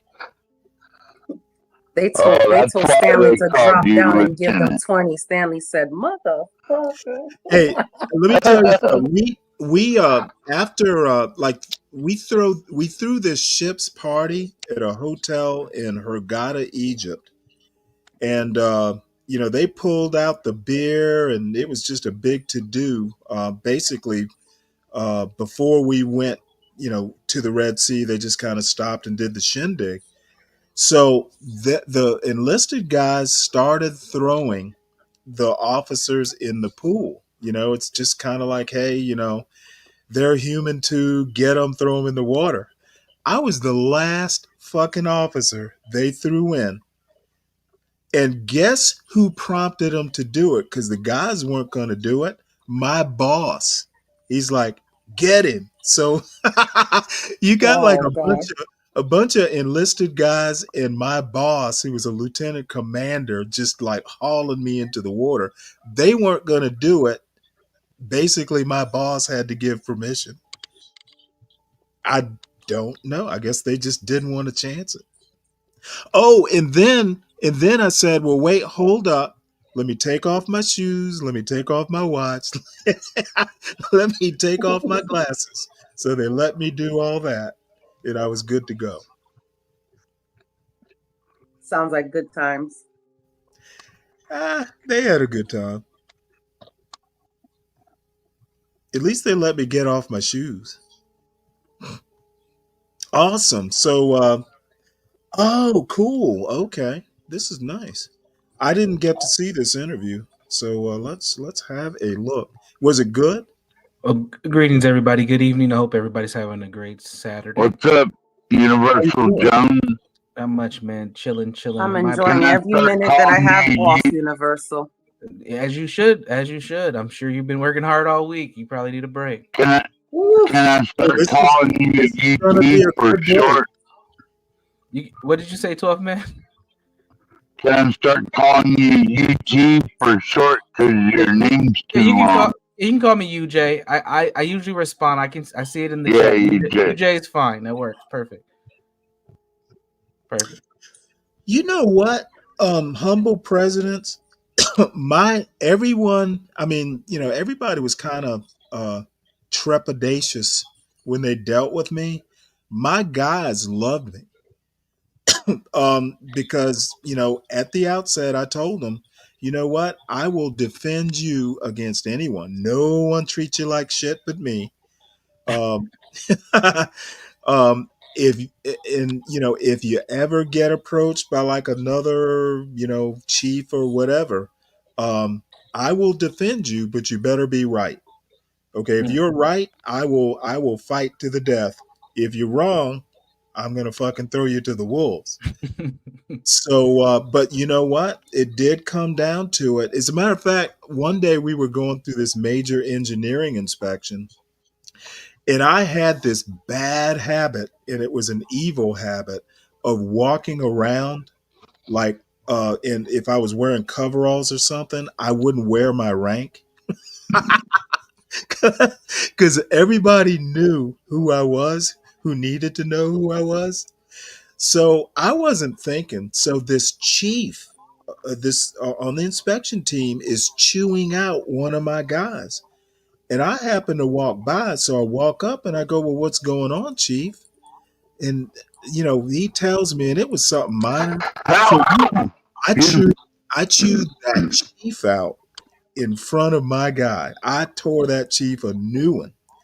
Well, I wasn't thinking, so I really shook this chief up. He thought, he went to my boss and he was like, "Well, some black guy, some young black guy came in. Is that how you're enlisted, guys?" So my boss goes, like, kind of like shakes his head and goes, "Oh, that was Lieutenant Cross." We know exactly who it was. So that chief was fucking freaked out. My boss came to me and he goes, "Look, Stan, come on, you can't be chewing people out without your rank. That dude thought you were some little seaman or something." So I used to love doing shit like that. Well, kept them on their toes at the very least. Oh no, but this guy wasn't even on the ship, in the ship's crew. His boss was a 1-star admiral, and I could have gotten in trouble. So what was this actually really good? It looks like. Well, Stanley, I haven't watched this yet. I figured it'd be good for us to both kind of catch it live together. Awesome. But what I did was I had some time today, so I went and looked at some of the people you suggested that I wasn't familiar with, and I came across this this concept of Afro pessimism, and it's interesting. I don't necessarily disagree with the concept, but I think it just leads us to not being as constructive as we probably need to be. But and then also I wanted to let you know I did check out you covering my video on Mr. Filler, and I'm actually surprised that we aligned on something, Stanley. We actually aligned on the thought process there. So I appreciate your review. Yeah, I don't always disagree. Yeah. As I'm learning. Yeah, cool. But yeah, let's watch it. Let's have a we don't have to, I don't know if we want to get through this whole thing, but you know what? You tell me when you're done. I'm done. We can go ahead and roll the tape. Okay, let me do some muting here. I don't know, what is he shoveling snow or something? He might be. He's putting coal in the stove. But let's go ahead and get right to it because, He's as I said, hacking Ice our Cap. first time meeting, so to speak, was through. I haven't watched Jared Ball in over a year. I was just gonna ask you, are you familiar with Dr. Ball? Yep, It's I been a am. long time since I've watched any of his content or read anything from him, but yeah. Well, oddly enough, the last time I watched them, they were still BPM. Mm. So now they're Black Liberation Media. Yeah. BLM. Yeah, I know. They had the ride the wave apparently. So.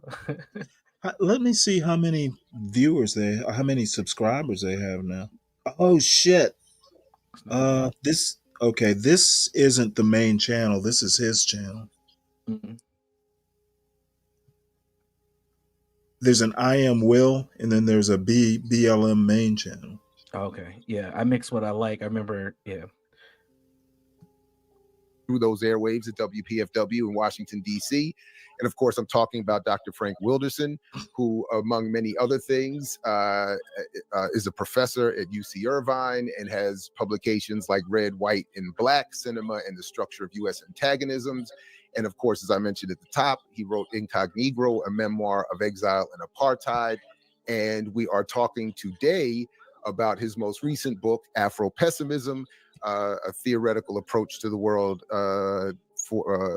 that he is credited, and I think rightfully so, as founding or being its most prominent spokesperson. So Frank Wilderson, welcome back. It's good to see you. Thanks for joining us. Thank you, Jared Ball. It's great to be back with you, and shout out to Todd and Dr. Haight too. No doubt. Absolutely. Our original crew. And look, I got to add those links to the show notes for this as well, because I would encourage people to go check out a lot of those discussions that will probably cover things we won't get to today. My favorite among which is your Incognegro memoir. And of course, all the discussions we've had about Chris Hani in particular. People should go check all that out. So anyways, good to see you. Thank you again for coming through. As I was joking with you, somewhat joking with you, my presumed or real association with you has been causing me so many problems and raising so many questions for so many people for so long. And I wanted to start with, a couple of years ago, I did an interview with Dr. Lewis Gordon. And I have to be honest, at the time, I did not understand the depths of his disagreement with you and your work. I didn't understand, so when he came on and we had this interview, he was right in his critique of me, that when he said that a lot of people who are critical of the critics of Afro-pessimism haven't read the criticism.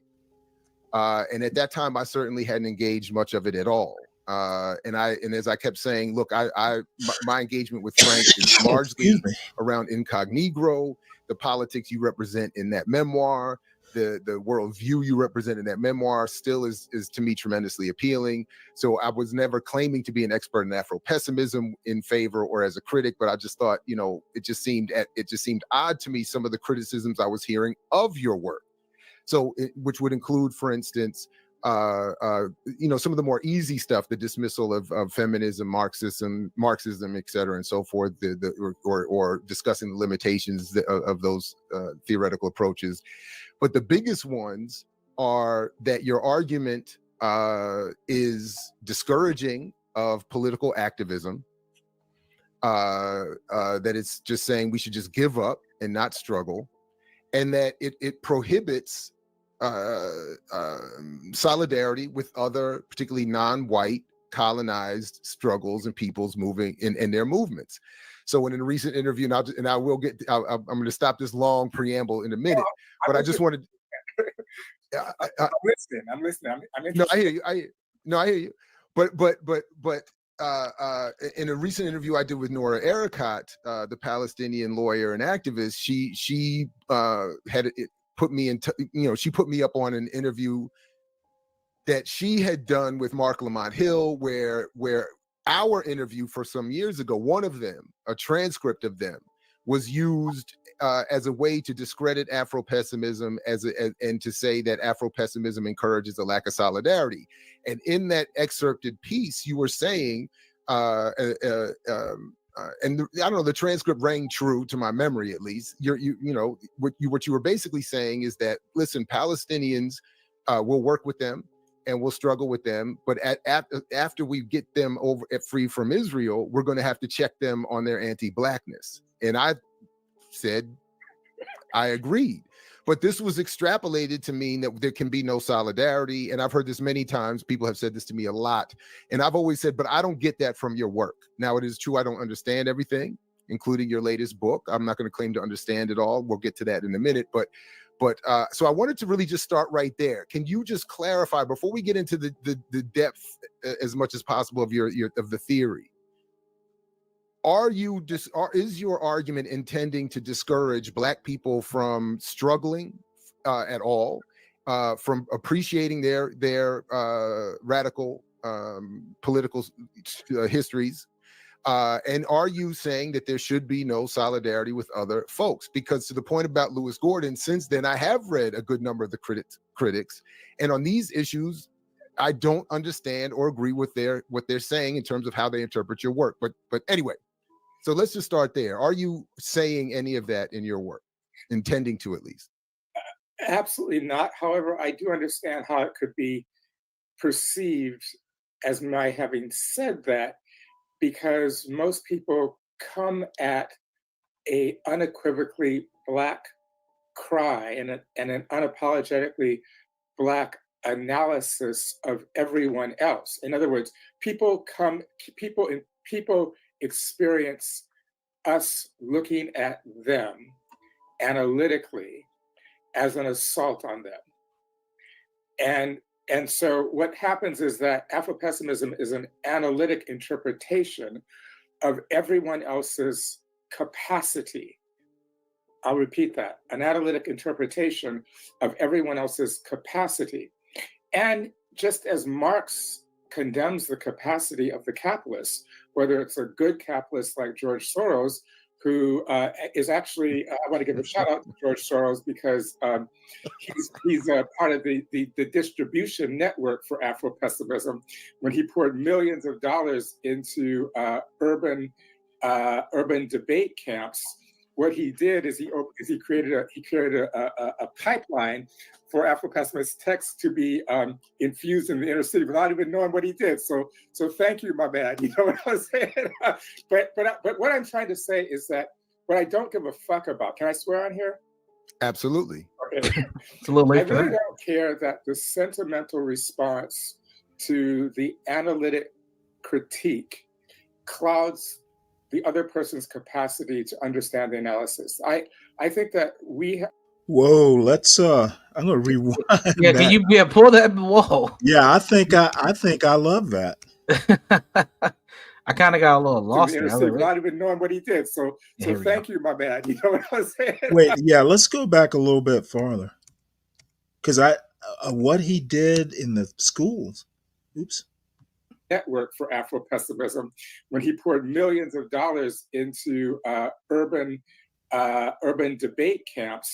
What he did is he created a pipeline for Afro-pessimist texts to be infused in the inner city without even knowing what he did. So thank you, my man. You know what I'm saying? but what I'm trying to say is that what I don't give a fuck about. Can I swear on here? Absolutely. Okay. I really don't care that the sentimental response to the analytic critique clouds the other person's capacity to understand the analysis. You won't believe this. I actually fucking feel that way all the time. Really? Especially on this channel. Okay, people, I don't care a lot. Yep. Okay, because you know what? I'm trying to think of a specific example. People just sometimes don't seem to understand that, I don't care doesn't mean that I hate something or anything like that. It's just, I'm not going to lose sweat over it. Right. It doesn't move the needle for you. Yeah, it does not move the needle, and it shouldn't move the needle.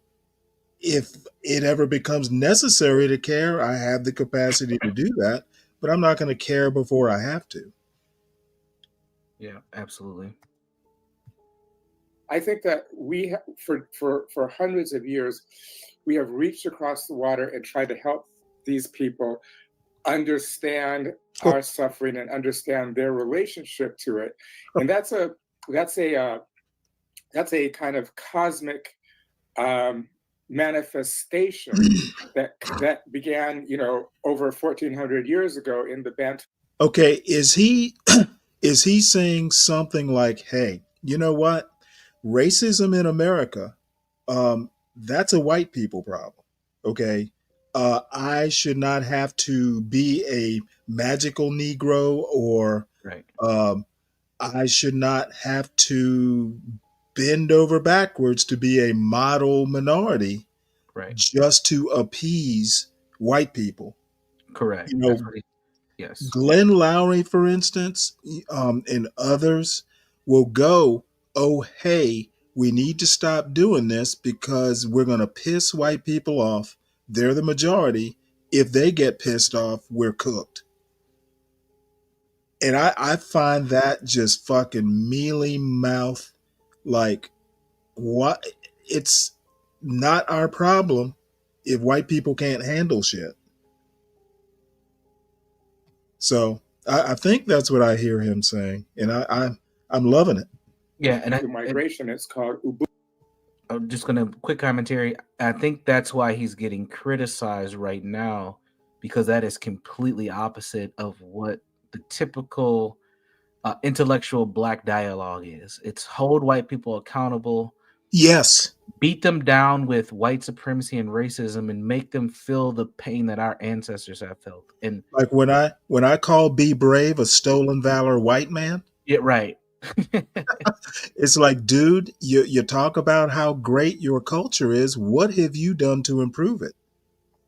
Exactly. Not a damn thing. And I'm not too familiar with Wilderson's his philosophy, but I'm curious to know if he's saying we need to work on our culture and figure out how to work through those issues internally before we start helping others, whether that's whites or non-whites or whatever. I wonder if that's where he's going with it. Well, I would hope he would say we don't have to help others. Right. I would agree with that too. We have to learn how to compete and coexist. Exactly. And that's my whole point about damn the second best. You know, we need to start looking to see what the Asians are doing as far as academics, etc. Whites are second best. Now it's harsh, but it is statistically true. Yeah. Let me tell a quick story, Stanley, because you just brought up something that reminded me. I used to do, I still do this, but this was back in maybe 2016. Now, see, hold on one sec. Let me put this here. If you want revenge because of your ancestors, bring it. You will lose, motherfucker. When did I say anything about revenge? Did I say something that would suggest I'm going to go out and fight? In a weird way, I think that's actually a small percentage of black people, whether we're talking BLM types or whatever. I don't think a lot of black people want revenge. They want more of a pat on the head. I don't even, they shouldn't even want that. I agree. I 100% agree. It's You know, like a we weird are validation type of thing. exactly. We are fully formed. We don't have to care what white people think. As a matter of fact, just this morning, someone was talking about, well, yeah, a Solid Snake. Yeah, we have to care what white people think. Yeah, you represent the race. So and so, some famous black person represents the race. We have to care. I'm like, what the fuck are you talking about? There's no single black person in this country, rich, famous, or whatever, represents the whole race. This, basically, and this is probably kind of real debatable. In my opinion, the black community ended once segregation ended. We were pretty much all out on our own. And I think we probably fooled ourselves. We did, absolutely. And you know what, Stanley? I think about that time period a lot. I've done some of my own research there. What you just said is very important because what we created from there was this pro-black identity. I'm black and I'm proud, and we recreated the physical community into some like mythical movement. And we went from being Black Americans, is how I look at it, to being Black folks. And this is what I talk about, the racial idolatry all the time. It's like a religion to Black people. So when you hear a Solid Snake say those things, if you go against that, it's like sacrilegious. Like you are doing something incorrect by not seeing yourself as part of the collective. So that's why an individual like me, who, yes, I'm conservative to a certain extent, we are looked at as coons because everything we do is completely opposite of the common Black narrative. It's very fascinating. Well, let me put it to you this way. We're closer aligned than you might imagine. To the Hotep folks, fuck you too. I don't want to be like you. I don't want to be like white people. I want to be like me. Yeah. And I honestly, Stanley, I think that's the way to really improve a lot of the issues that Black Americans have, is to be a little bit more independent focused and not so concerned about the race aspect. But and this is where, and I talk about this professionally too, we've all been racially socialized so bad, even white folks, that I don't think that we know how to exist without that filter. Look, white people are not to the degree that Black people are, but they're victims of white supremacy too. Exactly. And I don't think white people understand that. No, they don't. And honest, in a weird way, Stanley, the super liberal white folks who like fight against white supremacy, that's part of their victim mentality. Like they also have a version. It's the Be Braves of the world. They also have a mentality. But it's weird because they have the most benefits in the system, right? But they also suffer from it. Like they're not reaching their fullest potential either. This is one of the most fascinating things that I think I've come across when it comes to racism. Okay, whites don't perpetuate Black racism. Blacks perpetrate it. Yeah, okay. I think we all do in a way. Yeah, I think we all do in our special ways. Yeah, but anyway, we can play more of the video. We can dive deeper. Oh yeah. Appreciate it. No, I'm enjoying. Which means goodwill and compassion and love of the other. And so what you can rightfully say is that there is no Ubuntu in Afro-pessimism. It's just a cold gaze. But that doesn't mean that it's actually saying what other people experience it to be saying. Solidarity is I mean, I'm checking myself now at 65 on my solidarity. I'm fucking sick of it. I have struggled in more people's oppression contexts who are not Black over the past 53 years than I have in decidedly Black struggles. And so attitudinally, I don't have any more energy or compassion for someone who can't see that what you just said at the very beginning, that Israel is a blight on, if not the world, the Middle East. The United States is a blight on the world, and Israel is a extension of that blight. And so much in the Middle East would be restabilized if Israel did not exist. But that restabilization would not do anything essential for the liberation of Black people. And I did a 6-hour Afro-pessimist workshop for 35 activists / leaders of Black Lives Matter from Pennsylvania, New York City, and New Jersey back in 2016. This was at actually the Audubon Ballroom, which is now the Malcolm X Shabazz Foundation. And in that 6-hour workshop, the Black Lives Matter people talked to me about a sojourn they took to Palestine for 2 weeks, in which they were going with this whole idea that Ferguson is Palestine.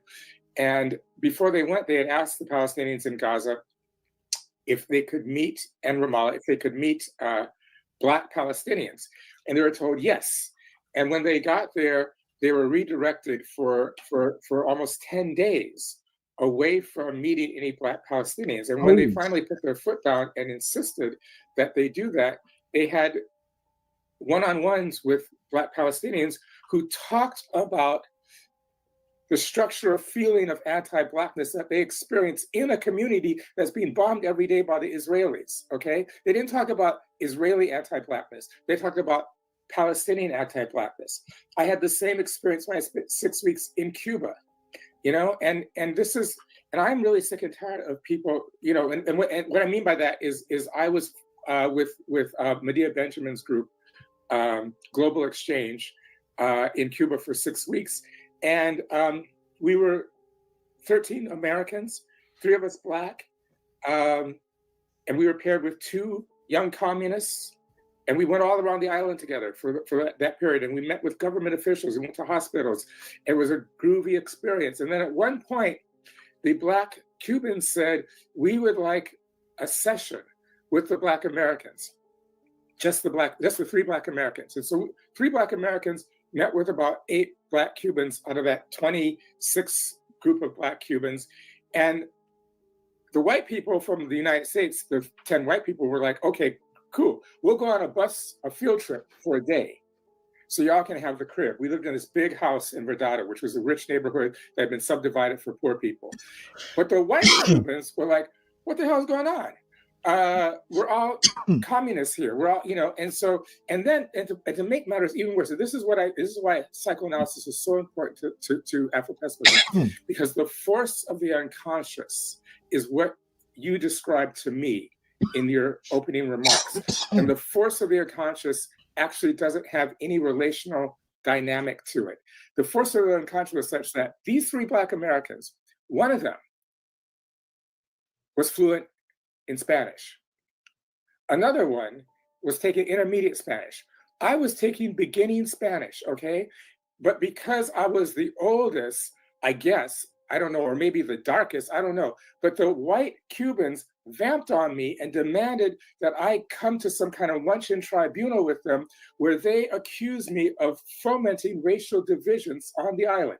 This is a global phenomenon where these people feel victimized by our critique of their capacities to be, and often of how they use their capacities. And I'm very sorry. Afro-pessimism is about them. It is not to them. There's been too many hundreds of years of Ubuntu where we have said, okay, how are you feeling about this? How are you experiencing this? Okay, I don't give a rat's ass anymore. So in that regard, they're right. But in terms of the analytic, they're absolutely wrong, because I've done nothing but solidarity work throughout my whole goddamn life. I like him. So what about also the specific criticism that Afro-pessimism dismisses the Black liberation movement, all of the work, all of the George Jackson work, all of the BLA work, all of the, you know, Asada, etc. And then even this other thing, by the way, you don't have to respond to this. This is up to you. But I forgot to mention that the reason here's the deal. Here is where they're going to lose me with the Marxist framework. Yep. You know what? I'm just not going to be able to go that far. I will do anything. I will do anything for love, but just not that. Here, I'm going to put a link in the back for you. I found a part 1 of the audiobook, Afro-Pessimism. Oh, perfect. Yeah, thank it's you. 7 hours. There is no part 2 that I can find, but it'll at least get you started. Perfect, thank you. I eventually took down the Lewis Gordon video, which I think the only video I've ever willfully took down. By the way, my bad. Please forgive me, everybody. Just real quick, the remix show from Thursday, a couple people have asked about it. Google took it down, YouTube took it down, Alphabet took it down. And I suspect it was because of the sort of naturalist discussion around responses to COVID. And even though I have already said I am vaccinated and I'm on the side of the people I interviewed the other day, the medical practitioners that encourage us to get vaccinated, I am not in favor of censorship. So I'm not cool that they took our shit down. I am not cool that they took our video down, even if I disagree with the particular message in the video. But that's what happened, by the way. The reason I'm bringing that up here, Frank, is because I took down, the only time I willfully took down a video that I can think of, at least, is the Lewis Gordon video. Because, not because he disagreed with you, but because he insinuated that your story about your experience in South Africa was not true. And when I asked him to come back on, I felt like after the interview, I thought, man, I let that go. I felt uncomfortable. So I reached back out to him and said, would you come back on and either lay out your evidence or, you know, take it back or whatever. He basically said no. Long story short, he said no. So I took the video down. So that's why I just I hear you. It didn't sit right with me. If you have evidence that Frank is lying, then say it. Otherwise, I don't think it's fair to disparage the argument by suggesting his personal story is not true when you have no evidence to say it. I should have checked it at the moment when it happened. I didn't, and then so I anyway tried to correct it coming back, and he didn't want to engage going further than that. So you know what? That's okay, because I will tell you this: I was hired and fired almost on the same day in 2005 at the University of California, Irvine, because a cat named David Theo Goldberg, who's a white South African, said the very same thing about me and put that shit in the dean's ear. And then she rescinded my provisional hire based upon the fact that I was being called Jason Blair in advance, the dude who made up the stories a long time ago. And what happened was, thank you very much to Professor Joy James, because I had made $20,000 the year before as a graduate student. Okay, I'm not anywhere near that low now. Okay, and I didn't have the money to pursue that. And Joy James loaned me $2,000 to get a lawyer to sue the University of California, Irvine, and my wife, Anita Wilkins, who was not my wife at the time, was on sabbatical in South Africa in 1992. And in her travel journals that she has from all over the world, she has a very detailed description of a meeting where Nadine Gordimer, the Nobel laureate, had nominated me to take her place at the annual convention of the Congress of South African Writers on the executive board. And there were 100 delegates, and I won by 99 votes. Then an ANC official in the government of Pretoria wrote a letter about my participation. And the other thing that they said I was lying about was that they said, Samuel Jackson never performed your work at the Negro Ensemble in 1988, okay, which was actually on HBO. So I have experienced this for almost 20 years now, and it's nothing new. I think that, I went to South Africa. There are 100 Black people living there. No, 100 Americans living there, living permanently there when I went. And most of them were doing stuff for either the State Department or USAID or NGOs. And I joined the ANC, and so I'm happy about that. And there are people who have actually decided supported to terrorist. my claims. I've documented verification of all that. You need to read that book. Go ahead. I just had to get No, that I mean, out. it's cool. I appreciate that. I was just saying, the other thing I'm on the record is saying, by the way, on that issue, just for the record again, is that look, I couldn't prove one way or another, and I ultimately don't care. And if what you did politically with Incognegro was enough for me. So if anyway, that's where my bias is. That the argument you lay out in there, the history you draw out in there, the views of the struggle in South Africa that you put on that. I'm like, you know, to me, I don't mean to disrespect your real life and what you're saying about your real life. I'm just saying, even if it wasn't true, I wouldn't get that. It's damn difference. But because my point is, let's talk about what he's saying and politically, and that's ultimately where. So the last point before we get to by the way, your critics would also say that, in terms of your point about Soros, that in fact, because Lewis Gordon in another video I saw did make this point, that your work is being used to destroy the debate scene for Black youth.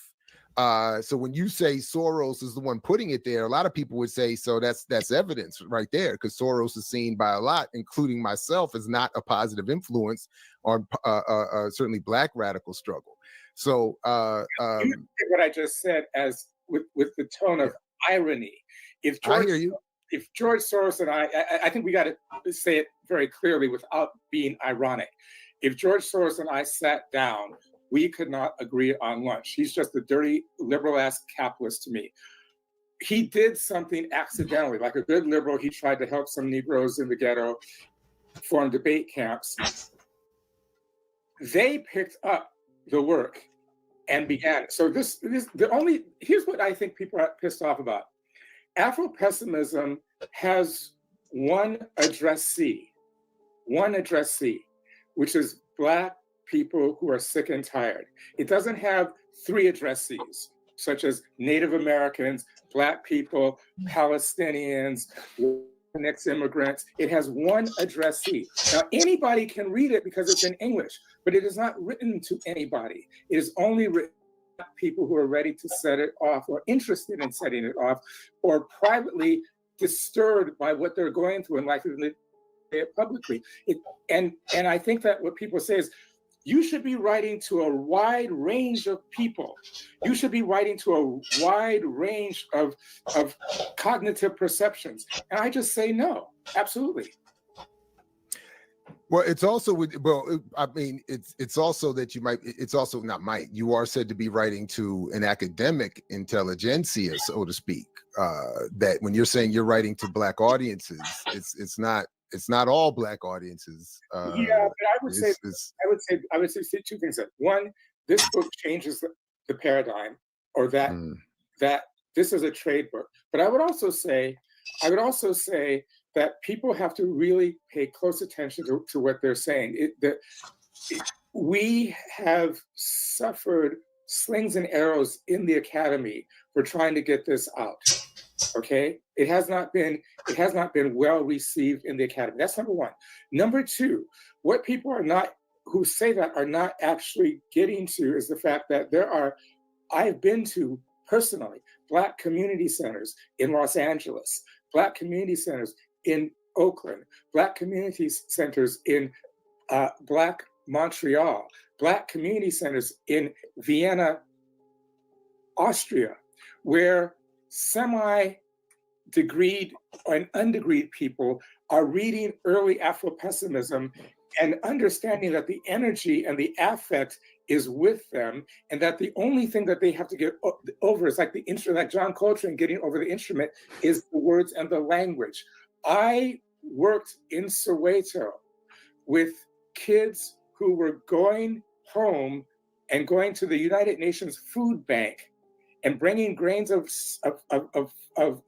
grain, bags of grain to their homes, and then coming back to school in a place called Pimville, a part of Soweto, where we would have Antonio Gramsci reading groups, okay? And you know how hard that language is, okay? And all those kids brought a thesaurus, and we sat around and we got through it, okay? So all those people who are talking this smack is really, it's just their way of degrading what we're doing without looking at the hardcore evidence. There are people in the ghettos who are reading this work before this book came out. Well, I've said some of the trouble you've caused me. One of the good things you caused by especially this visit this morning or this afternoon is that my brother, I'm just seeing it and I'm late to it, so I'll get the response to you shortly. But shout out to Luke Stewart. Also at WPFW, whose Radical Jazz Listening Group is checking this out and looking to extend the conversation in their group beyond today. So I appreciate that, and they're very excited for this discussion. So I appreciate that in them, and Luke in particular, a real good brother over there at PFW. So anyway, so thanks. It gave Luke an excuse to me after some time. That's what's up. One more thing I did want to ask you, when I was doing all the not all the reading, let me rephrase that. When I was trying to do some of the reading of the criticism, so that to address what I thought was right, what Lewis Gordon said to me, at least for me, like I had not really read that much of it. One of the things I saw was that that piece where Orlando Patterson is quoted in the Times as sort of dismissing your take on his social death analysis. Did you ever respond to that, or did you have any thoughts on that, or does that mean anything, or how, or what do you do with that? First of all, I thank Orlando Patterson for a groundbreaking work, Slavery and Social Death. I mean, there are certain books that are out there that we could not have formulated this analysis of Black suffering. That's all it is. It's an analysis of Black suffering. It is not a blueprint of what to do about that suffering. It is not a historical kind of account of that suffering. It is not a sociological intervention of that suffering. It's an analytic. It's like looking at a piece on the chessboard that's a queen, and looking at another piece on the chessboard that's a pawn, and saying, before anything happens, what is the capacity of the queen, and what is the capacity of the pawn? That's all we're doing, okay? And so I think that there are people who are alive and dead who intend to do more in their work. And we have taken this little nugget from their work to expand our project, and they don't like it. I mean, I think I've heard through the grapevine that Hortense Spillers has had some issues, and we could not be anywhere and anything without her work. I know that Frantz Fanon, who is a humanist, is rolling around in his grave every time we mobilize him. And the way I say to that is that, well, Fanon, wait for David Marriott to die. And when David Marriott dies and gets to heaven, he will teach you how to read your work a little bit better, okay? Oh, damn. But you can see why people would be like, Frank, come on, man. That sounds... Damn, I like that. When my crew dies, we're going to get there and tell Fanon how to better read his own work. That's gangster. Yeah, it is. But the reason I say that is because so many Black writers, me included, although I'm like this in person, but not like this on the page, so many Black writers are so traumatized by the comprehensive scope of Black suffering as they look at it. That by the time they get to what I would call metaphorically the end of, that is a big point, Stanley. and as somebody who, in my real life, I've written a lot of things on just analyzing Black community, whether it's been for school. I've written for the oldest Black newspaper in the state of Minnesota. I've been a columnist on that for almost 10 years now. Actually, damn, it's past 10 years. Holy shit. So, he's being very honest about that. And I appreciate that, because a lot of Black academics in many different fields, a lot of Black writers, so I've noticed that sometimes they're afraid to get beyond the Black identity and the race thing. And I think it actually. What do you mean get beyond? You mean hey, let's get past this. You're just a horrible human being. Yeah, absolutely. And that's part of it. But also I feel like they don't write about anything but the Black experience. And I think that limits their skills and their talents and probably their gifts, because they don't know what else to talk about. Like, one of the things I pay attention to, Stanley, are dissertations. I'm a fucking nerd, but I read people's dissertations. I help people who get PhDs as well. You know, I'm on a couple master's projects right now for one of the schools I'm associated with. And these are students from all ethnic backgrounds. Stanley, every year, the black students that come to me, they all want to talk about race. They can talk about anything they want. Interesting. They all talk about race. It never fails. And what I end up doing, Let Stanley, me ask you a quick question about those people, though. Yeah. What's their background? Well, are they middle class from the projects? yeah, I good mean, question. or It's is a it mix. It's a mix. a variety? Yeah, it's typically a mixed. With the master project level students, a lot of them are folks who came from like working class backgrounds. They've elevated. They kind of developed their own academic, and then they went on to get a master's degree. Usually, they're from working class backgrounds. For the PhD students, I get all types of mixes. A lot of people from middle class backgrounds for the PhD students, but it never fails though, Stanley. They always want to talk whatever topic, chemical dependency, working with a peer mentor. It doesn't matter. They always have a racial lens on it. It's very interesting. So what I end up doing is I try to challenge them to think, what are you really trying to solve, or what are you really trying to find out or discover with your research? And does race have to be a part of that equation? Because I feel like, man, there's so many like brilliant people that limit their ability to like do things because they just can't stop thinking about race. What do you think about this comment here? Let's see. Have you seen a lot of white streams centered around race these days? Well, no. What do you think about it? Why would someone ask? Oh, why the actual why would statement someone itself? ask me this question? Because I don't know, Stanley. That's my Let that's me my answer. let me respond to it.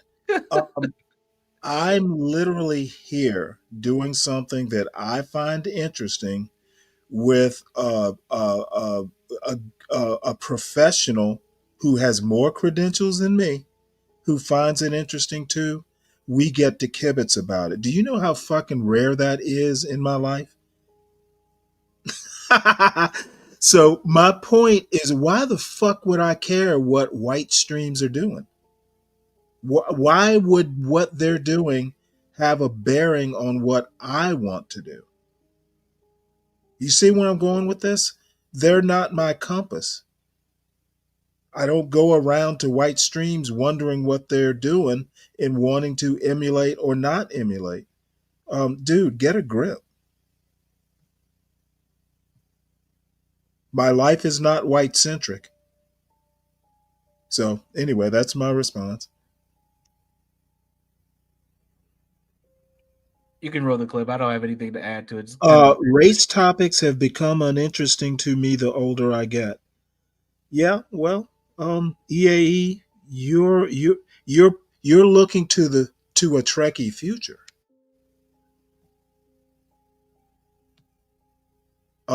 Essentially what's going to happen here is people are going to get pissed because we're not worshiping white culture.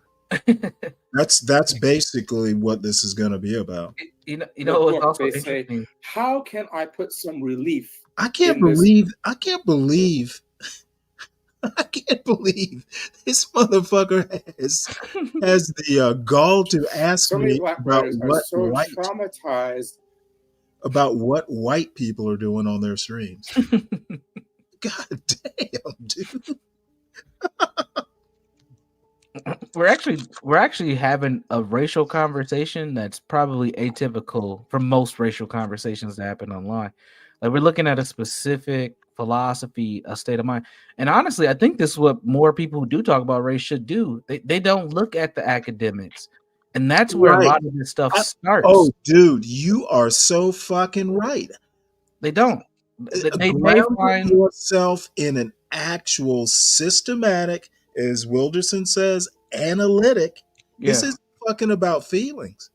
Yeah, but see, Stanley, this is this is the problem.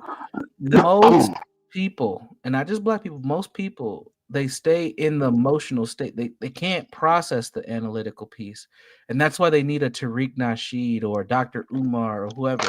somebody who dumbs the bigger things down. Right. You okay, 12 man? Yeah. Okay, all right. Got some Well, background. I just like Sam Fisher has fallen to second place in the final round of our group. So if Stanley might find it in his heart to share the link, then maybe we can get some more votes to help us win a decent amount of money. And You're gonna maybe share? Can you put the link in the back chat? Yeah. All right, we'll get Yeah, it. we've fallen to second place in the channels, and I think I already made a deal with Portia. Every vote donated, like if you pay for votes, like I will do my best to reimburse dollar for dollar if you care to pay for a vote. And it is 2-for-1. It is 2-for-1 today for I think at least another half hour or so. So yeah, it makes me a little nervous that little dog getting ahead of me, Stanley. Yeah, just I'll drop the link. Perfect. Yeah, like I don't keep anyone's names or anything. Can you put like the link that. in the back? Can you put the link in Yeah, the back? I think I just did, didn't I?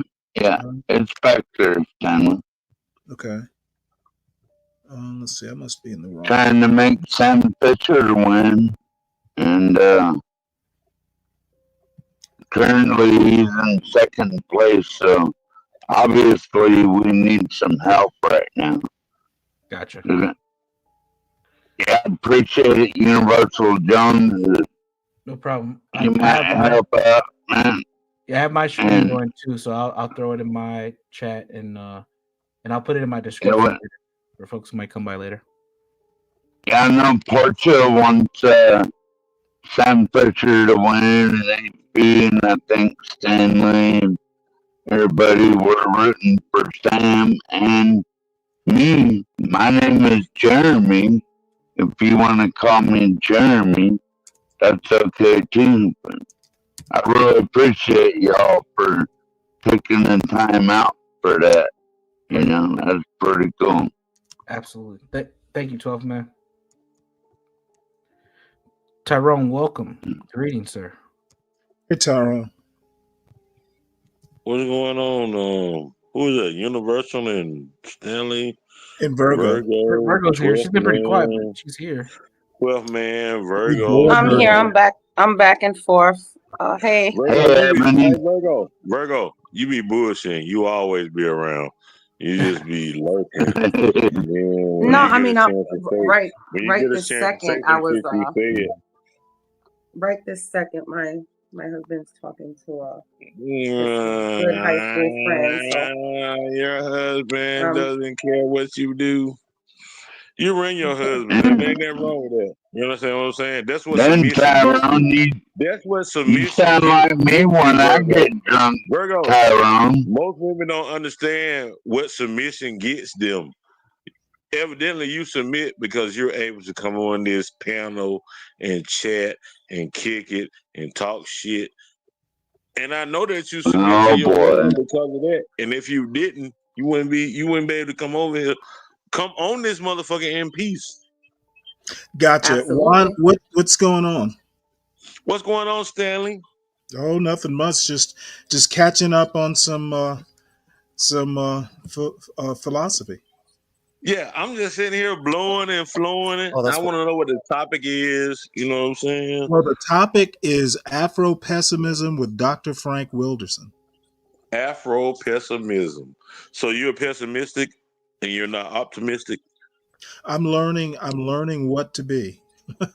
Oh. So in all of your 60 years, what have you been practicing? Pessimism Well, or no, optimism? I have been I have been practicing being Stanley Cross and saying "fuck you" to everybody else. Yeah, a pessimistic then. No, that's not pessimistic. As a matter of fact, that's really positive. It's pro No, Stanley pro Stanley. and it's anti bullshit. Answer bullshit. Hey, I get that, Stanley. I like that. And this is what I want, Stanley. This is what I want. I want me and you to take on Be Brave and Judge. Oh, tag team match. Oh shit. Tag team. Because Yeah, it'll what have to Be be a Brave cage doesn't match. understand is the white man himself and their culture and their history, they robbed and pillaged and did raped and everything to every other ethnicity. And for him to sit there and say 70%, it's 90% of whites that agree with that. You know what? The white man what? The white man has robbed, raped, stolen, indoctrinated, and changed the history of all kinds of people on this earth by them And apparently put colonizing. smallpox in Let their me make a blankets. proposal. Let me make a proposal for tonight. Let's not make this about the white man. Let's just watch what this esteemed philosopher has to say Allegedly. about the book that he wrote. Oh, I'm down with that, Stanley. Let's do it.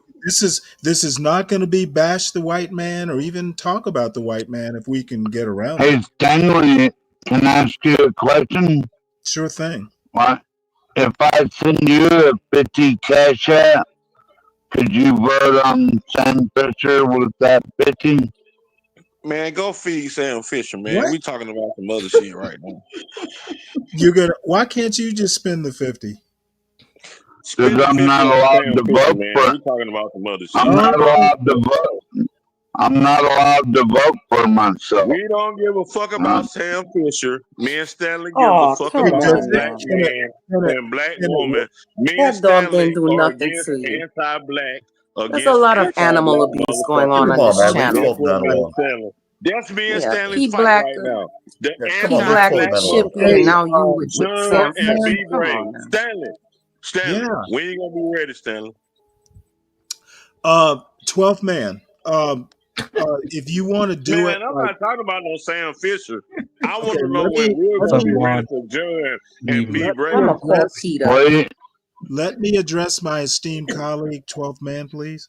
Man, 12 Man is not an esteemed colleague with Sam Fisher. That's Batman and motherfucking Robin.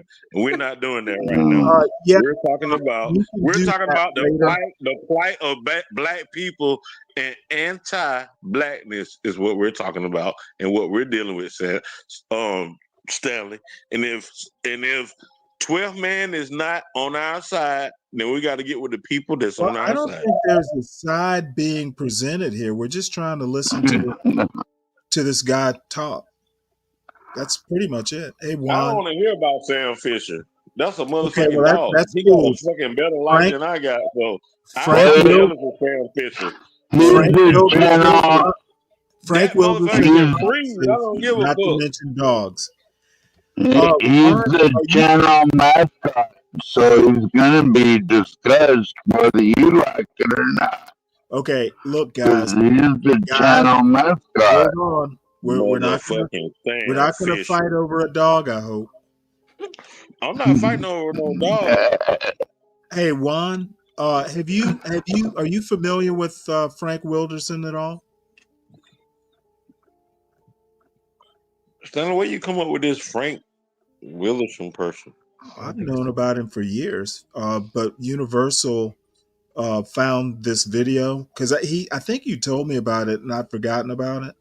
So he and I have kind of chatted about Wilderson and Tommy Curry, and it's kind of work related, to be honest, for Universal and for me. So what's his theory? Well, basically, his theory is number one, black people just kind of need to stop caring what other races think and just be us. Right. Do you feel that way, Stanley? Oh, 200%. Sometimes we are our own enslavers. Yeah, be yourself. Don't be a fake. I mean, goddamn. Be who you Sometimes, man, are. not all the 12 man, time, but 12 I man. would almost say in 20, Go feed I would Sam Fisher some beef almost, jerky. I We would talking black almost You talk. say, already ate? oh, god damn, dude, I'm going to start putting people in the back. We got to keep an We're talking orderly black panel. talk. You can put me in the back, but we still talking black talk when you bring me back. Okay, So what I'm going to say, I think I've almost forgotten it now. no, I was going to say that, to backtrack a little bit, I think the black community, as we thought of it, as a solid, like everybody pulling equally yoked, pulling in the same direction, that pretty much ended when integration ended. And I think possibly that we have been carrying this notion of solidarity and all that stuff longer than we actually should have been. We need to be a lot more individualistic, pull together when it's necessary. But in 2025, um, I I don't need to be down with Black Power. I have a son to raise, a house to keep clean, dinner to cook, and a show to run occasionally. And cookies to bake. Exactly. so Stanley, I don't think that there's a such thing as a black community. We have neighborhoods. I literally just said that. No, Not you not didn't. one that's not No, you one on didn't. a national level. You look, Stanley. You are articulate in what you say. And the people that are on here, Stanley, you have to be careful when you're talking. You got to start talking in layman's term for a lot of people on here because you are letterman. You understand what I'm saying? Let me You're a tell you a walking story. dictionary or walking thesaurus. So you can't talk to everybody This like is that my on here. normal way of talking, and I'm not going to I code. know it is, but you got to break I'm it not down. going You to got dumb to it. break it down I in didn't layman's dumb it term for a down. lot of us. I didn't dumb it down with my own child. I'm not your child though. No, And no, what I'm no. saying I'm is, not even talking about you. I'm look, just saying. you taught your I'm child to be just astute. saying. You taught your child to be astute and I'm not literate going to to a lot change of things. But I wasn't privy to that. And what I'm to saying your is, to your what I'm point. To your point. No, I'm not going to change the way I talk. And I'll tell you a quick story. It's a Navy story. We were preparing for another major engineering inspection. It was over Christmas. My boss went home for Christmas. I was the acting chief engineer while he was away. So, my charge is to get this engineering plant ready for a major inspection. I go down to one of the engine rooms and one of the so-so E7s down there. I go down there. The captain and I go down to inspect this engineer. Stanley, you muted yourself. Yeah. The chief, here we are. This dude has a bucket hanging on a pipe catching an oil leak. Okay. Like a week before an inspection. So I go find he's in charge of the space. I go, well, chief, what are you doing? You've literally got flammable oil dripping into a bucket. Why not just tighten the fitting? So it doesn't leak. So he goes into this spiel about, well, sir, it's the holidays and this, that, and the other. And you know what? I couldn't lose it like I ordinarily would because the captain was there. But I looked the chief in his eye and I told him, Chief, I'm not coming down to your level. You need to come up to my level. That is what I'm going to do. I'm not going to go down to anyone's level. If they think they need to come up to my level, and I doubt that they do, that's what's going to happen, not the opposite. but Stanley, everybody doesn't understand your level. I don't give a fuck. That's fucked up. Do some Because homework. you as an elder, Or you as or an just elder, hey, If you need, Can if I you finish, Stanley, please? Can I finish? You as an if you elder, need Stanley, me, if you you need, should be willing. if You you should be need willing to me, communicate. You should be willing to communicate to the people under you in whatever no one's terms under, you have to hey, do that. no one's under Do me that. on this one. We're all the same. We're all the same level. If you have a question or need me to explain, just ask me to explain. We're all adults here. We're all equal. I should not have to talk down to another adult.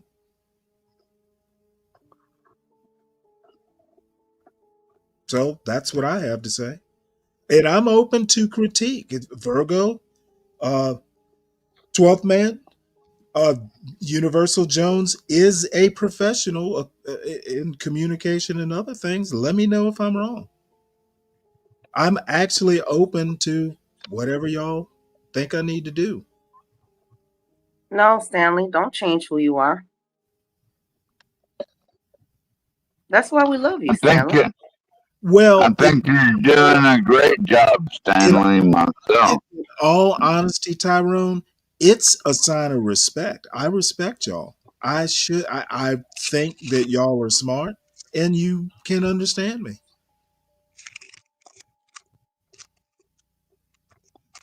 So yeah, I can be a little assholish, but I mean, in the end, A little. I do respect the folks who come up on these panels and kibitz.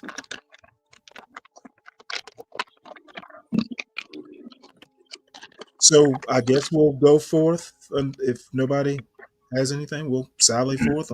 Yeah, In well, Universal, I did kind of a down and dirty of explaining Afro pessimism. Feel free to. I think you're pretty from my understanding so far, you're pretty accurate. Like again, this is a new term for me. I just got into it today. So Cool. So Stanley, Yes, sir. Stanley, can I ask you a question, Stanley? Sure. So do you think you could handle if I sent you $100 and then turn around and put it toward my dog? What I would like to do is wait till either tomorrow morning when I have more time to do it. I'm in the middle of something right now. Well, it's 2-for-1 votes right now. But cool. There'll be another 2-for-1 later this week. Maybe I can I'm not do going. it. I'm not going to stop what I'm doing. No, that's all right. It needs to be done later. If you want to do it, maybe after I'm done with this, we can do it that way. All right. To email or something. Yeah, just this has nominally what about an hour and 20 minutes or so, 24 minutes, something like that. Yeah. Yeah. Well, it's early in the week, so gotcha. We do have a few days left, and there will be one more 2-for-1 vote day, but I we need a. plan on helping you out with this period, just not this moment. Yeah, I appreciate it, Stanley. Thank you. Comprehensive scope of Black suffering as they look at it. That by the time they get to what I would call metaphorically the end of the book, they say, how can I put some relief in this book? How can I put some redemption? How can I put some hope? As opposed to saying, hey, I'm going to cut it off right here and let Black people in the streets figure out what to do with that.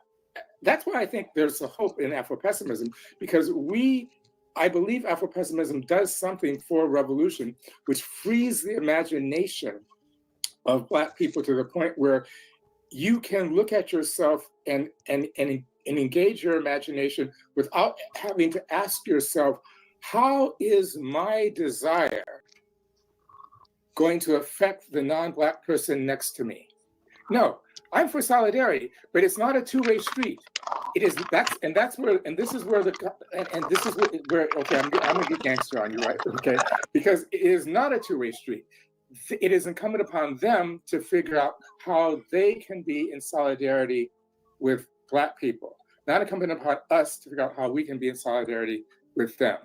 And it's precisely because, as I said in the opening chapter of this book, that the unconscious of the Palestinian is structured by the same anti-Blackness as the unconscious of the Israeli. It just so happens that economically and territorially, the Palestinian is suffering. So provisionally, we're down with him, her, or them until they stabilize something. But once they stabilize something, we're going to have to destroy what they've actually created. So, precisely because their capacity to be is dependent upon our ongoing destruction of our capacity to be. Now, that's an argument. It's not a sentiment. Now, there are two, if I remember correctly in your book, there are two stories you tell that address this point. One, so if you could, because this is so quickly, I agree. Reading Afro-Pessimism, I enjoyed it. I'm not going to say I understand everything. I'm not going to say I agree with everything, but I enjoyed it.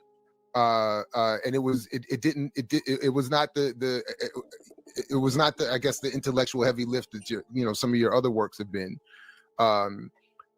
Incognito notwithstanding, you took me back to that, so I appreciate that. You made it easy for some of us, or whatever you had to do. I appreciated that. But there are these two stories. One where you're sitting with the Palestinian. Stanley kicked me out. What the fuck? Tyrone, there are two of you now. Are you switching phones or something? No, I'm gonna go out and come back in. I'm gonna come back in. I'm gonna go out and come back in. All right, Tyrone.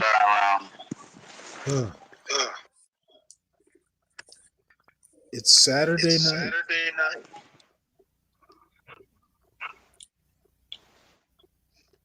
I wonder T's gonna come on later.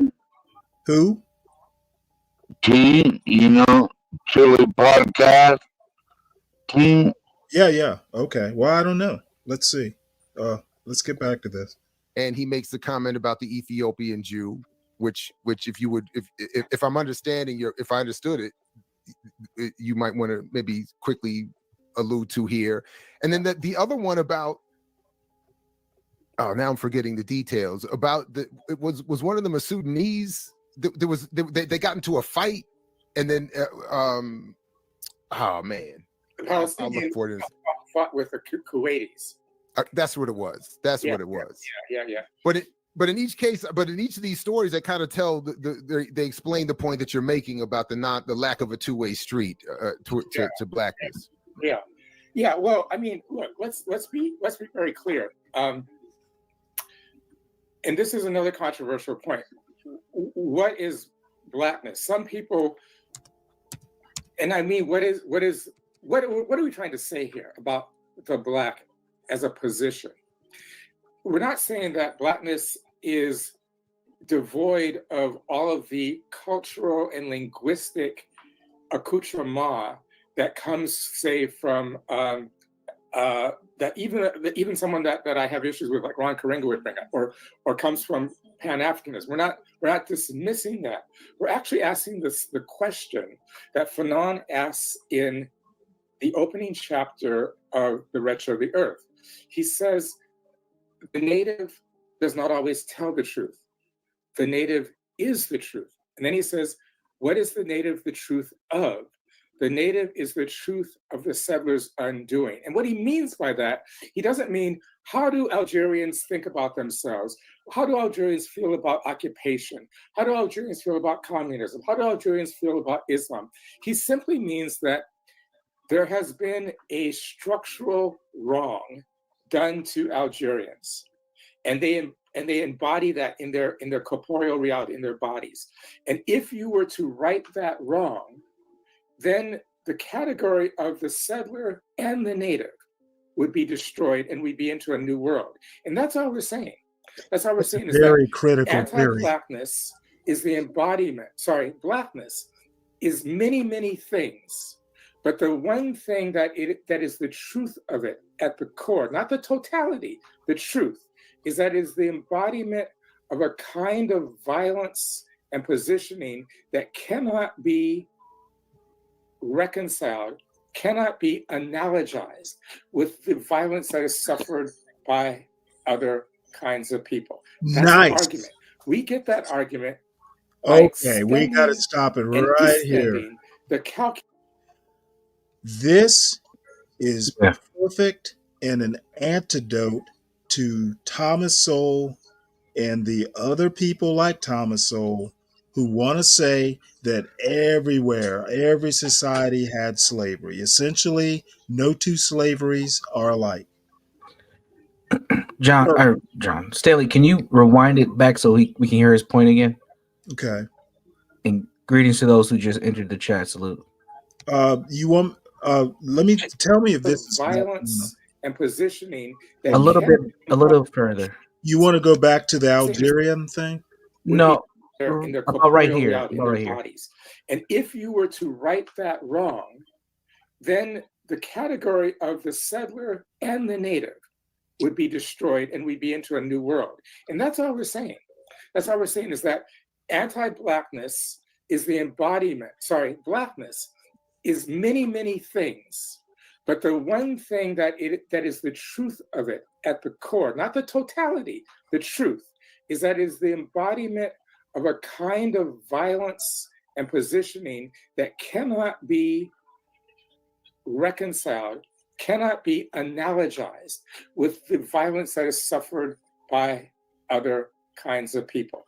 That's an Okay, essentially, American slavery is different than Arab slavery in Africa, different than African on African slavery, European slavery, you know, the Slavs. You can't analogize. You can't say that every society on earth, you know, every society in history has had slavery.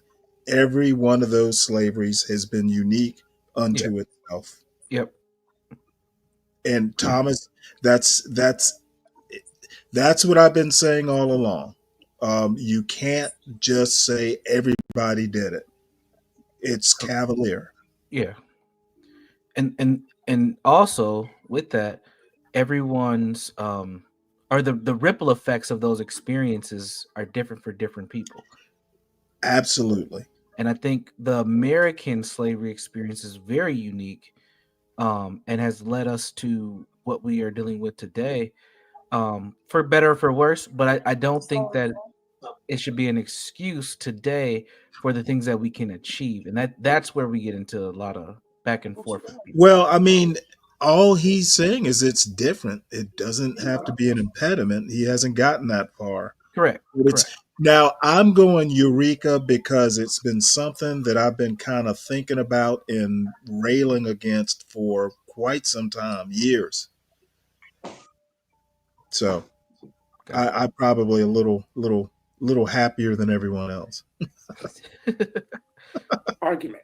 We get that argument by extending and distending the calculus of Fanon, by extending and distending the calculus of Orlando Patterson. Orlando Patterson has said, people, stop thinking about slavery as a historical event. People, stop thinking about slavery as people chopping cotton. People, stop thinking about slavery as people in chains and whips. Think of slavery the way Marx thought of capitalism, as a relational dynamic. And that was a brilliant breakthrough. The only problem is that he says that everyone was at some point not a slave and then became a slave. And what we're arguing is that Black comes into being through the vamping on East Africa by Arabs, Moroccan Jews, Chinese, Iranians, Iraqis, and East Indians. That Black doesn't exist before a global consensus that Africa is a place of slaves. What exists before Black is Ashanti, Buganda, Maasai, Kikuyu, okay? So Nice. what we have argued is that Black is essentially a paradigm, just like worker is not a cultural position. Worker is a paradigm. There are workers who speak Spanish. There are workers who speak Swedish. There are workers who are gay. There are workers who are straight. Those are cultural identities. And we're arguing, okay, y'all don't like that? Show us Black before social death. Just show us. Just show us. Because you know what? I'd like to go away somewhere to the Mediterranean and be a poet and study oceanography. I don't want to do this shit. Yes, sir. Okay, I wanna ask you a question concerning what he said as far as Okay. picking cotton, and I want to say this: Did he the mention money that we have in our pockets right now, the money we have is 75% cotton and 25% rayon. So in essence, we are all picking cotton right now. Okay, you mean that's the fibers in money? In the money, yes, sir. Yes, Okay, sir. for those of us who actually carry cash, I rarely do. So I I'm mean, not. it doesn't matter, but it's I'm still not at the picking same cotton. time. I'm not picking cotton. I'm holding plastic. You're picking cotton. You No, can I'm call not. it holding plastic. No, I'm You not. call it holding plastic or whatever, but cash rules.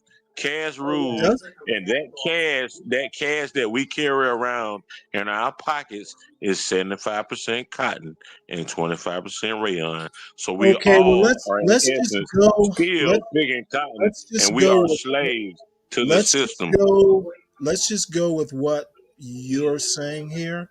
Why are you saying it? What is the point of saying Because it? we are all slaves to the system, Okay, so whether we want to admit it or not. you're trying to basically establish a commonality No, based I'm not trying to based establish a on commonality. I'm trying to tell you that we are all slaves in this system. okay, and I'm gonna tell you I don't give a Whether shit. you want to acknowledge it or not, Stanley, No, and you are more well, of a allow slave. me You to are more of a respond, slave in sir. the system than a lot of us Allow me because to you've been in the respond. military. You've been in the Allow military and me you are to indoctrinated. respond. So you don't Let like me to tell deal you with why I people. don't give a You don't shit. like to deal with civilians Can I on a tell you civilian why I level. don't give a You shit? try to deal with civilians on a Oh, military for level, God's sake. and that shit does not work because You know, civilians I don't give might a just fuck give up about you drinking. being It's in the very military. Period. The military don't give a fuck about you being in the military. If they did, you would have to fight for your rights and to get medical attention as a veteran as you have to. And me as a person, I feel like anybody that's been in the military, whatever branch, whatever service, they should have to fight to get medical or whatever housing or whatever because they put their time in regardless of how much it is or regardless. I'm a firm believer in, hey man, y'all said y'all was fighting for the country, but at the same time, y'all was killing motherfuckers. Y'all was killing Gotcha. motherfuckers and saying it was your job. Okay, let me respond right quick. Nothing you said is relevant to what we're watching now. It is very relevant. How so? It's very relevant. You How may not so? think it's relevant, but it's very relevant. How Just say so? you don't think it's relevant. Enlighten me. Just say you don't think it's relevant. I There's no want need to to try be. to I enlighten want you to be because on the Stanley's same. gonna think. I want to Stanley's be gonna on the think same what page Stanley as you. fucking thinks, and it's gonna be what Stanley fucking wants it to be. Well, So it's there's no need obvious. in me Hold trying to on. prove Hold nothing on. to Stanley. Who Period. else do you think I'm representing here? You're representing Stanley. You're not Okay, representing so everybody. You're of course representing it's my Stanley. opinion and it's what I think. I'm not Yeah, representing anybody and else. your opinion is fact to you. Your That is opinion de is fact to you. facto. De Yeah, facto. because you tell people all the time, motherfucker, I don't give a fuck. I So don't. what we say, I literally just anybody said else's that a opinion couple doesn't minutes matter ago. when it comes to Stanley. Okay. Well, Stanley thinks what you said is not relevant. Can we I move already on? said that, Stanley. I just got through saying that, Stanley. Stanley, may I cut in real quick? Oh, please do. I was going to ask the same question that you're asking, Tyrone. How is it relevant? Because to me, it sounds like what EAE said. It sounds like sophisticated philosophical trauma bonding. I don't understand it. Maybe that's what it is. And this is Warren, right? Yes, Juan. Okay. Essentially what it is Wilderson has written a book called Afro Pessimism, and he's explaining it to Jared Ball. So we're all learning about it, but essentially, the long and short, from what I can gather, is he's basically saying, "Hey, black people, stop giving a fuck what white people think." But I don't give a fuck what white people think. Okay, because I'm That's looking, why what and this B is Brave. me looking. That's why what I B never Brave talks thought about you is did. funny to me. It's funny to me. That's why Good. I laugh at the shit. I don't get Awesome. upset about the shit. So, Juan, what do you think? Well, that's where I'm confused because again, Stanley, this is just me looking at this on the fly. This is the first time hearing Gotcha.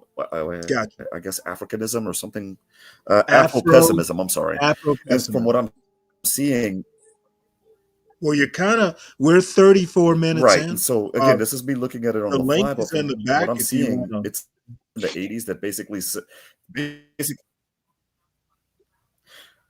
Yeah, most definitely, because I'm looking through the stuff that I'm seeing right now, and from what I'm seeing, it's just it's basically from what I'm getting.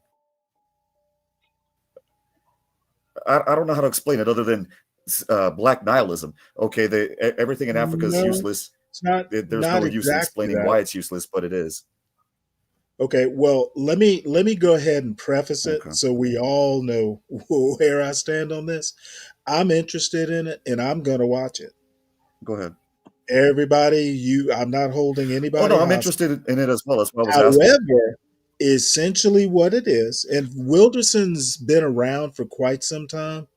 I'm vaguely familiar with his work, so I have a little bit of a head start. But essentially, what he's saying is black people really need to start thinking for themselves. They need to be themselves. They need to stop being white centric. They need to look at themselves. They need to develop themselves. They need to do what is good for themselves.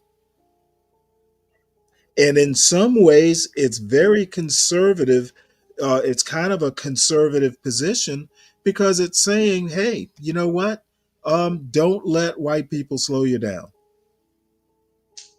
Don't let this argument over DEI slow you down. That's a white problem. If Trump has a problem with DEI, that's his problem. He's fixing it. Good for him. Let's stop protesting it. Let's move on. Let's do what we need to do to be successful. We don't need DEI. Fuck them. Agreed. We never needed Can you DEI, post the link, Stanley? Because we Well, never that benefited you're from probably right DEI or about that, civil rights. Tyrone. You're probably right about that. We never benefited from either one of those, civil rights I'm or not going to DEI go that far. or affirmative action. I'm sure there are people who needed it, but quite frankly, me and my son didn't need shit to get in other than good grades. Stanley, we're not talking about your son, Stanley. Oh well, motherfucker! I brought him up as Well, an example. motherfucker, we're not talking about your fucking son. You know what? You're It's not going other to be people talking at besides your all if you fucking piss son. me off. Just because Stanley Yes. provided a better You know, outcome for his how much have son you had to than drink, other Tyrone? people, don't negate Tyrone. other people, Stanley. Don't do Tyrone. that. Don't How do much that, have Stanley. you had so far? I ain't had nothing, Stanley. Yet. Really? I'm about to Holy get something. This I'm is about you. to get something. This is you sober? Yeah, I'm sober God right damn, now, but I'm about to get you're a something. I got some you're a about to age, handful. and I'm about to take me 2 shots, and we gonna talk. Bottom line, and I'm just getting into it. I kind of know a little bit about it, but it's like reading a blurb on a book. But basically, and I actually do believe, and this is kind of PTSD from a conversation I had with Solid Snake last night that was quite disturbing to me, frankly. Basically, he still thinks that black people, it's like some moral suasion politics sort of thing. Black people need to do the straight and narrow because we need to care what white people think. We want white people to think well of black people. And hey, we in a be brave world need to go, and the 70% need to go and deal with the 3% for white people, so white people will think better of us. So Be Brave won't think that 70% of the black population in America is making excuses for crime. We need to think about what the Be Braves of America think about I us. don't give a fuck. I don't give a fuck what a be brave. I'm just This is what trying I to care about, explain. Stanley. This is I'm what I just, care about, Stanley. I'm just Can I ask you trying a to, question? I'm just trying to explain, Yeah, I want to what ask I you a question understand. though. I have a question to ask you. Yes, sir. Okay, we have black people that are millionaires, multimillionaires. We have a few billionaire black people. My question to you is this, Stanley: Why why do these people not come together and make something for us as a people? Okay. Why should they have to? Because every other race does that, Stanley. Every other Okay. ethnicity does that, Two Stanley. things, two things about that. That is myth. Okay. It's not the myth, Stanley. It's White not the myth. people are not helping the Be Braves of the world. Be Brave actually thinks that Be Brave is helping himself. White And that people are helping to be God brave damn it, because of white privilege. Because Tyrone, of white you need privilege, to, Stanley. That's how Tyrone, they help be brave. Tyrone, you need to chill out. Stanley, come on, Stanley, man. We all know that this is the white man's world. Okay, to answer your question, billionaires don't have to do shit. Okay, and the I just myth asked a of question, all man. the If you other, don't want the to answer myth, that question, then the so be myth it. I of just all asked a the simple other question. races, the myth of all the other races getting together and forming a cabal, that might be true maybe at a neighborhood level, but white people in America don't have a national policy to help just white people.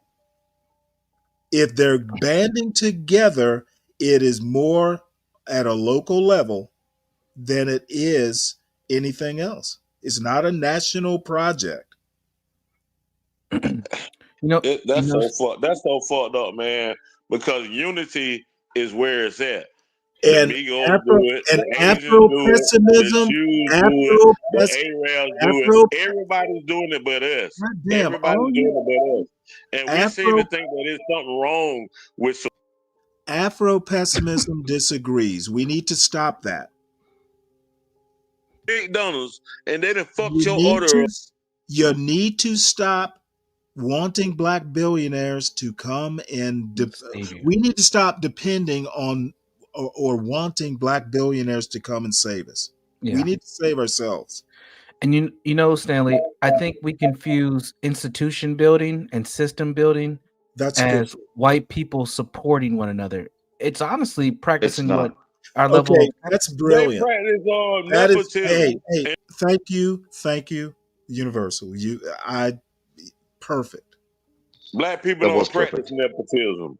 We think there's something wrong with nepotism, Black but white people people do do it every practice day. two white nepotism. Asians people, do it every day. What are you two Arabs talking do white it every day. people. Every Mexicans, every other ethnicity That's not practice nepotism. nepotism, but us. We think Okay, something is wrong see, with practicing nepotism. fundamentally not That's not. understanding what See, this is the nepotism That's not is idolatry, the nepotism. and problem. I know what nepotism is. I don't And think you do. we frown upon it. We frown upon it. A lot Okay, of black people feel like their let me children give should you just struggle. one Their little children should struggle. anecdotal. And niggas was talking. Okay, goddamn, dude. Oh man, good lord, man. All I have to say, just oh, one little anecdote. That plumber I told y'all about, Black Plumber. I will go to him forever. I will never call anyone other than him for plumbing. Training his nephew basically as an apprentice. as he should. Yeah, that's nepotism. He could Right. he could get somebody else. But two Exactly. random white people, let's say they went to the same college, or maybe they're just from the You same got it, town. son. If that white person hires a person just because they have some connection, or maybe they don't, shit, that's not nepotism. It That might is be nepotism. preference. That is Well, nepotism. I don't know. No, it's Let me not. look it up because I thought, like, say you're both Columbia. Let me give you a good example, and y'all are gonna love this shit. When I graduated from college, I interviewed with Merck to be like See, a pharmaceutical rep. I guess associates. Uh-huh. So they flew me up from Savannah to Memphis, and it was like a multi-tiered interview. It was an all-day interview process. Well, excuse me. Lo and behold, I get to the top floor, final interview, and guess what? The guy who was like the final say-so, he looked down at my resume and he went, "Well, you went to Benedictine Military School." I'm like, "Yes, I did." "Hey, my son went to Benedictine Military School." "Oh, what's your son's name?" We didn't even talk about the job. We talked about Benedictine football. Yeah, the connection. And I got hired. And I got hired. Yeah, and you know, So and it this doesn't is- happen too often, at least that I know of. But, to me, that was nepotism. And I wouldn't even say that's even nepotism, Stan. I think that there may be a slight preference because of the connection, and there was a network built there. That's not, to me, that's not nepotism. That's not When nepotism. you're hiring a family I could member, be getting the definition wrong. a close friend. So LeBron and Bronny James wasn't nepotism. That is nepotism. That is nepotism. that That's is his nepotism. son. That's his son. And Okay, so it's got to be specifically relatives. So Dion, close friends. Shiloh, Shador, and Travis Hunter is not nepotism. I don't think these are good examples because no, they're not other good dynamics here. Dion is dictating the outcome sorry, of where Mom. those boys play at. You just said black So people that's don't do it, but you nepotism. gave two black examples, so I'm That's confused. nepotism. Yeah, and it's White people sports. practice nepotism all the time. Why can't black people do it? They can. Because that's not, they can, but that's not, real quick, if I can cut in, that's not nepotism, Tyrone. If nepotism would be, for example, I get hired by the Cochran Law Firm in Houston, and my kid, after graduating from Texas A&M, goes to law school, and my kid, because of me, because I put in a good word, and because I slide a nice little donation, she gets in, and within 6 months she's partner. That's nepotism. What you're talking about, that doesn't even come close. In fact, what you're talking about, that's what we do. Let me finish, sir. Let me finish. Not gonna play for Tyrone, the Giants. My let son me is not finish, gonna play sir. for the Giants. He's dictating like Archie Manning did with his sons, Mm. Eli and Peyton. That was nepotism. I That's know what not nepotism is. because they didn't. Archie You might Manning. not want to call that nepotism, but it is. It's not. It's not. If you can dictate where your sons are going to play football at, that's nepotism. He didn't dictate where his sons played ball. NBA because LeBron was at the Lakers. He went to the Lakers and then he dropped down to a smaller league, but he still is on the Laker rostrum. That's nepotism. No, he's not. No, he's not. He got dropped to. Let me finish. You're right. It's not. You got it. You got it. That's not nepotism. You do too. No, it's not, because for starters, LeBron didn't put in a word for Bronny. That's the big difference. And number two, Archie Manning didn't. Bronny started playing with who? Who was Bronny? What team was Bronny on when he got there? The Not Lakers. because of LeBron. LeBron didn't say my son. How was it was not, sir. If I could finish, if you would, it wasn't because of his talent. If you would let me finish, I would be able to explain that, Tyrone. It's because his daddy, LeBron, did not put in the word. Now the Lakers thought it was good marketing strategy, but LeBron sure as hell did not. He didn't. Nor did Archie Manning put in a word for his sons. That's the difference. None of them put no word in. Okay. No, they didn't. Hey, by the way, did y'all hear Eli missed the Hall The of Hall of Fame? Fame. Yeah, I saw that. I saw He'll that. get in. I think he'll get in. Oh, Really? No, it'll be next year probably. But the NFL lost so much reputation right now. Nobody's going to give a shit when he does get inducted. I'll be quite honest. Stanley, it's so bad that the Super Bowl tickets have decreased such that you and I could afford to go. Really? It's really that bad down Yes, there. Wow. it's really that bad. Shit, maybe I should have went to the Super Bowl this weekend. I thought I might still be able to make it. It ain't too late. Hey, let me ask Universal, what do you make of this one?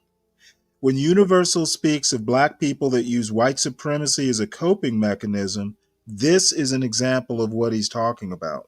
How so? When Universal speaks of black Oh, people I'm sorry. using white supremacy as coping mechanisms, Essentially, I'm not sure that what the point. I'm not sure the connection point there. well, he's basically saying that what we're doing, or I'm doing specifically, is coping with using white supremacy as a coping mechanism. I literally said I don't even want to talk about white people. I mean, yeah, we were definitely having this conversation, not really talking directly about white people, but how black folks should be thinking. Exactly. But see, that's the idolatry that I was talking about before, Stanley. We can't even fucking get through an hour of thinking without bringing white people into the equation. Now, yes, we are talking about existing in a world where racism is present, but we can have that conversation without comparing how white people do things. It actually doesn't even matter with the conversation that we're having. Exactly. Well, there would be a difference between talking about how white people do things, so to speak, and how systems are set up. Which, I mean, here in the United States, the majority of our systems are set up by white people from 400 years ago and less. But there's a difference. I'm not talking about the white guy. I'm just talking about how the system is. Right. If that makes any sense. Right. And technically, the system's supposed to be colorblind. Right. And exactly. This goes back to the dialogue earlier today on the channel where we talked about other ethnicities coming here and building systems that work within the society. It's not that they're trying to be quote unquote white. They're just using the tools that work in this environment. Right. Black folks are not using the tools well. We're complaining about the system instead of getting to work. That is the issue. There's nothing stopping any black child from going from K to 12, working hard, and graduating high school. We shouldn't have any damn dropouts or any kids that have to go to high school until they're 23 years old. There's nothing stopping a kid from fucking graduating high school. But exactly. How the hell are you 20 years old and in the 10th grade? Make that make sense, right? Especially though how easy they've made it. There's no excuse outside of parenting and culture. Like we have to stop. I don't want to hear about white supremacy in schools anymore. I don't want to hear that shit. Sit your ass down and learn. Right. Hey, Universal, real quick. You know what that did? What you did? You just gave an eloquent statement of don't hate the player, hate the game. I like that. That was beautiful, sir. Well, I think basically it's don't hate the player, play the game. That's right. Learn the fucking rules so you can win. Exactly. I agree. Let me make a mission statement here, or a mini mission statement. Stewart says Western supremacy is more than white people, and social local Jimmy says DEI is patronizing. Well, ordinarily, I would address the the Western supremacy thing, and I would address the DEI thing, but that's white people's problems. We're talking about something different. So I got the link, by the way, Stanley. Thank you. Oh, you're welcome. I don't want to talk about DEI. It's not relevant to this video. I don't want to talk about Western supremacy. Tangentially may be relevant to this. So let's see. Even now, most people process worldview. No, Stuart, now I'm an anachronism. Okay. If I had to be all fancy and I wanted to make myself seem important, I would call myself a domestic policy expert or analyst, at least. I don't really care about worldviews unless I have to. And even then, it's probably because I need some tool or some idea to help with the domestic policy. I am limited. I'm obtuse, whatever you want to call it. I just don't care that much about globalism. It's important. I'm not diminishing the importance. I'm just saying I'm not that guy. Stanley, are you familiar with Stewart's channel? No. You should check. You might find some things on his channel that might be good to review. Really? Okay. Yeah, check out Stuart, and everybody go ahead and subscribe. Stuart, if you can put the link in the chat, either mine or yours, I'll try to highlight it for folks. Okay. Well, good to know. Well, since he's a friend of yours, I understand that culture is more than people, but it kind of isn't. The people, this, in my opinion, and this isn't an original idea, culture is basically the software. People are kind of the hardware. It is the code that kind of allows people to interact with each other in a structured manner. Customs, all that stuff. So I understand it's not just white people, but it mostly is. It's white people that, just so happens that it's European more or less. And by accident of nature, it happens that way. So let's get back to this. Where'd Tyrone go? I miss him. Okay, but there's an essential dynamic of suffering, which is not only our suffering, but it is necessary for everybody else to formulate who they are. And that's what I was saying anecdotally with the Palestinian. He's grieving about a cat who is his cousin, who's making a bomb in a basement in Ramallah. I'm grieving next to him because I'm down with that cause. It's 1988. There's no Afro-pessimism. I'm just a straight up head internationalist Marxist, right? And all of a sudden, he starts telling stories about Israeli occupation. And he says, it is so humiliating to get at a checkpoint and they just run their hands over you, and they run their hands, his words, over our women, right? Okay, and I'm like, yeah, right on. He says, but you know what the most humiliating thing is? When an Ethiopian Jew runs his hands over you. Okay, that says to me, it is a symptomatic truth that in the collective unconscious of everyone in the world, the Black exists as a threat. That's just, I can prove that. So why do you think he was saying that to you, though? He wasn't saying it to me. He was saying it to the sky. What I'm trying to say is that he was in a condition of crying, grieving. We were sitting on a hill overlooking downtown Minneapolis, and he was speaking out. I didn't have to be there. It was a psychoanalytic moment. It was the force of if he was looking at me and conversing with me, he would not have said that. See, but this is where I personally, and I think beyond, me, keep running into issues. So when I read your work and I'm sitting in, I'm reading Afro-pessimism, and I'm enjoying it, and I'm not finding, whatever I might disagree with, I don't even know exactly how I would phrase it or what it would be, but it would certainly not be in sort of not recognizing the stories that you share, for instance. In other words, when you lay out those stories, they're reminiscent of so many of my own. I'm sure anybody else's, any number of other Black people would have experienced versions of this. And I'm gonna get to the mixed question before we leave. Don't worry, I'm gonna get to that. But for instance, I got into an argument in an email chain where it was presented to a group of Black radicals, your recent article in The Nation magazine, and where you outline sort of what you say in Afro-pessimism is what you call the meta theory, the critical project, by deploying Blackness as a lens of interpretation interrogates the unspoken assumptive logic of Marxism, post-colonialism, psychoanalysis, and feminism through rigorous theoretical consideration of their properties and assumptive logic, et cetera, and so forth. My point is, you put that on display in that Nation article.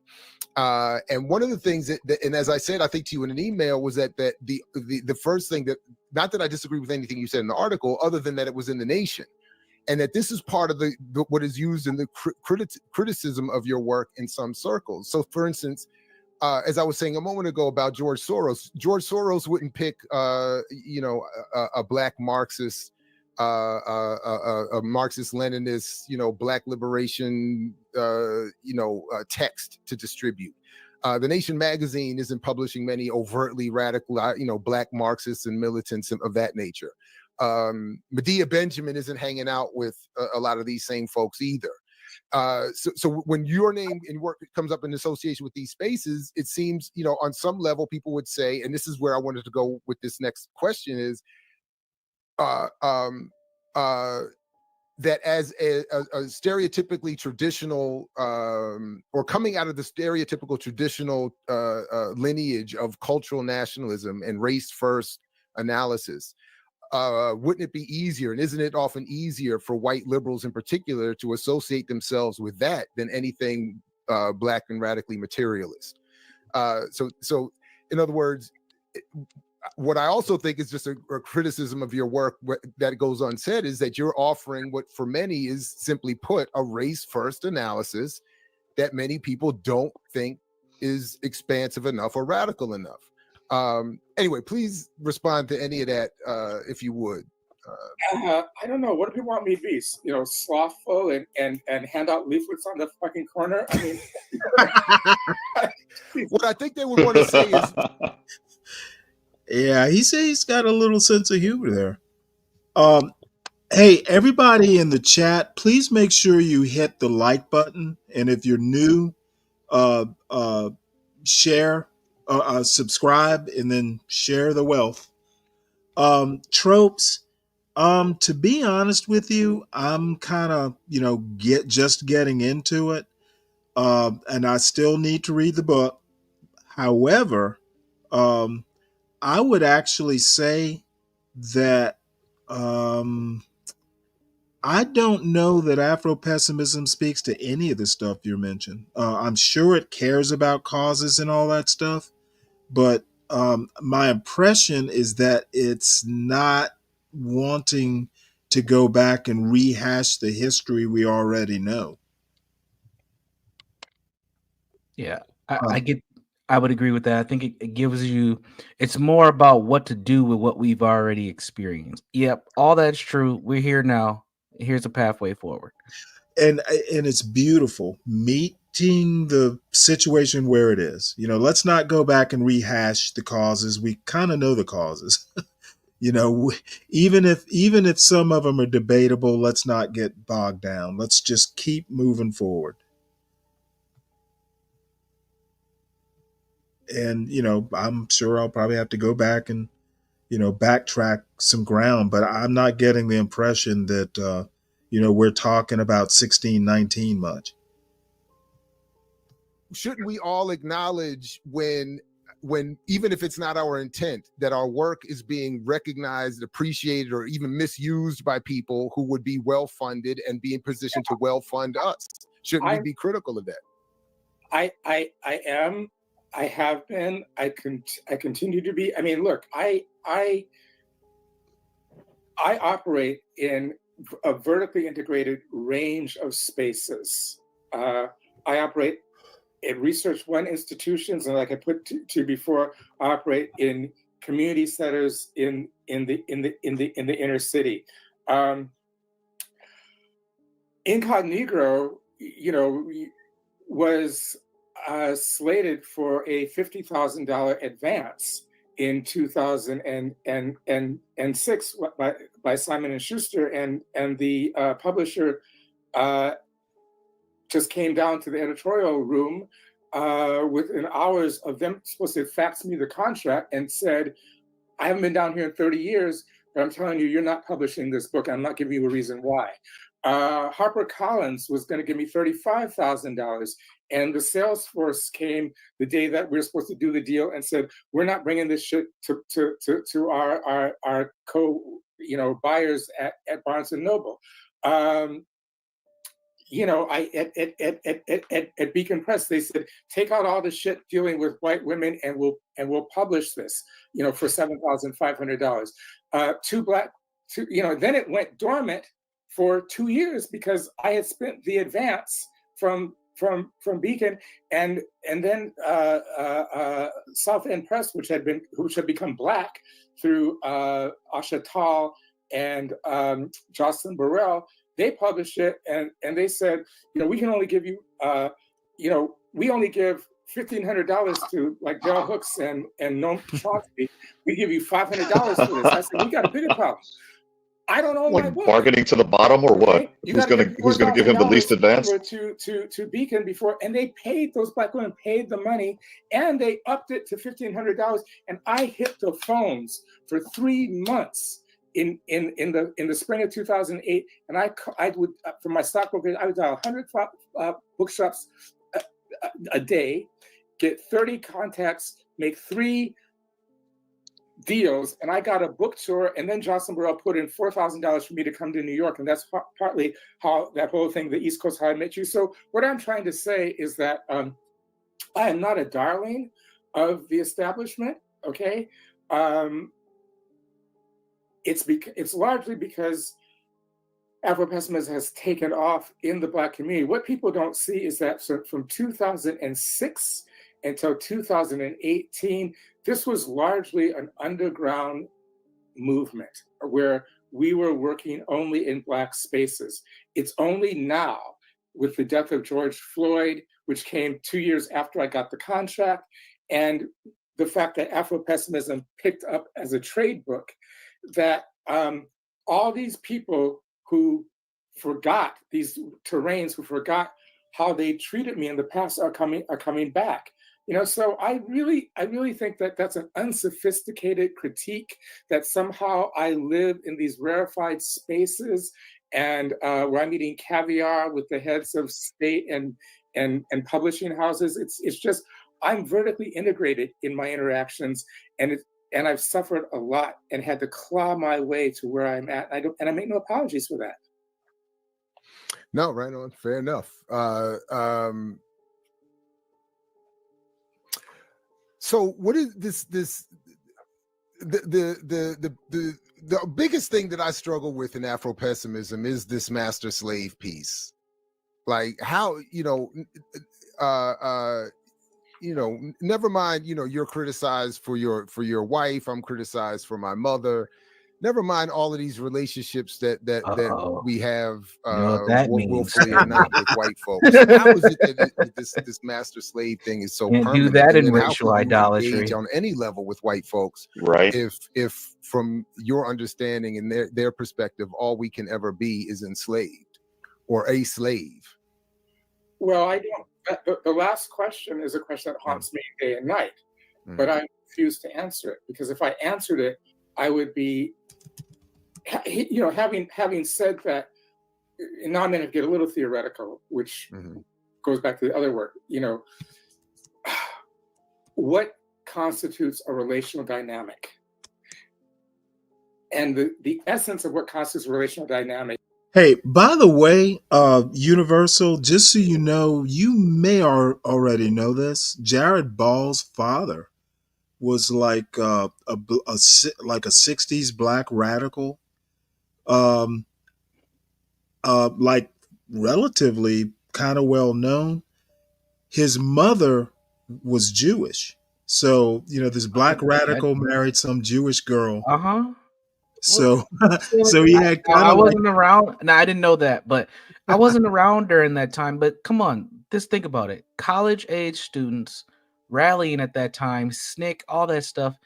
You don't think that they weren't some interracial dating and shit going on? Oh, shit. Well, yeah, most definitely. That's what a lot of it was about. We can date these white women Universal. out in public. Like, let's do this. Universal, they had to ban it. They literally, like during Freedom Summer, they literally had to sit everybody down and go, hey, Stop You fucking. Yes. You're Black hurting. Panther. You're It's hurting the quite. cause. Go ahead. So yeah, I'll go ahead and play. I No, thought that was an interesting thing, though. yeah, that's very interesting. And as quiet as it's kept, a lot of Black I Panthers am were not dealing with black. white women too. Yeah. Okay, and so to be able to form relations is to not be black. That doesn't mean that black people don't desire relations. Don't Okay, wait, have hold on. with here. Jared Sexton, who actually Really, Virgo? Virgo? Really? Really? Do What did we Virgo really need to know all of that? Well, I'm telling you why I'm jumping off, and I will see you guys Are you telling later. us that you would like us to fantasize, or? Oh, whoa. I did not say all of that. I don't think that's the case. I think what it is she's explaining why there was an earthquake in the Caribbean just now, and why there's a tsunami warning from South Florida all the way to the Bay of Campeche in Mexico right now as we speak. You're about to take a real bubble bath. Yeah, I got myself some Dr. Teal's. I'm being serious. I got myself some Dr. When I Teal's. read this, your voice engaged. I'm going to take a bubble bath with candles and wine. Oh, yeah. Come on. Candles and wine, and I'm going to read. How about, hey, I'm dropping out. Book. That's all we need to know. Well, I would like to talk about this book at another time. I know religion is not your thing. Anytime family. you want to talk about a book, I'm game. Oh, okay. Apocryphal Master Collection. Yeah. Do you know? Anytime. That's all that's the code. That's the 18 texts that was rejected from the Bible. And you're gonna drink wine while you read it. Gotcha. Well, didn't Jesus turn water into wine? Hey, Juan, your volume's not working for some reason. I don't have a response to that. You go sip your wine. I also have the Gnostic. Now is it gonna be red wine? Is it a Cabernet Sauvignon? Is it gonna be white? Is it gonna be a Riesling? It is a Pinot Noir? Grigio. Pinot Grigio. Pinot Grigio. All right. White or red? White. Isn't it white?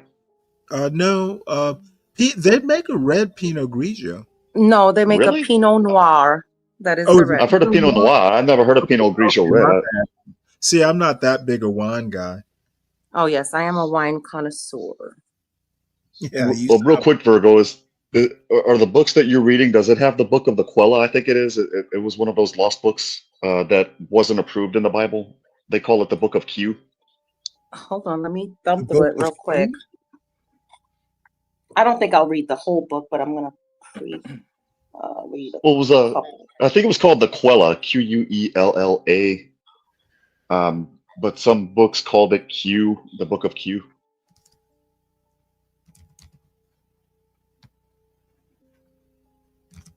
One of the lost gospels. I do have Ptolemy's letter on the Jews' behalf. And I have the Gnostic Gospels as well, and the Book of Enoch.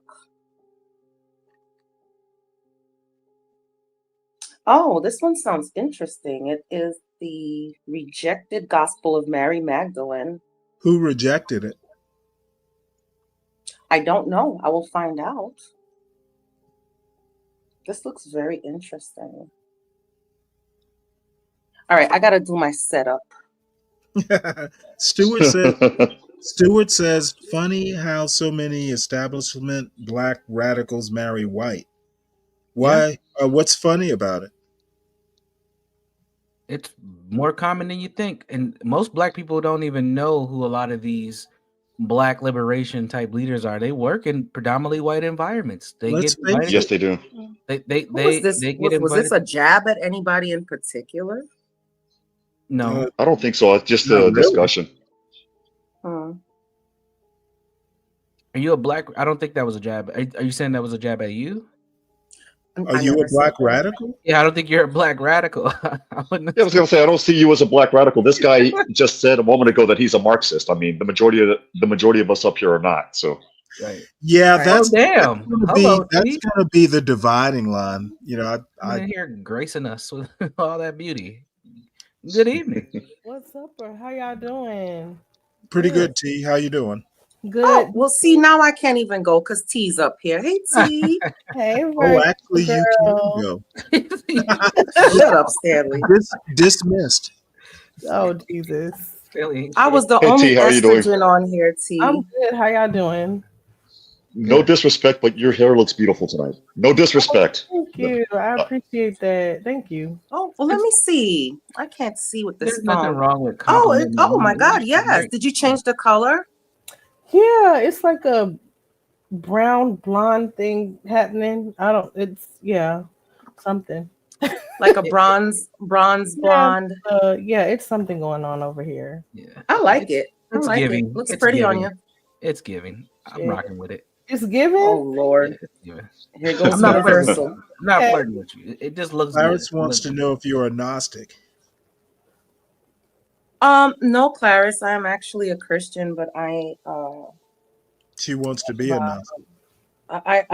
I'm just interested in reading everything, Bob says hi, T. Hey, Bob. What's going on, my favorite pilot? And Young Blessed 18 says T definitely enhances the show. Oh, that's sweet. That's Now sweet. enhances it how? You're too kind. Makes it more watchable. At the very least. Be nice. Be nice. Oh no! Hey, you know what? I am perfectly sober. I'm not No, even. I'm saying be nice. Well, Me? you missed it I yesterday, am T. being Chris nice. Reed was really nice. Oh, okay. I thought you were throwing a little shade there. Who, But me? Oh, I am throwing shade. No, I'm talking about Stanley. Usually, No, Stanley's actually, it was just a joke.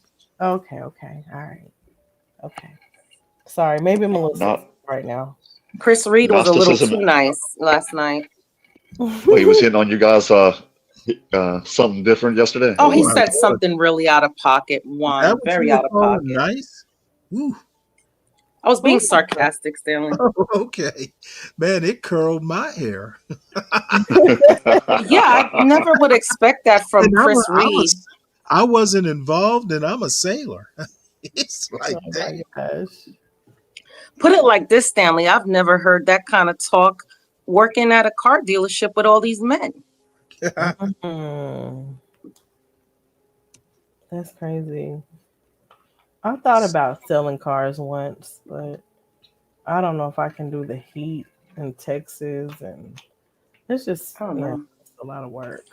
A salesman is very that job is very hard. I could never be in sales, to be honest with you. I suck at sales.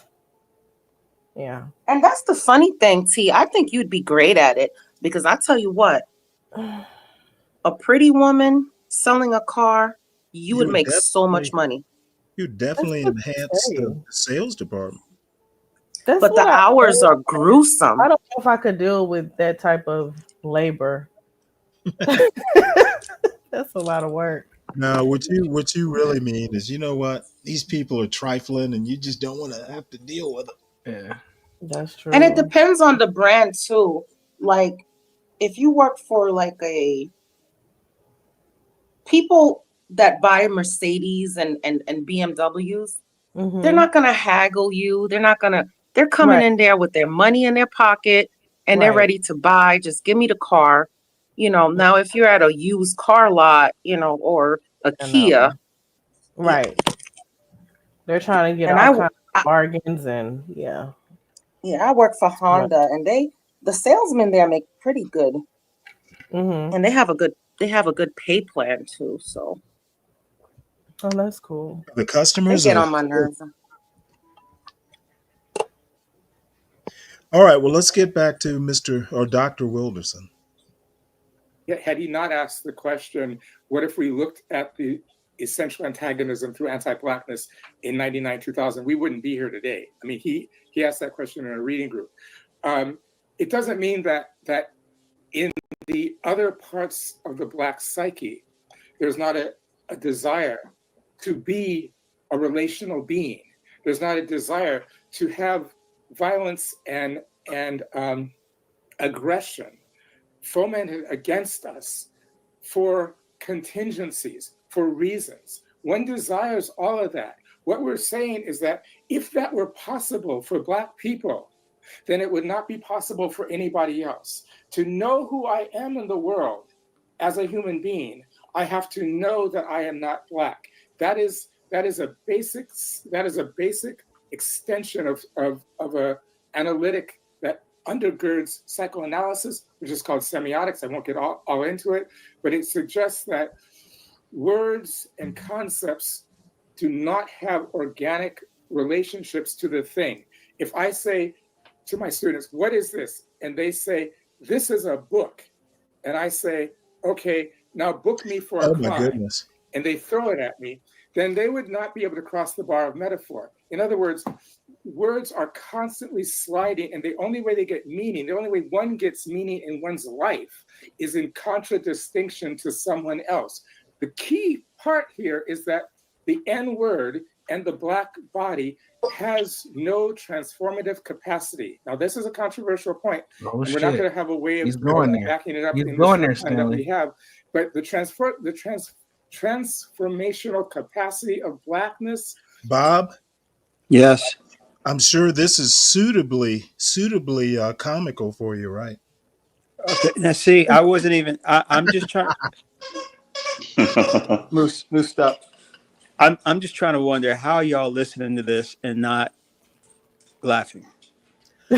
Because it's interesting. Say Well, more. I'm trying to Bob. figure out what they're.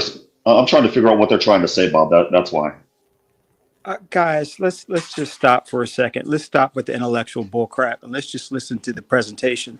Now he is he is angry. But Actually, he's not. He is. I've been watching this for 47 minutes, and I haven't gotten that impression at all. He's disappointed. Can we use that word? Wouldn't even say that. All right. His emotions are generally on the negative side. He's having difficulty expressing himself. I don't think you're going to pass the empath bar exam. No, I suppose I wouldn't. I'm just struck by how all of you are keeping composure. And well, no, actually, I'm kind of into philosophy and stuff like that. This, I guess, would kind of come under the heading of philosophy of race. Just to catch you up right quick, and it's something that I just kind of. It came up in a conversation I had with Universal, and we're both kind of interested in it, and kind of exploring it. But the one thing that it kind of suits my personality almost. Essentially, he's saying we need to stop caring what white people think and get about our business. We know what America is. We know what the past is. We need to just get on with it. I like that, honestly. Yeah, So, I suppose if I could give a retort. Sure. What's the we part? Does we include me? I was No. never. Well, let's just say Black Americans with roots that go deeper than 1964 in America. I mean. Okay, so it's a generational Black person. No. Basically, the term is FBA or ADOS. Not say second generation. Well, I mean, it could apply, but I think his audience is mostly people like me. My lineage goes back a ways.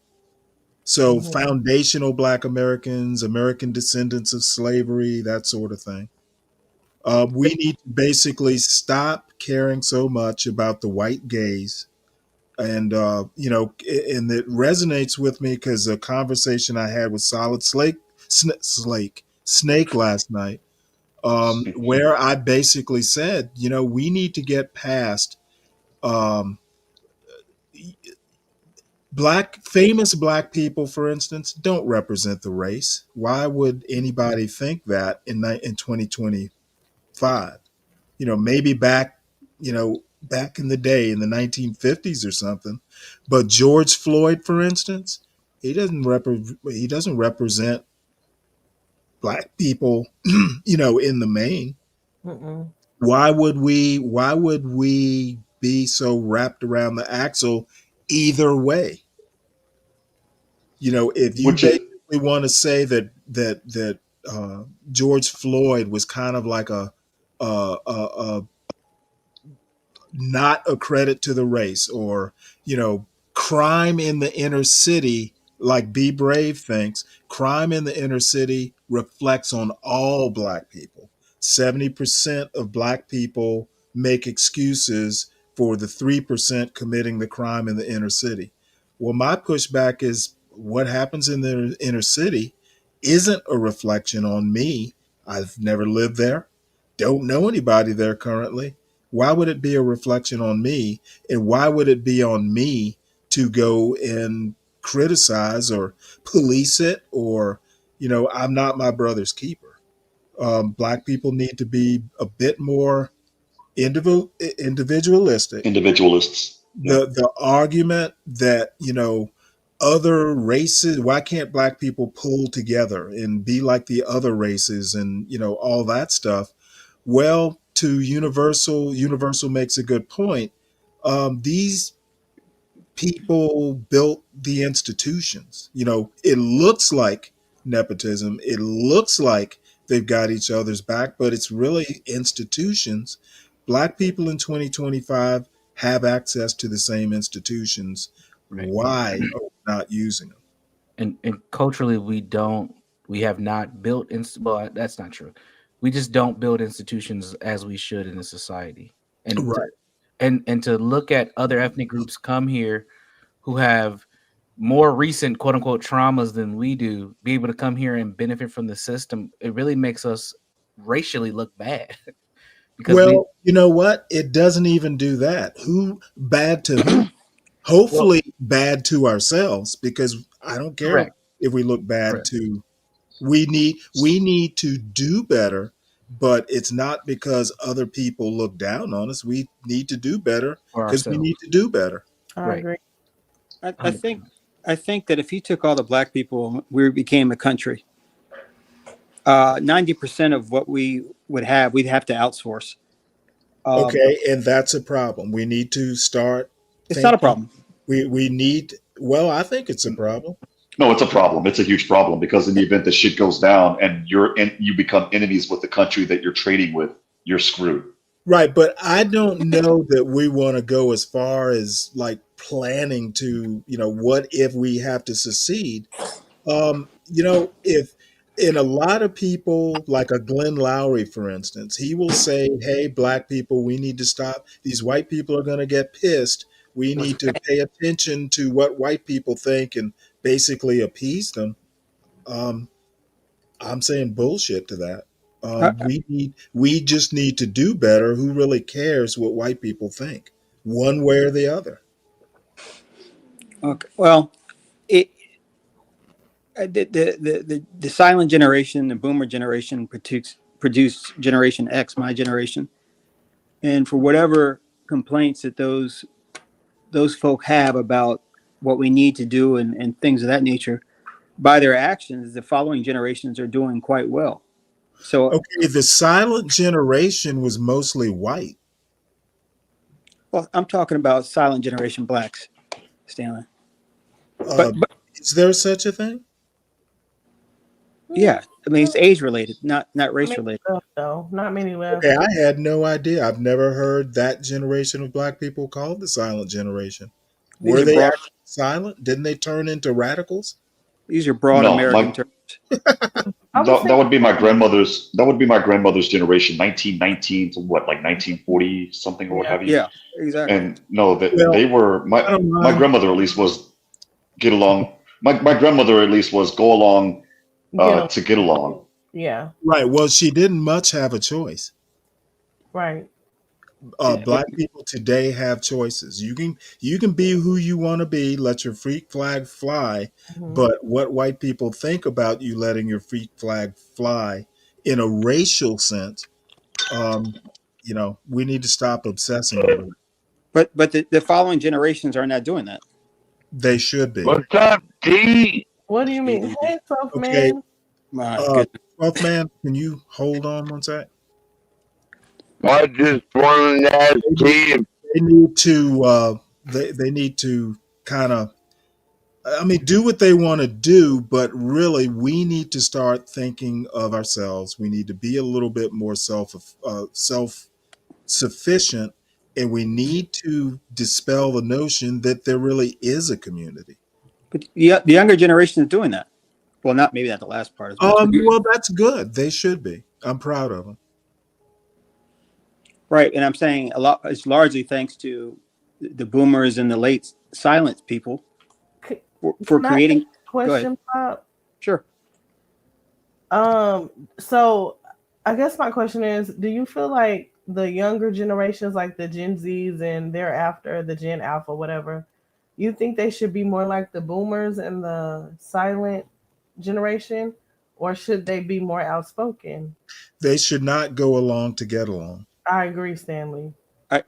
I wish their values would be more boomer and silent, but in terms of how they're living, I think they should be what they are, which is free. Mm-hmm.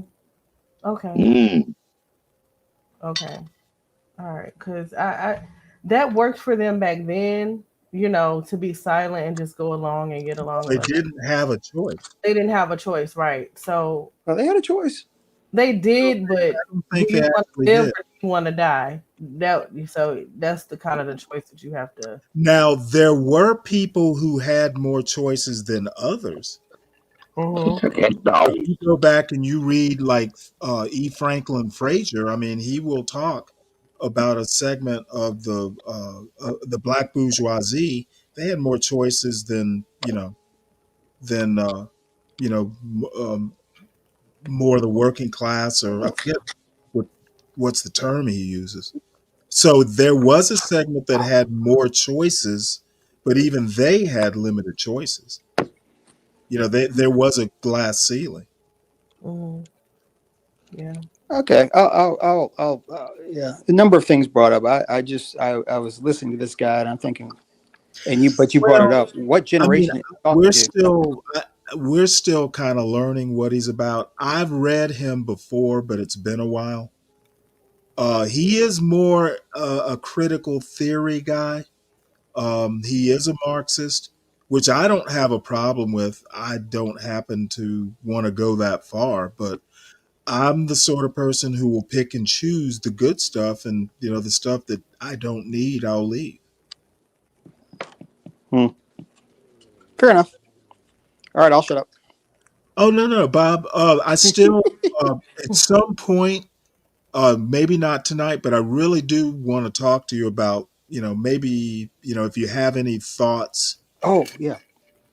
I don't want to do it now because I want to get through this. But if you're going to be around a while, we can do it either later or just at another time. Yeah, well, if I'm around, but yeah, I'll get it to you. I'll be happy to talk about that. Quick question though: have you ever had to fly into Reagan National? Oh, I have. Well, tell us about that. I mean, did it scare you? I mean, was it routine, night, day? You're pretty much on your toes. There's a lot of restricted areas around there where if you fly over it, you're going to have to be answering to the federal government. Mm-hmm. So you're very alert, but the actual approach, I would say, is fun. Really? And as long as you plan ahead and know what you're doing, it's a chance to put the airplane in positions that it doesn't normally do, with the turning and going down and turning back the other way. So nice. I think most guys will say it's challenging but fun. Would you say? I mean, Just, and I don't know anything about the industry, so it might be a dumb question, but do they let new people? Do you have to have a certain number of hours, co-pilot time? I mean, how do you get someone who's relatively new, experience-wise, prepared to deal with it? It's a good question. Well, No, yeah, they don't have specific. Stanley, Yes. you have a TSA pass, and then you can just walk right by them. You don't need to strip and all that to get No, on an airplane. I'm talking about flying into it as a pilot. There's no specific instruction that you get on particular routes that are challenging, but in the simulator, Excuse me. Okay. but during training, you are subject to a number of different scenarios that would more than enough have your skills sharp to handle something like that. Okay. So Yeah, and then if you're flying in state and you're on a non-international air flight, then you don't really need that much. Just say your name and you're on the plane. Awesome. Just like that. Do you get to meet the pilot? Oh yeah. Was he Bob? Just joking. No, he was actually it was a she. It was a she pilot, and she was very good. I love but some people on a airline in Alaska, they weren't so lucky. So 10 died today, or actually it was yesterday. Flying from Kotzebue to Nome, or that's something right. like that. There was a crash in Alaska. Yeah, and so it does happen, but I still trust those small planes better than those big ass planes. I don't know why it is, Stanley. I just don't trust the big planes. Stanley, I'll be happy to get that information to you at a later point. I'll sit back and listen. Good to see you. Absolutely, Bob, and I appreciate it. No problem. Talk, y'all. Take it easy. Have a good one. Well, let's finish Take care, Bob. Our egghead journey. Universal, up to you when you get bored with it, but I'm kind of invigorated. Yeah, let's continue on. We don't have to go through this whole thing. It's a long video, Stanley. Oh, I'll go through it. Hey, you're the host. I have nothing to do tomorrow. Yeah, well, I might leave in a little bit, but no, if you leave, we'll I'd rather watch it with you. So when you're ready, we can curb it and come back to it. All right, okay. Hey, Stanley, I thought you were going to church tomorrow. Is you going to church? The last time I went to actual mass was on a ship. So that's like 30 years ago. Oh, wow. However, I did go to my mother's funeral mass, so that's that. What's up, Latino? Me no black. Well, Lieutenant Satan Stanley don't go to church. Said they call him Satan Stanley. Oh, that was a Navy. That was a Navy thing. Oh my God, that's funny. But you guys, thank you for having me. I'm not gonna stay long. I appreciate you guys having me. I'll talk to you guys soon. Oh, we bore you. I need to come hang out on your channel. No, I'm good. I just wanted to come say hi. I haven't been up in a minute, so. Well, yeah, I'm supposed to come over to your show and be brave enough to come up on the panel one day. You should. What are you afraid I will. of? T's channel's fun. It's crazy, but it's I fun. don't think I'm hip enough. Oh, please. You'll be just fine. It'll be T, good. are you doing karaoke tonight or no? I think I'm gonna do a little piece of karaoke tonight. Yeah. A A little piece of piece. karaoke. A little piece. So yeah, y'all. Well, If y'all feel like it. save a spot for Virgo. She's probably going to want to be singing some. Oh yeah, she's Some sipping her wine too, like me. That's right. She's going to want to be singing some Anita Baker. Oh yes, come on, caught up in the rapture of love. Absolutely. So I'll be waiting. But All thank right. y'all again. Can I I, appreciate y'all. Take Y'all it have a easy. good stream. can I pick a song too, T? Of course. Of course you can. Yes. I love T. Oh, I love you too. I'll see y'all later. I'm not trying to like No, do too much, but I love y'all. Y'all have a good one. Bye, Yeah, you guys. too. Take care. I will see you in a little bit, T. Did you see Palomino's comment? Don't go to church, Stanley. They will burn you at the stake. Wow. That's why he's going. Hey, flames are afraid of me, buddy. Oh, you don't know many black Catholics? Well, I grew up in Clarence Thomas's parish.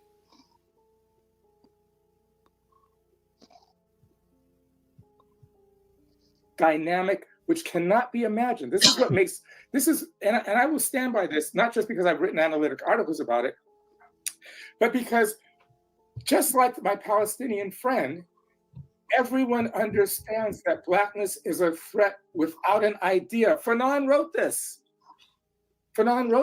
He says to Sartre, the Jew is a threat conceptually. Now, see, I would actually wonder, and I would actually ask the question to him, and who knows, maybe I'll find his email. And people like a Be Brave actually want to say that black is a threat because of the crime. They equate one. Come on, Stanley, you've been talking about Be Brave. They shouldn't. They shouldn't. Hold on one sec. They shouldn't, but they do. You know, black equals crime or violent crime. You've been talking about Be Brave since 10 o'clock in the morning, bro. Come on, man. So what? Why are you stuck on that white boy? Is it okay? Well, he happens to have so many bad points that it's almost like, you know, he's like a paint. He's like a splatter. You know, you drop that water balloon and water gets everywhere. So my question would be, how do you deal with that in an Afro pessimism framework? And it's probably in the book somewhere. How would you? And he talks about semiotics and all that. But the problem is, if I brought up semiotics to Be Brave, it would just, you know, it would go over his head. Well, it wouldn't just go over his head. He would probably make some joke about egghead and you read too many books and you don't know what's going on the streets. I would just be curious to know how that would be handled. I don't know. I'm actually getting more interested to actually read this book now. Yeah, start with that audiobook link. I will get the book, but shoot, I might even just, I don't generally do audiobooks, but since it's there. Yeah. Stanley, can I ask you a favor? What would that be? To share Sam Pictures link one more time, because we're in the number 2 in the final thing here. So if you could do that, and if anyone would vote for Sam, I'd really appreciate it. Let's see here. America's favorite pet.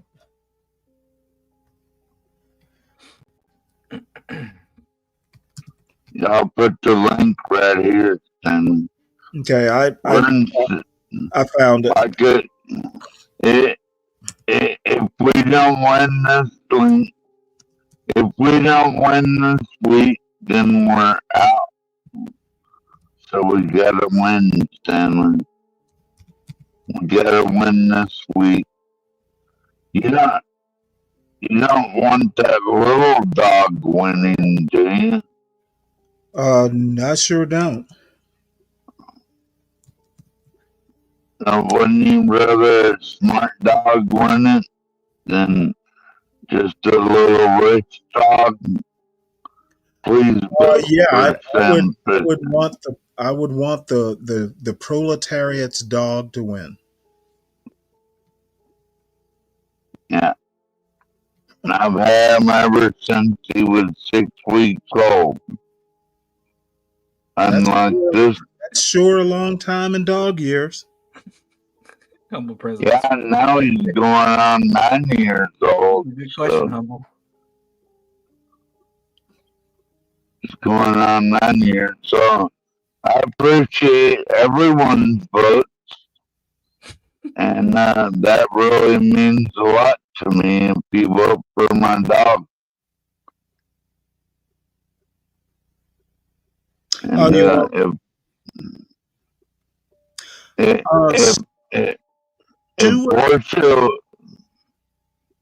sorry, Stanley. No, go ahead.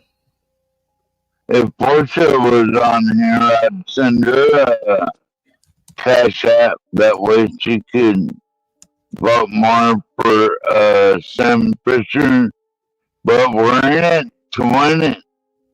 You know what I mean? So Right. I Well, mean, yeah. Portia's taking a day off. yeah, A well-deserved day off, by the way. There'll be a 2-for-1 event next week too. So I'm saving up for that and drinking less wine, Stanley, and smoking less marijuana. Oh, are you? And yeah. Well, I'm curious to know, what are you substituting it with? Nothing. Just gonna go sober for a while, evidently. When? Tomorrow? Right now. Oh, you're sober now? Not exactly. Okay. I was getting concerned. You know, Hey, Stanley, I'll be right back. Feel free to play the video. I'll be still listening, but I'll be right back. Okay. Yeah, and if Universal John, if you could please vote for my dog, and any money I get, I don't get any money unless I win, but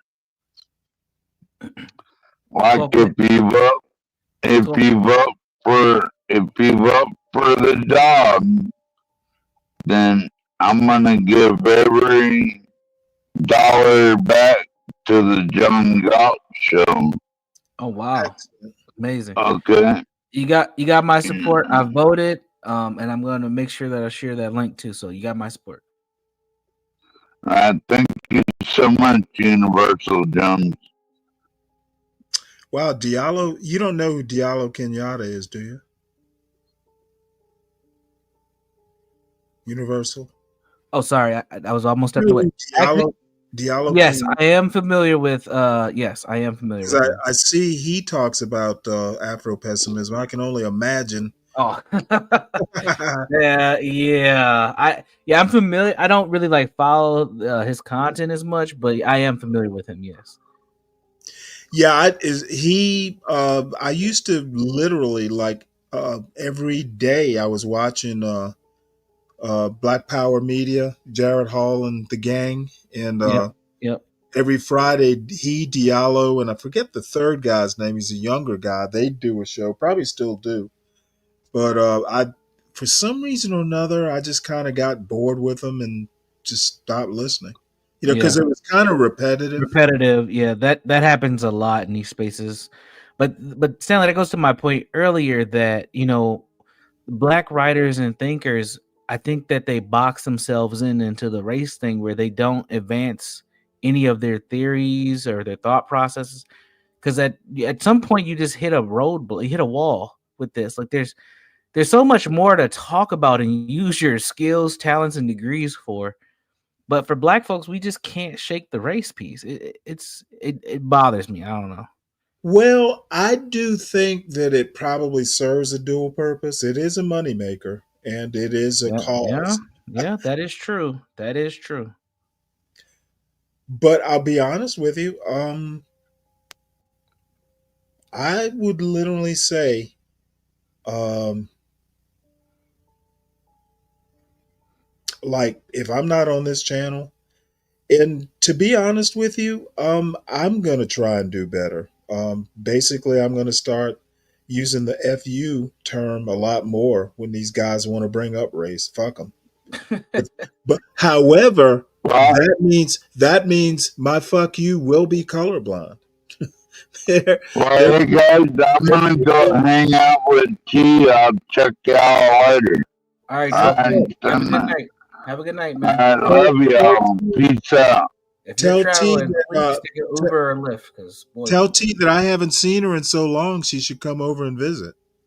You should come over and visit her karaoke, Stanley. I will do just that. Alright, sounds know, good. Take it easy. see you, 12 man. You know, Stuart makes an interesting. Did he not know she was over here? Man, he sounds like he is on a whole nother planet right now, man. Oh, he's been worse. I know. I know. I know, Stanley. Sadly, I know.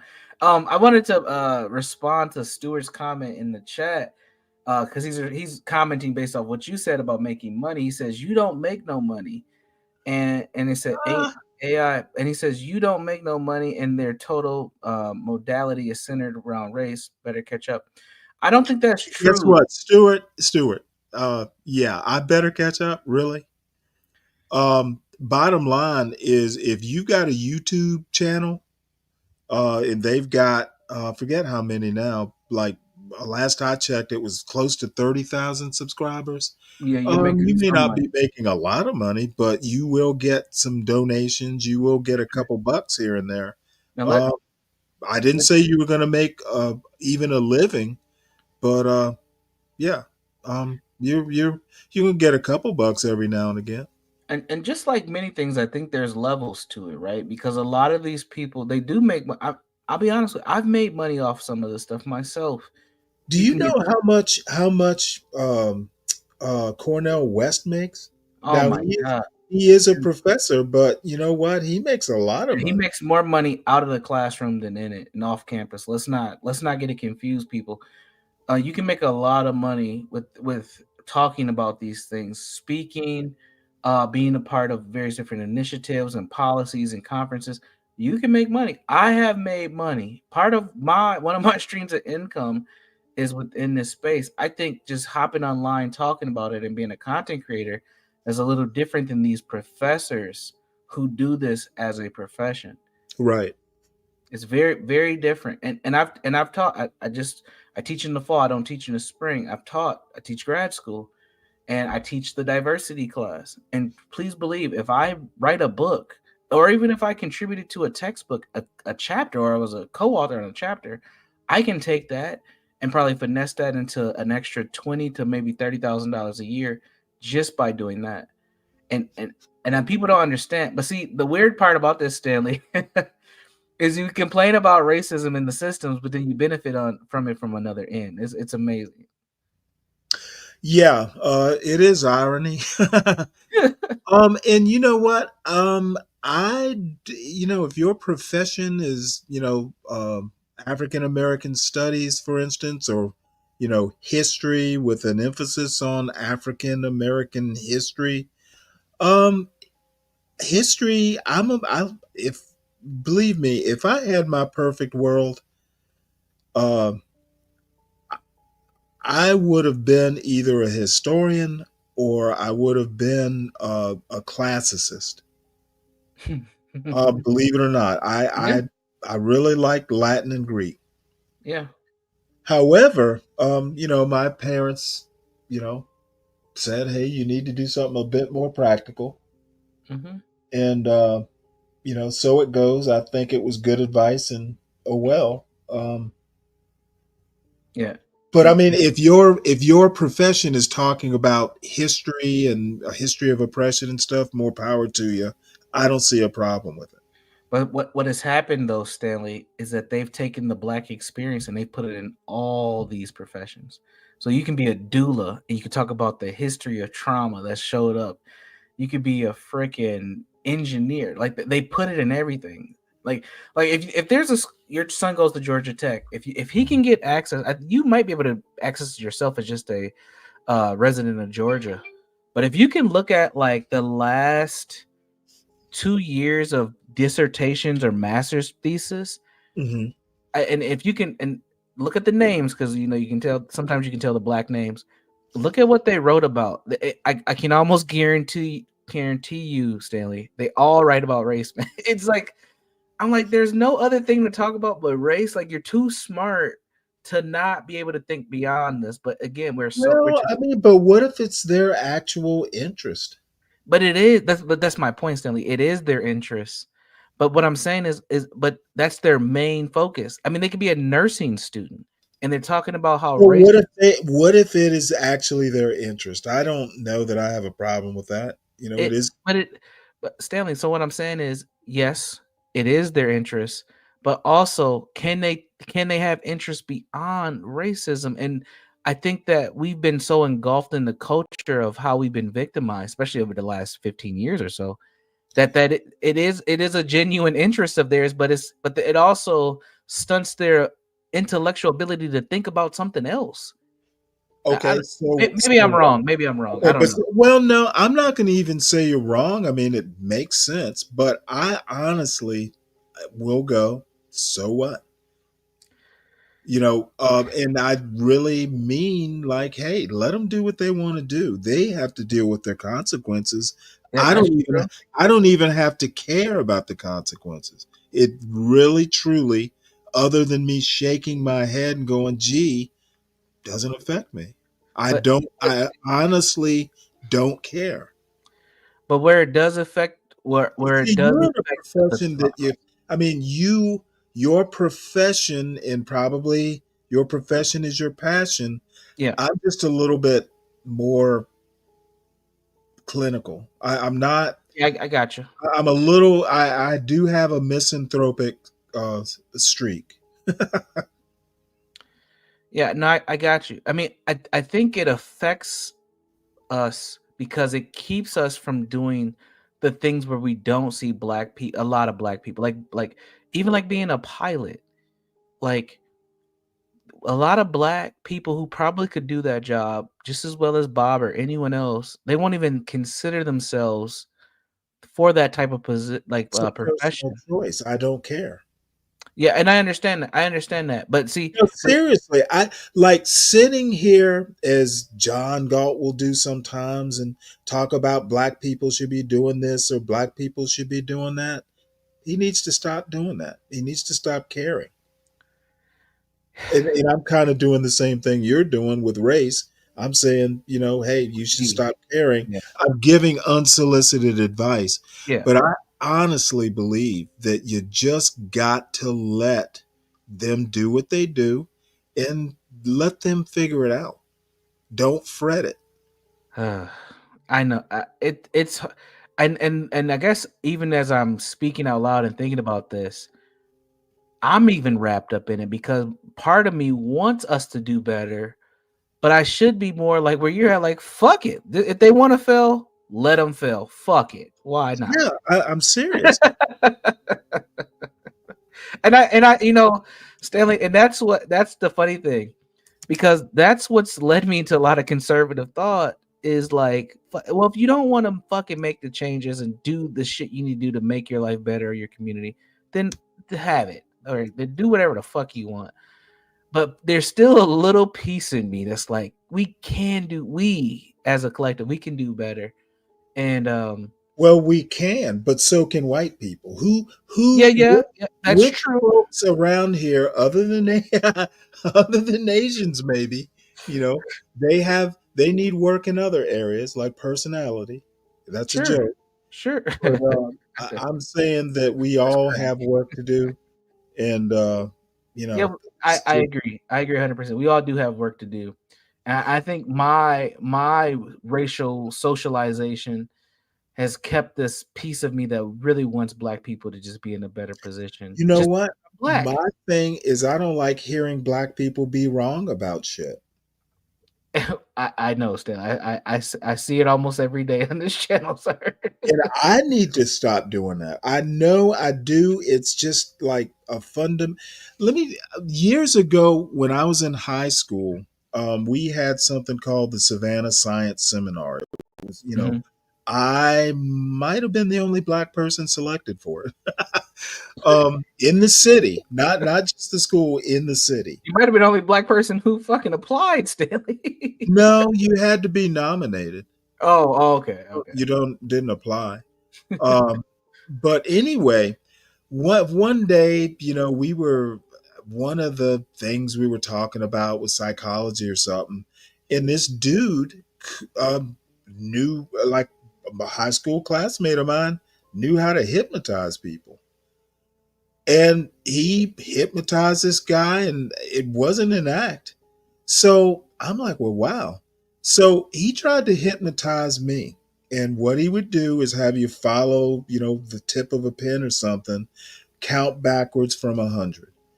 And fucking every time I made a mistake, I would snap out of it and correct myself. So the upshot is I wasn't able to be hypnotized because I kept self-correcting. It's a bad and annoying habit, but I've been doing it since I was a kid. So I really wish I could stop doing it. Like the other day, Be Brave's show, the Be Brave and John Racism Roundtable. Yeah. I got in, I started listening for like 5 minutes, and I knew that, hey, I've got to disengage now because I'm going to go up there if I don't disengage now, and I'm going to start ranting about how wrong they are, how they're getting the history wrong, etc. So I just left it. So I'm trying, I'm struggling. I'm going to do better, damn it. So anyway, we'll finish up a few more minutes of this. Sure. And Tyrone's point about, hey, I gotta speak like the everyman. It would just make me bitter to do that. Has to wait to see if they act like a Jew, if they perform Jewishness. The black is a threat corporally, the body, not the ideas. This is why I try to get across to the nation piece. And Ehrlichman said it to Nixon, right? We are not against black people's ideas. Black people don't have any ideas. I don't mean we don't have ideas. What I mean is we don't have any auditors. And that's what makes black people crazy, thinking that somebody's listening. Somebody can hear. Somebody will judge me for my actions. My Palestinian friend. Oh, I gotta play that again. Black people thinking somebody's listening. But see, Stanley, that's what I kind of was saying. I wasn't saying that, but what I was getting at is close to where he's at. Is that we've talked about this race thing so long and in so many spaces that people don't care no more. They're just moving on. Well, you know what? Now the not caring isn't because we're whistling Dixie. They just don't give a fuck. Yeah, because we fucking have complained about this for so long with no real tangible results since the 60s that people are like, what are you complaining about? And then I think we have you know what? Those are the people who are fucked up. I get, yes. It's not black people who are fucked up in this case. It's other people just not giving a fuck because it doesn't affect them. Now, black people, we need to just realize that people don't give a fuck. Even if it is fucked up, but it's not affecting other people, they don't care. Yeah. I don't think it's the repetition, oh, these people are whining. They literally don't care. Yeah, I think That's the Afro-pessimism part that I actually yeah, do know. They don't yeah, care. yeah. I would agree. I actually think both things can be true, though. I think that they cannot care, and I Right. think Well, that yeah. we also can be fucked up too. Still, like we got some shit we have to really figure out. Yeah, but I mean, complaining that hey, Harvard only has 2%, whatever the percentage is, it's single digits. Yeah, Harvard only has this many people. Well, I think that's a valid complaint, but they're not going to lower the standards. I hope not. Not just for us. I mean, I wouldn't want them to lower the stand. I mean, see, to me that to me signals we need to figure out how do we have our children get Harvard ready. Well, I'm going to be honest with you, and it was a legal thing where they got rid of affirmative action, Yeah, but yep. essentially they lowered their standards for Asians. Yes, and then they see and that backfired. Well, no, what I'm saying is that when they got rid of the components of race and personality, there were a couple different things that that they were doing. Harvard specifically, that they were doing. They were giving points based on several different things, and they basically had to scrap the system. Mhm. And I think if they were looking for Asians who could do more than study, because that's essentially what they were doing. You got your 4.7 grade point average, but all you did was study. You Yeah. know, you didn't get out and play a sport or anything like that. Asians basically want SAT scores to count for everything. And Harvard was saying, no, we need people that are more well rounded. Asians aren't, ticking that box. Getting rid of the system that they had basically allows Asians, it lowers the standards in a social points, whatever the term was, that social point score, it's get scrapped, it's lowering a standard.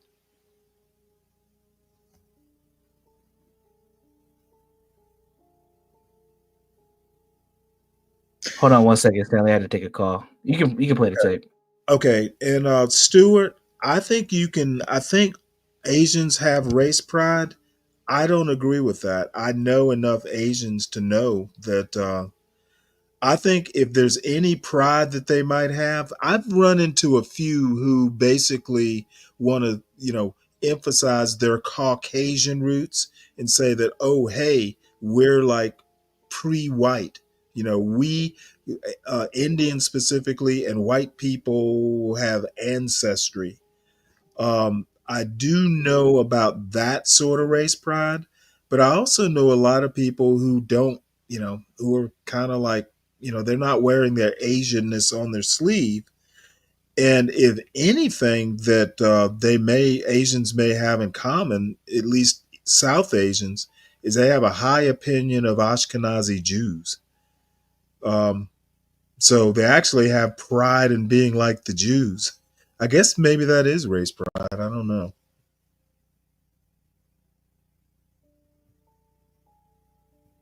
Cultural pride, yeah, but you know what? Stuart, that's an interesting point. What if Black Americans consider themselves Americans and have pride in their American culture? What's your answer to that? Because in my opinion, Black culture is a form, or let's just say a dialect of American culture. Um, how do you handle that? Because the culture Black Americans exist in is American culture. Corporally, the body, not the ideas. This is why I try to get across to the nation piece. And Ehrlichman said it to Nixon, right? We are not against Black people's ideas. Black people don't have any ideas. I don't mean we don't have ideas. What I mean is we don't have any auditors. And that's what makes Black people crazy. thinking that somebody's listening, somebody can hear, somebody will judge me for my actions. My Palestinian friend, the unconscious doesn't allow that to happen. And I'm sorry if that hurts people. It hurts me too. But we have spent 20 years carefully analyzing that dynamic. And nobody has come up with an analytic rebuttal to that. They've all come up with, this hurts solidarity. This makes me feel bad. This is a way of being race first. Okay, I'm sorry. I'm no, you know, I'm just not able, I won't deal with people's emotional problems. I got my own. In fact, you say if as Afro-pessimism argues, blacks are not human subjects, but are instead structurally inert props, implements for the execution of white and non-black fantasies and sadomasochistic pleasures, then this also means that at a higher level of abstraction, the claims of universal humanity that the above theories all subscribe to are hobbled by a meta-aporia, a contradiction that manifests whenever one looks seriously at the structure of black suffering in comparison to the presumed universal structure of all sentient beings. And you say this in response to your explanation as to why Marxism, or your quick summary as to why Marxism, post-colonialism, psychoanalysis, and feminism are ultimately insufficient in explaining or resolving the problem. Why isn't Afro-pessimism? By the way, just very quickly, shout out to Joy James. You mentioned this, and feminism. Why in comparison to the presumed universal structure of all sentient beings. And you say this in response to your explanation as to why Marxism, or your quick summary as to why Marxism, post-colonialism, psychoanalysis, and feminism are ultimately insufficient in explaining or resolving the problem. Why isn't Afro-pessimism? By the way, just very quickly, shout out to Joy James. You mentioned her, and I forgot to just come back and double down on that.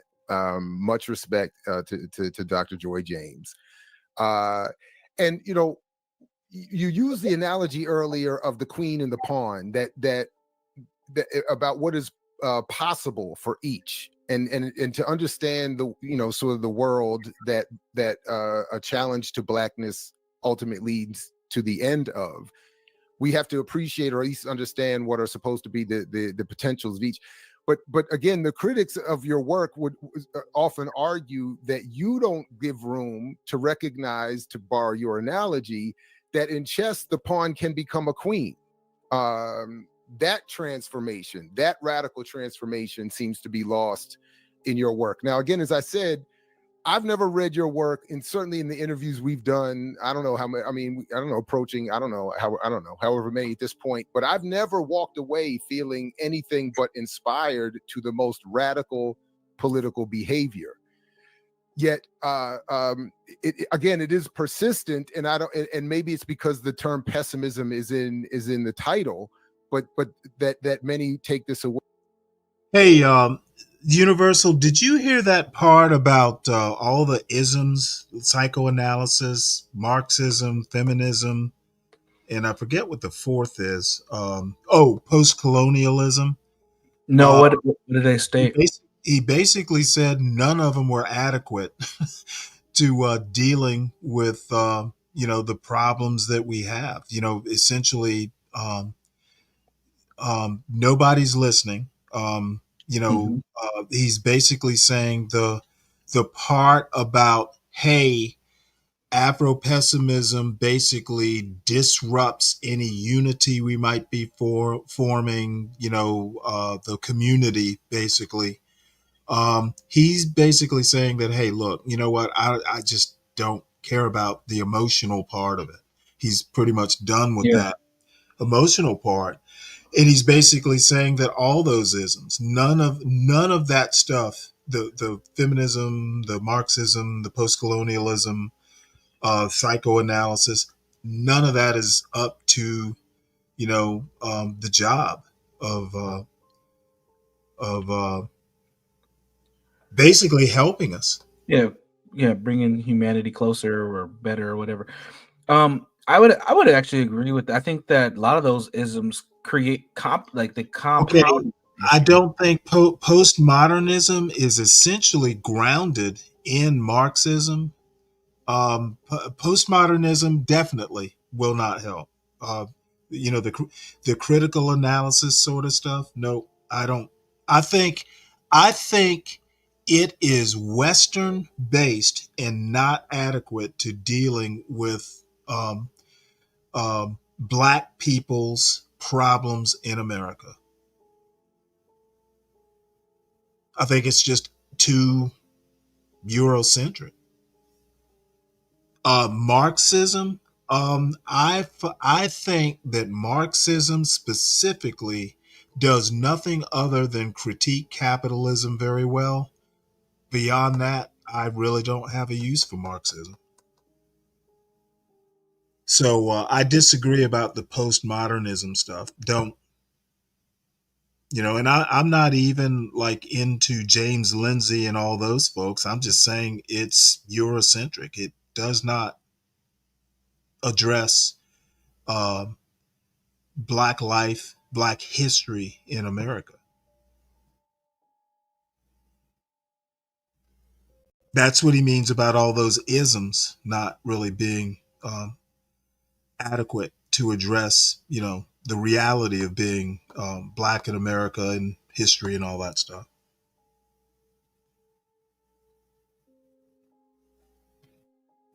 Way, but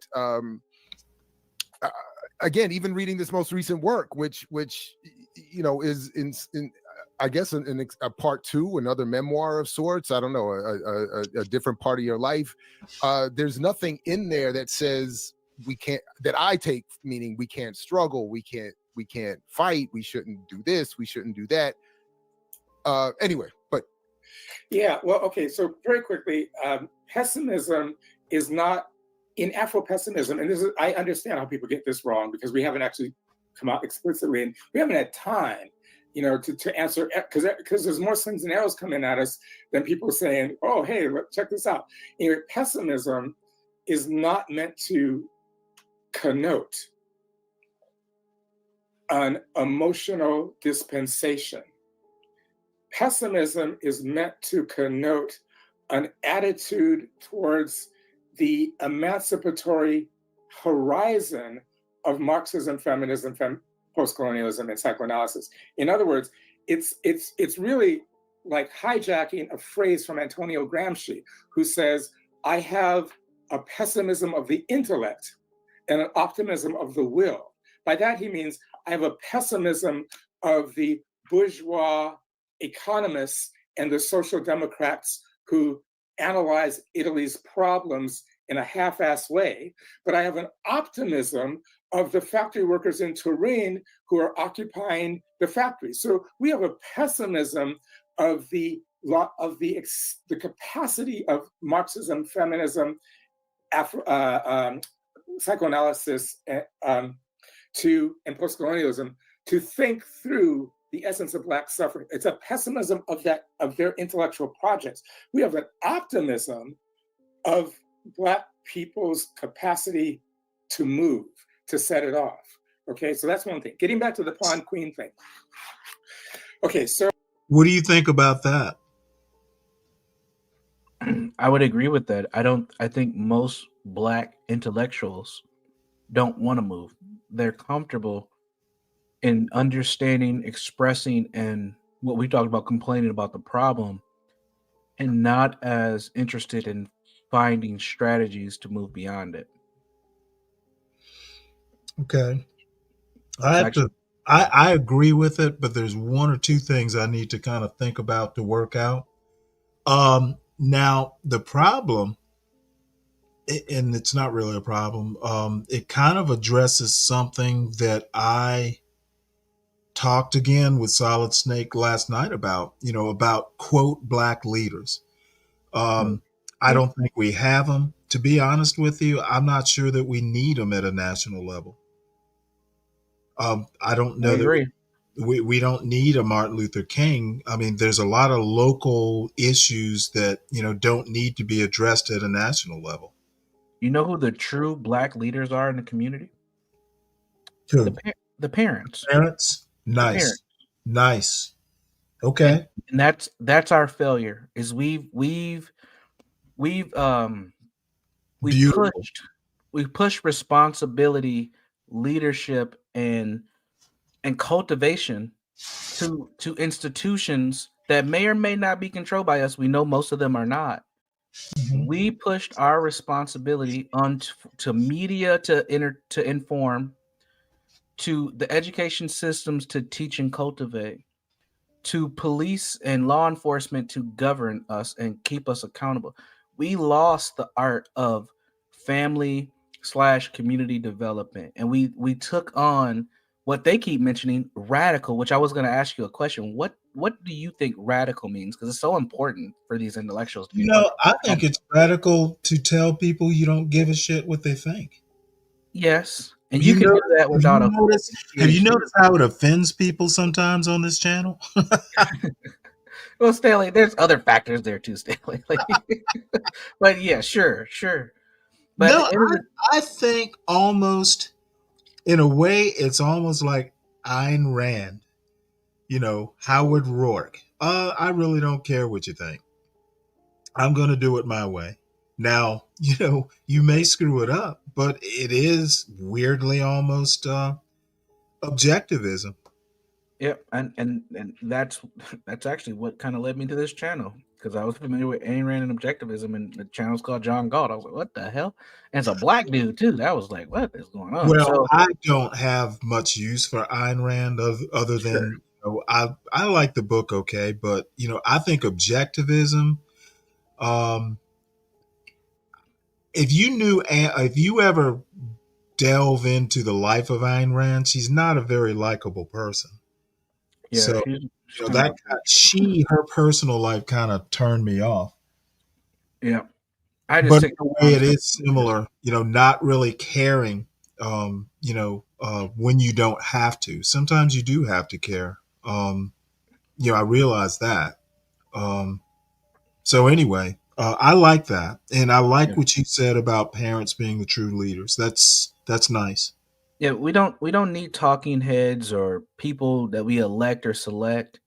Because at the end of the day, especially in this society, those people are going to do what they're supposed to do, which is figure out a way to monetize and create a living off of it. And we can't get mad if we're going to support it.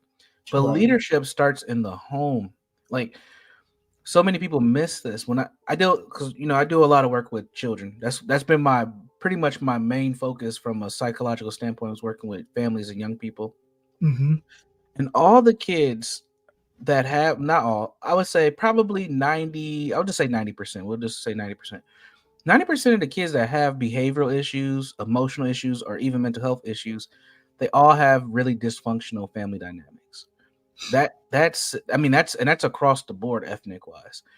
That, to me, that always signaled the importance of having good foundations, solid parents, people who are connected, some actual cultivation of families. And when you look at the African American family and what we've gone through in the last 40 years, I'll just use that as a easy number. Right. Since the late 70s, since the late 70s, early 80s, we've seen a serious breakdown of the Black family and really Black relationships. And honestly, Stanley, I think that's why it's such a hot topic to talk about. Like, I think subconsciously, Black folks know that is the actual problem. It ain't even white supremacy. It's the relationships are bad. Well, I also want to say though, the aphorism. I think it's an aphorism. When America catches a cold, Black people catch the flu. Correct. America in general is having a breakdown of the family. And I think it's reflected in, declining birth rates and that sort of thing. Absolutely, marriage rates. I was kind of shocked, that I read an article yesterday basically saying that, sex in like the age range of like high school to 25, like maybe 15 to 25 or something like that, is down 30%. Mm-hmm. And, which is a good thing. But I'm also saying that I think that we have raised kids, and I mean the collective we have raised kids who aren't interested in even having families. That's how bad it is. We've raised Young kids. black males, marriage rate for young black males. Oh man, A lot of things that basically point to not only is family not a priority, shit, people just don't want to do it. and they're starting to, and what you're seeing is acceptance of this, right? So you're seeing people talk about poly relationships because people don't want to commit. So like, fuck it, we'll just all be together for the ones who do. Or you'll see like this always threw me because I remember growing up and baby showers being like a really significant thing, and you'll see like women who get baby showers, and this is like their third baby shower and their third child's father, like we have just accepted such a lower standard to all these things that I think that if there was some sort of cultural resistance or pushback, I don't think it's going to stop it from happening, but it might make people think twice. Is this a good decision for me? Am I doing the right thing? And but you don't have that when you don't have strong foundations in communities and families. So, Well, let me you know, ask you a yep, question. go. I have always kind of instinctively known that, no woman, no cry. Basically, having more than one serious relationship, like, if you decide you want to be polyamorous, that's actually much more trouble than it's worth. Um, you know, Women can be demanding, and doing it, right, um, takes a lot of work. And I'm wondering if these millennials who want to, do the group marriage thing or group relationship thing, if they will maybe learn that the hard way, and there'll be a natural course correction. Most likely, because right now it's really driven just by high sex drives. It's not.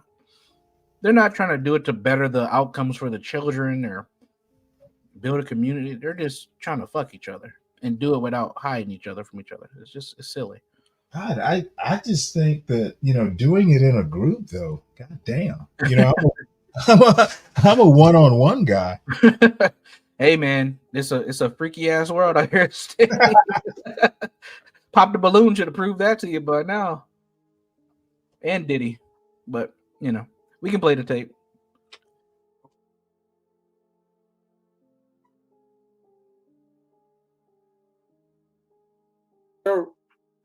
So my own work in particular, and I is most Afro-pessimism is weighted towards an analysis of capacity, even though it does a lot of other things in the work itself. Jared Sexton's work he's basically saying in amalgamation schemes, look, I have a white mother and a black father. However, I know in this movement, whether you take a broadside from a political movement or an academic book from some mixed race person who's writing about people always say, if everybody mixed races and we were just all mixed blending together, the world would be better. That whether it's that shit or something else, he says, what is at the core of that statement? What is at the core of that statement? The core of that statement is an anxiety about Black. And he says, everywhere I look in biracial literature, I see an anxiety about Black.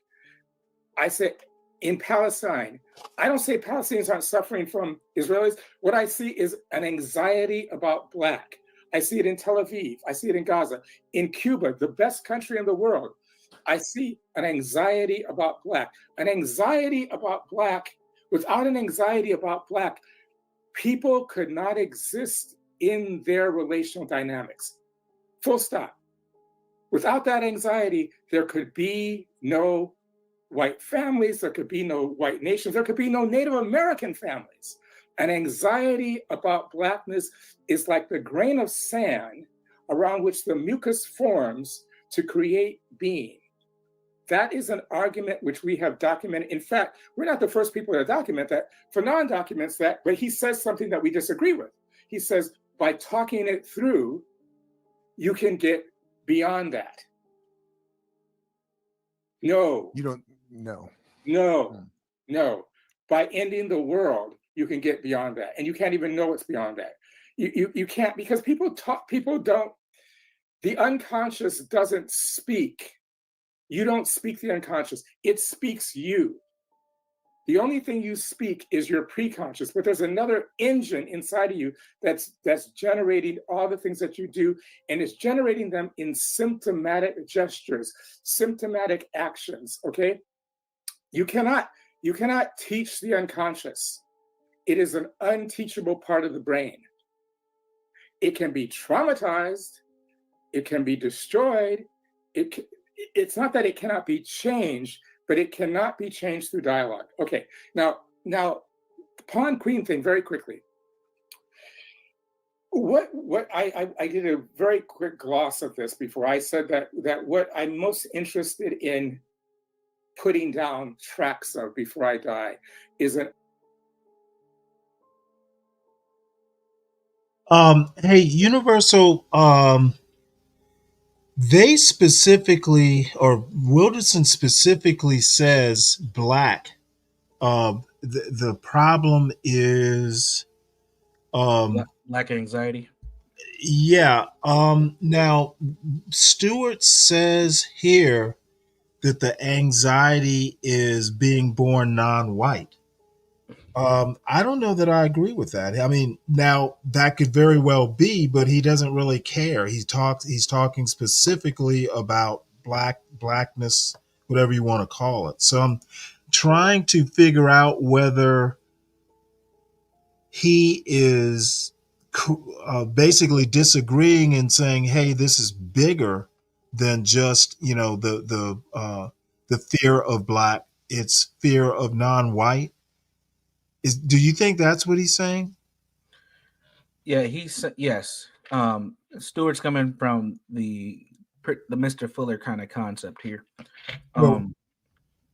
which we've also talked about earlier this week. Right. But was Fuller that concerned with non-white or specifically black? I would say both. He would reference all people who are not classified as white as non-white, but he would speak directly about black experiences. Okay, because I'm basically going to say, well, Wilderson doesn't care.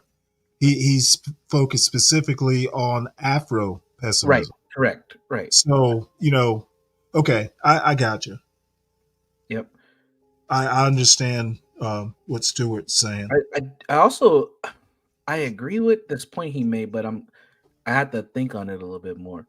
But he said you can't change the subconscious mind with dialogue or conversations. He said conversations. I don't know if that's 100% true. I know that experiences have way more influence in the conversation. But it sounds like he's talking about psychotherapy. Well, isn't that if he was, then what he's saying is psychotherapy isn't as effective as we think it is collectively. I don't disagree with that. Said that psychoanalysis is one of the isms.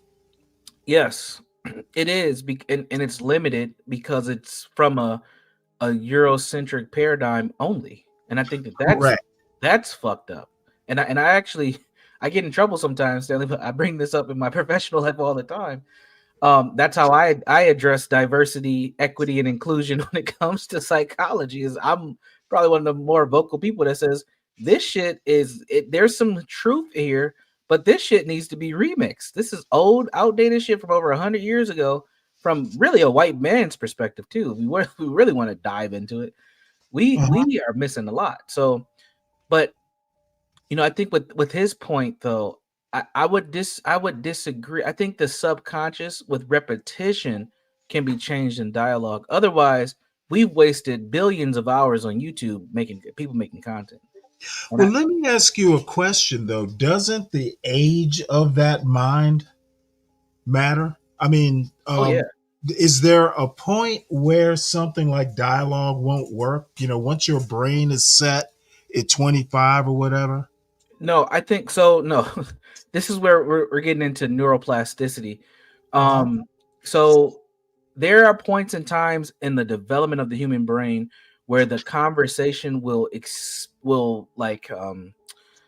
will gradual the learning becomes very gradual, like between the ages of 3 and I would say 9, maybe 10. That's probably the best time if you want to propagate somebody. That is your best time because they're going to understand it the fastest and it's more likely to stick once they get into puberty. What our brains do, just like our bodies, is once we turn 10, 11, 12, our brains start to go through puberty like our body. I see. And our synapse connections in our brain starts to prune off things that we don't feel like we need for our survival. So when you look at, for example, urban Black youth comparative to, let's say, a Black youth who may not be in an urban setting, those two kids, based on just surviving those environments, are going to prune off very different things. It could be study skills. The kids in the hood are very good with their mouths, and right, they know how to Joan and they know how to play the dozens. They know, because that's a survival technique in that area, in that community. Where you get a suburban kid like one of my kids, they're gonna get fucking fried trying to talk to one of these urban kids. They're gonna hurt my little daughter's feelings because she doesn't have that survival mechanism built into her, right? What? Wow, I never thought of that. Yeah.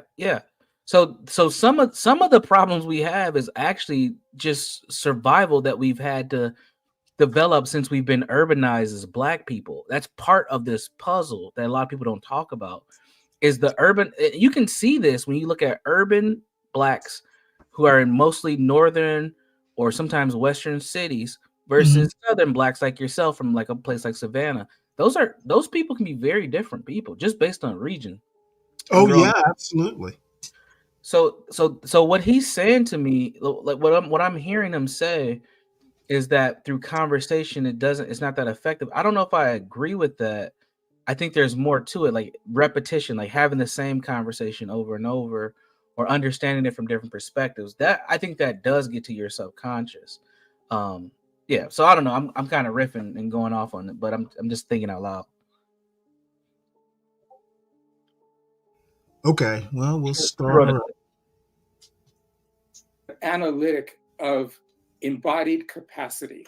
Okay, because I think there's too much, especially in the Anglo-American world. I've taught all over the world. In the Anglo-American world is the worst world for thinking theoretically, because British and American people think about what they can see and touch, and they develop their theories from that. You cannot understand a relational dynamic based upon empiricism and observation. You have to go very much deeper, which is why it's easier, ironically, for me to teach Germans, fascist-ass Germans, in grad school than it is to teach Americans, because they don't need the tactile evidence of their experience to understand what's going on. Okay, so I said that a pawn has a certain capacity. It can move two. All right, Stanley, are you familiar with axiology? I'm about to get no, something to do with I'm about to get way too nerdy on you here. Now wait, like axons in the brain? It's more of a or axioms. It's more it's kind of like axioms, but it's looking more at like adaptations to culture. It comes out of anthropology and like anthropsychology.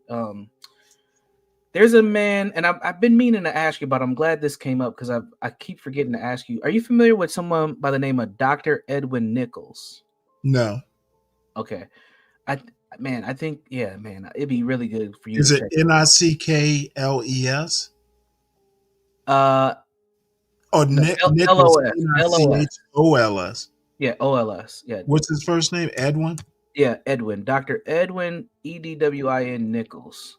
Okay. Are you familiar with Joy DeGruy Leary, who wrote Post Traumatic Slave Syndrome? I am familiar. I've never read it. Okay. Edwin Nichols was her mentor. And he's brilliant himself. But he talks about axiology and what he has created. And I know Stuart's familiar.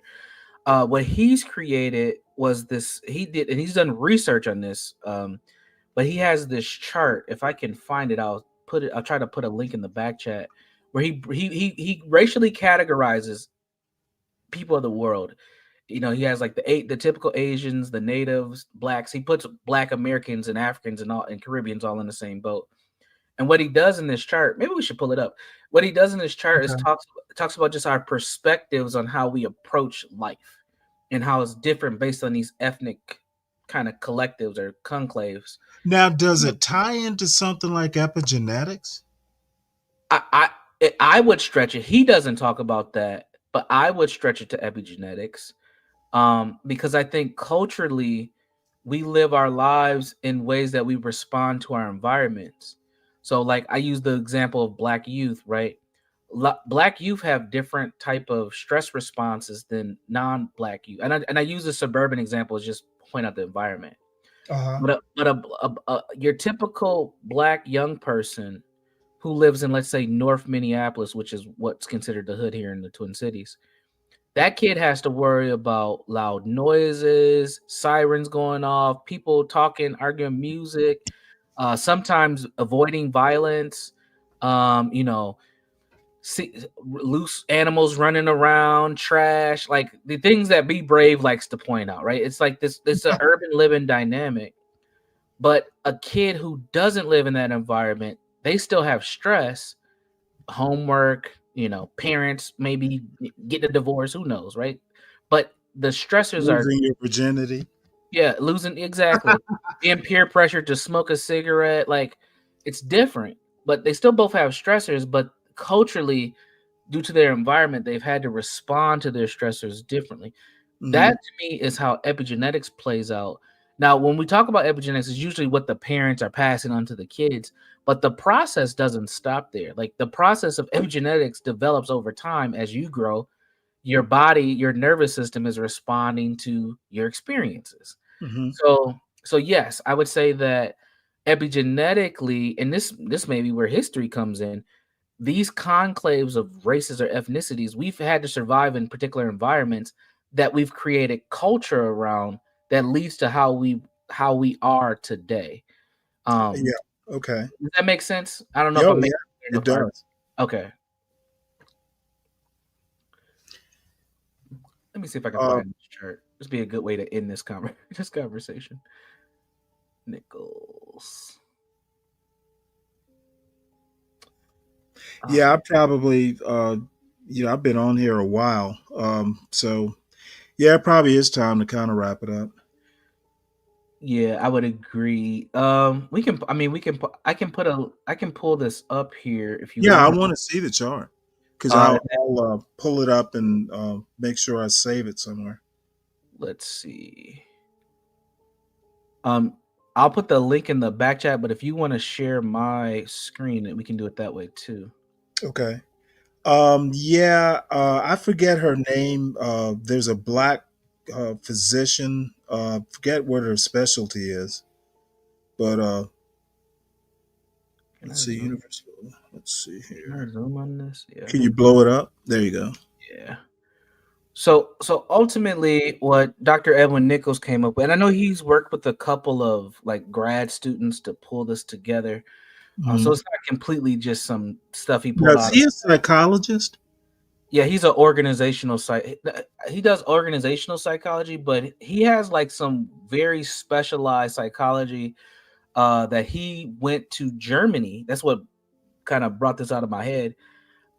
He went to Germany and was trained in some specialized psychological discipline. Very smart guy. He's from Detroit. Fucking brilliant. a couple interviews of him on YouTube too. So Yeah, I saw that. yeah. So ultimately, what this chart is stating, like I said, he's kind of like put us in these ethnic conclaves, and he talks about the worldview and how we approach things very differently based on, I guess, our ethnic collective connection. I don't know how to really term it. So he puts Europeans and Euro Americans in one group, Africans, African Americans, Latino, um, and Arabs. We're all kind of collect. He puts us together. Asians Americans, Polynesians, and then natives. And what axiology talks about is how we are to each, like how our worldviews are perceived towards one another. So Europeans are usually member to object with their value systems about their relationships to people. Africans, African Americans, Latinos, and Arabs are usually member to member people. And earlier we were talking about, and I was talking about the idolatry and why we use the term we and how we identify. Well, some of that is culture that we've maintained over hundreds of years because we're member to member people. So we feel connected to each other, even when it has nothing to do with us. There's some sense of like pride or connection when we don't even have relationships with each other. So we're member to member people. Asians are more member to group. So they place a high value that lies on cohesiveness of the group, right? Not necessarily the relationship. So they have, I am Korean, like I'm like that's who I am, and there's pride in that. And then natives are more member to Great Spirit, where they place a high value that lies on oneness with the Great Spirit. So ultimately, what he's done with this work is he's just looked at how we kind of collectively just break all these things down. So how do we apply the epistemology of each other, the pedagogy? How do we learn the methodology? How it's all played out, how we process logic, and then how we actually do process various different things. So it's an interesting chart, man. I dig into it and feel free to check it out. Yeah, well, do you put the link in the back? Yeah, it's in the link. Let me make sure I put it in the right space. It's in the studio chat in the back. Yeah, it says Chrome. Okay, yep, gotcha. Yeah. God damn, I'm actually gonna have to do some studying tomorrow. See, Stanley, I'm not just a bunch of bullshit and pop the balloon. No, you know pretty what? girls' laptops. There's some substance here. There's some substance. I'm a believer. I've learned how to code switch well. I can talk to anybody. Yeah, unfortunately, I have not.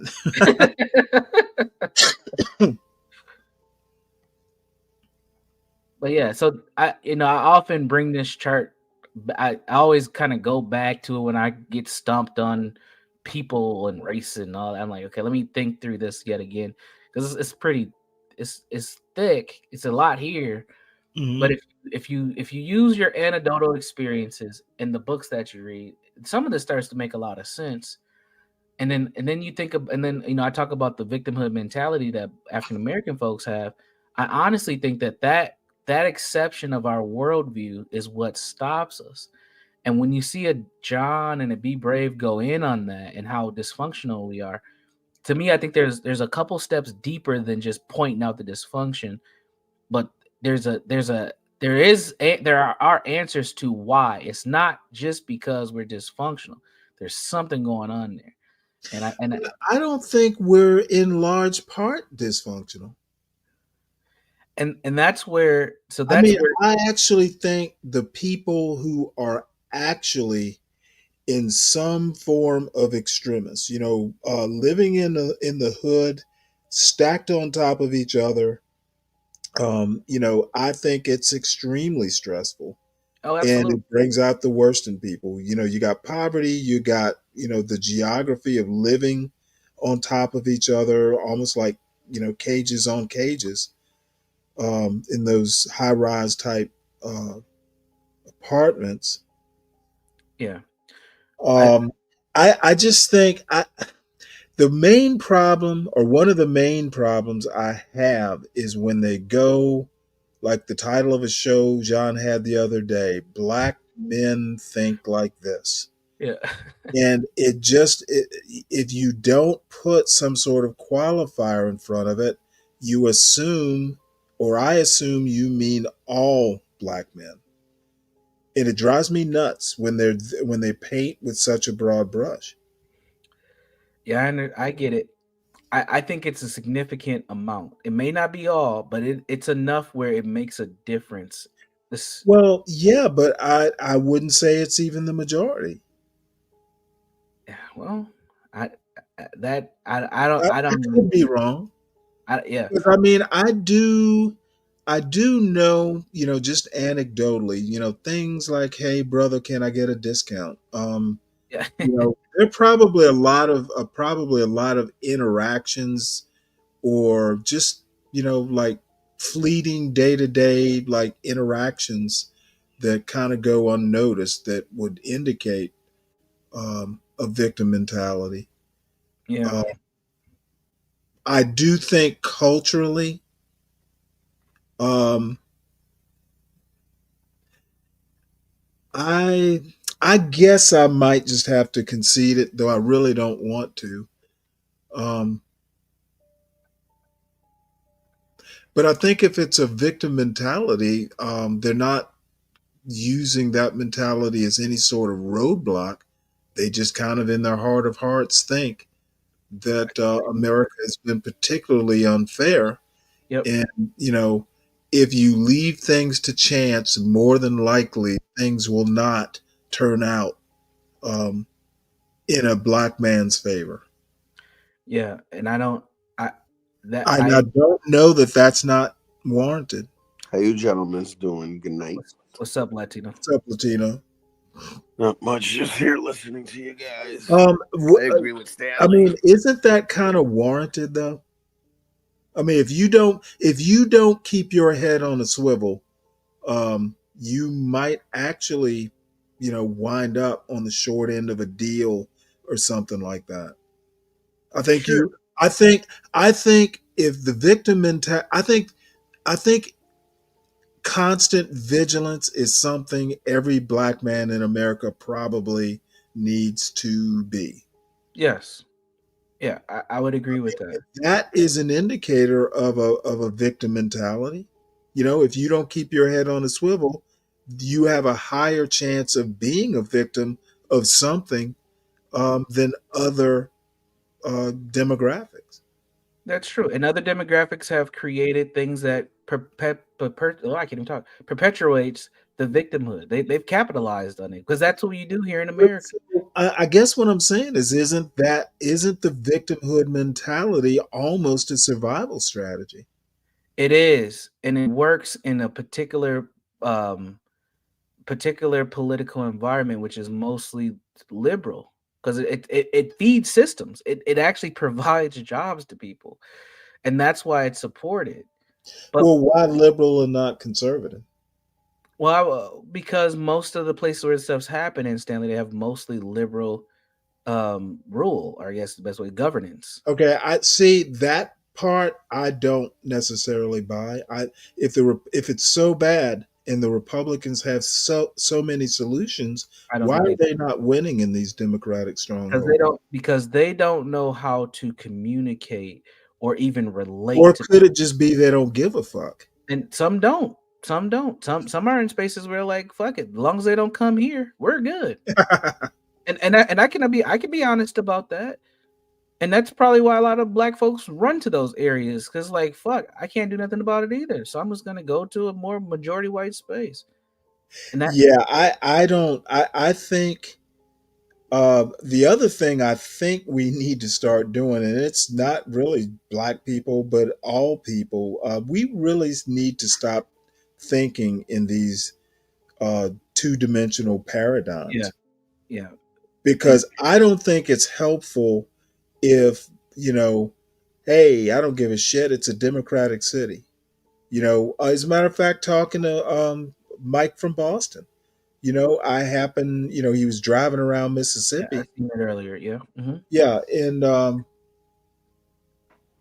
got to, the topic came up. Well, hey, Mississippi's in a bad way, and it's a Republican state. Well, the worst parts are in Democratic cities. And I'm just like, if you are a Republican governor and you see a city run by Democrats crashing and burning, um, you need to step in. Yeah, yeah, but it's. I I mean, mean, how are you going to let a city in your state fail because of leadership in good conscience? it's just kind of hard though. Why? I mean, we done it here in Massachusetts, but it had to take like somebody to really mess up, like to really mess up things for a conservative to come through and basically get the opportunity at least so he or her could even be looked at. But here in Massachusetts, it's usually just Democrats, dude. I kind of suspect that a lot of it is just nonchalance. It's not happening to my community. It's not happening like, to Republicans in general. We will just concede these cities to the Democrats. Yeah, I mean, but don't you think that it's because they feel like they might not be enough, that they don't have a chance to win, basically? Make a chance to win. I mean, never say never. And I No, I know mean you're right. I probably mean, kind Charlie of Baker, Mitt Romney that's has been probably a going in little there. unreasonable of me, but it really does get under my skin when a Republican governor wants to condemn a Democratic city in his state. I just find that annoying. Yeah, because around here, basically, like most of the suburbs would is red, but like most of the city is blue, and Yep. the city outnumbers us by. Oof. Okay, well, you know what? It's gonna stay fucked up until people start thinking more of the country and the people rather than party. I would agree. I would agree. And it's both sides that do that. You're a Republican governor and you see a city in your state failing, to a degree that it's just dangerous. To, I just don't know that I could live in good conscience going, oh, well, that's a Democratic problem. yeah, to be honest, when Charlie Baker, which is now the president of the NCAA, Uh-huh. I didn't really like him, and he was a Republican.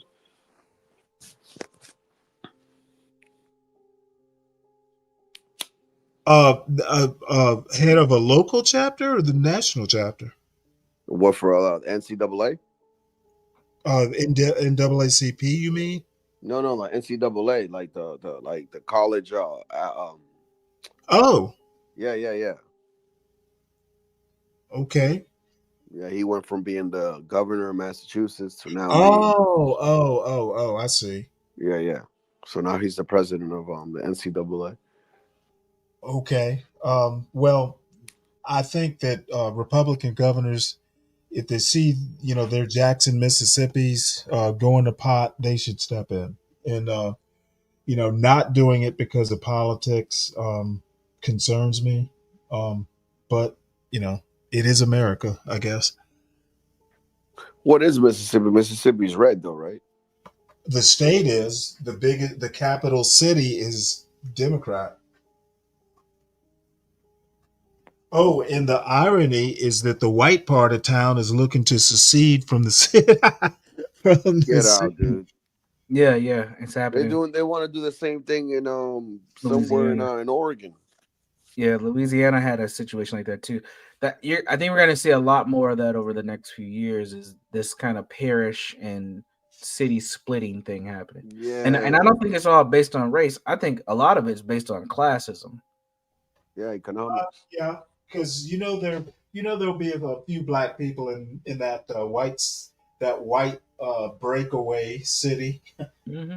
I'm about to look up that story, but now that you guys bring that up, there was a story in somewhere in Georgia where there was a town that actually wants to be from the other town, basically Okay. because their kids are going to school and it's ruining their kids' education, and they're like, Is it Buckhead? Yeah, it They wasn't a want Buckhead. Yeah, I think it was basically secede from Atlanta. Mm-hmm. yeah. Good I luck. was like, that's crazy. I don't know how that's gonna work. We're gonna see a lot more of that. A lot more of that happening. There's a decent amount of black people living in Buckhead, believe it or not. Oh, I believe it. In Atlanta, definitely. Yeah. I mean, All right, I'm not gentlemen. from Georgia, but I always thought that Georgia was like 80% black. Nope. Georgia's more than Atlanta, folks. It's either Texas or Mississippi right now. It seems to change every now and again. At one point, Texas had at least number-wise blacks than anywhere. Now, percentage-wise, I think it's maybe Georgia or Alabama. But no, none of these states, You wouldn't think Maryland? 50-50. There's certain pockets in these states that are maybe 50-50. Right, yeah. Yeah, but you wouldn't think Maryland would have been like a higher number? No. It's not Mississippi. Oh, it is Texas. Wow. I thought it was Mississippi. Oh, it is Texas? Yeah. So Texas has the largest black population in the United States in 2020. This is from 2020, by the way. But I don't think they per capita they don't. No, they don't per I'm capita. sorry, not per capita, but percentage of population. Percentage wise, they have 3.96 million number. I can't. Let me find the percent. Dude, I seen the funniest video today. Oh wow! I didn't know that. I didn't know this was Texas. Yo, this video is like, what did it say, babe? It said, if race didn't matter, like if we lived like back in the days, and then it was like this little kid singing a song, and it was like, if we sang together, what the world would sound, and then the Chinese part came along, and it was like ting ting ting ting.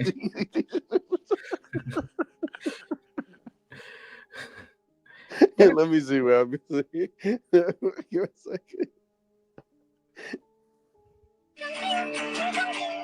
Yo, wait. God.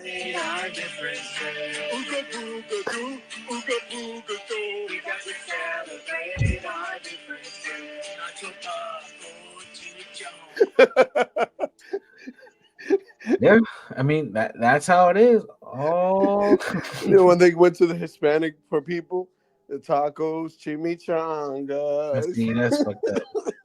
There's more than fucking tacos and chimichangas, but it is what it is. I'm sorry, guys. That's fucking I hilarious. just thought it was funny, dude. It is funny. It's hilarious. Oh god, I should have me crying. But I'm about to cycle out, gentlemen. I was on here way longer than I expected, but good conversation, Stanley. I enjoyed it. Let me know when you want to get to the rest of the video. Yeah, I actually might be back tomorrow if you're around. Okay. Before the Super Bowl kicks off. You got my email, right? I don't. Just do the JGHB Stanley dot. It's Stanley at JGHB for John Galt. I got it. Okay. Yep. .info. Yep. The channel email, just your first name and the channel email. I got you. Jones, who you got tomorrow? Man, I am praying that the Eagles beat the Chiefs, but Same. I cannot go against Patrick Mahomes. I think Same, the Chiefs are gonna win again. I don't know if it's the American me or what. I don't like when people just keep winning all the time. You think it's going to be a high scoring game? You're basically saying, hey, I hope we don't give tough guy anything to crow about. Oh man, I didn't even think it. He's gonna crow over anyway. But yeah, yeah, man. Is it gonna be a high scoring game? I think it's gonna be a pretty high scoring game. I think they're gonna take it away from Patrick Mahomes. I want to see Jalen Hurts do well. Yeah, same here, dude. Same here, dude. Yeah, him. I think Saquon getting a championship. Yeah, I think He- Saquon is gonna go off tomorrow. Yeah. It should be a good Definitely, he's game. gonna It have should be a buck good game. 25. Definitely should be a good game. Cool. Well, again, appreciate the time. For those of you who are in the chat or watching this later, subscribe to my channel by Brandon Jones. Oh yeah. Did you drop your link? If you have? I'll drop the link. I have passed 500 subs a few days ago. Congratulations. I'm at 523. I'm trying to get those watch time hours so I can get monetized. So definitely check me out. By Brandon Jones, BYBRANDON on YouTube. And I'll drop that. Apparently, John's going live in 30 minutes. Oh, word. I'll probably be listening. What is he going to talk about? Yeah. As a matter of fact, I'm going to go, since he's going live in 30 minutes, I'm going to wrap this up because I have literally been on, 20 hours. Wow. Damn, Stanley. Yeah. I was having a good time. It's not like I had a lot to do today, but yeah, all good things must come to an end, folks. Please make sure you hit the like button, share and subscribe if you're new, and also Stanley Cross 6000 at Stanley Cross 6000 is my channel. I'm at a whole 75. So, Nice. so please subscribe to my channel. Get me to 100. That's right. But actually, I've got a couple things. I've been playing around with OBS. So I think I'm going to do one. I've got a video on the Constitution, and then which is a farther out project. But I've got something. Are you familiar with Richard Hanania? He's like a right wing quote intellectual. He's a smart guy, but there's a Substack he did that I want to do a video on, and then there's also I'm gonna do one on the Moynihan report. Oh yeah, I gotta come back for that one then. Absolutely. Yeah. Well, I'm gonna do uploads unless you want to do it live. Oh, I'll comment on the uploads. Do that. Yeah, that's cool. Y'all making me want to start working again on my channel, dude. You need to, man. I think one of the things and I'll stay around and talk about this because I talk about this with John offline. We really got to start, the people who at least come on panel, really start to encourage folks to start their own channels. Even if you just go on there and you just say something for 3 minutes, like this is a great opportunity to start getting involved with this and getting out there. I think you fucking a lot of people who don't, like even Sweet Auntie yesterday we emailed back and forth because she mentioned she wanted to start a channel. I was like, hey, look, if you need some help, let me know. So that's anybody. If you need some help, I can assist. I'm over there doing the Lord's work with Lowe's channel. Her shit's exploding. Nice. She's got the cheat code though, look, cute girl, but yeah, I think we all can leverage this opportunity. I can manage putting on a wig. What OBS, the one thing I don't like is all it's really going to be good for is for me anyway is doing pre-records. It doesn't work as well as something like StreamYard or Streamlabs. Yeah, it's not as because you don't have the ability to like bring people up to a panel. Right. Yeah, it's not as user friendly. Well, that's fine. That's fine for me because I mean my channel is really going to be more for projects. Before I get off, I want to ask one more question. How many people do you actually need to subscribe so you can actually go live like we're going on right now? Oh, if you use StreamYard, you don't need any followers for StreamYard. If you want to go live straight from YouTube, I think you have to have 100 subs or something like that. Okay. Oh, really? Well, 25 to go, baby. Yeah. Let's go, Stanley. But that's streaming live straight from YouTube. Most people don't do that. They're using third-party thing. It's just easier. Yeah, but to use that third party, like for instance, like we're doing right now, how many subscribers you need? None. We can get on there with no subscribers. Yeah, StreamYard doesn't care. Yeah. So just How you start a do free that? StreamYard account. Yeah, just start a free StreamYard account and start going live. And you can also do pre-records on StreamYard as well. But it will go live on my channel, though, right? Correct. Yep. Okay. I will have to go. Oh shit! You know what? I'm thinking John's going live. Shit, that's my live. I'm gonna go. Let me go and reschedule this thing. God damn, I'm so tired. I don't even Oh, recognize. you thought it was John, or was you? It's you. I thought it was John. It's you. That's me. Still need to take a Because break. I had originally planned on, HB left, so I just went ahead and finished off Gone Trucking. Yeah. So anyway, no, I'm not going live tonight, folks. This is as late as I'm going to go because I'm not even drinking, but I'm so tired I'm slurring. Yeah, dude. I think I'm about to go to sleep. It's been a good 3, 4, 5 days. I want to say. Wow. I have made bank. Good, man. That's good. Fucking yeah, like like a buck, $1.70, $1.60 every day, dude. Nice. Yeah, man. Shit Grinding. adds up. Yep. Grinding.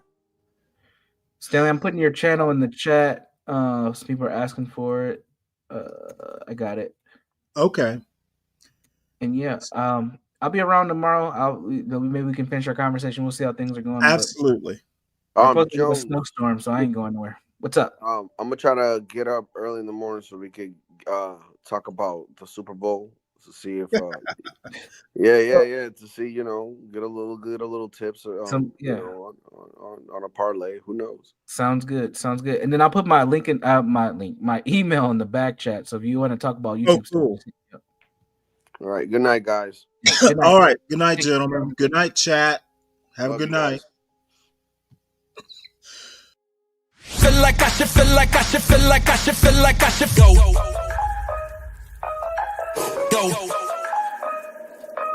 I should go. Feel like I should go. Feel like I should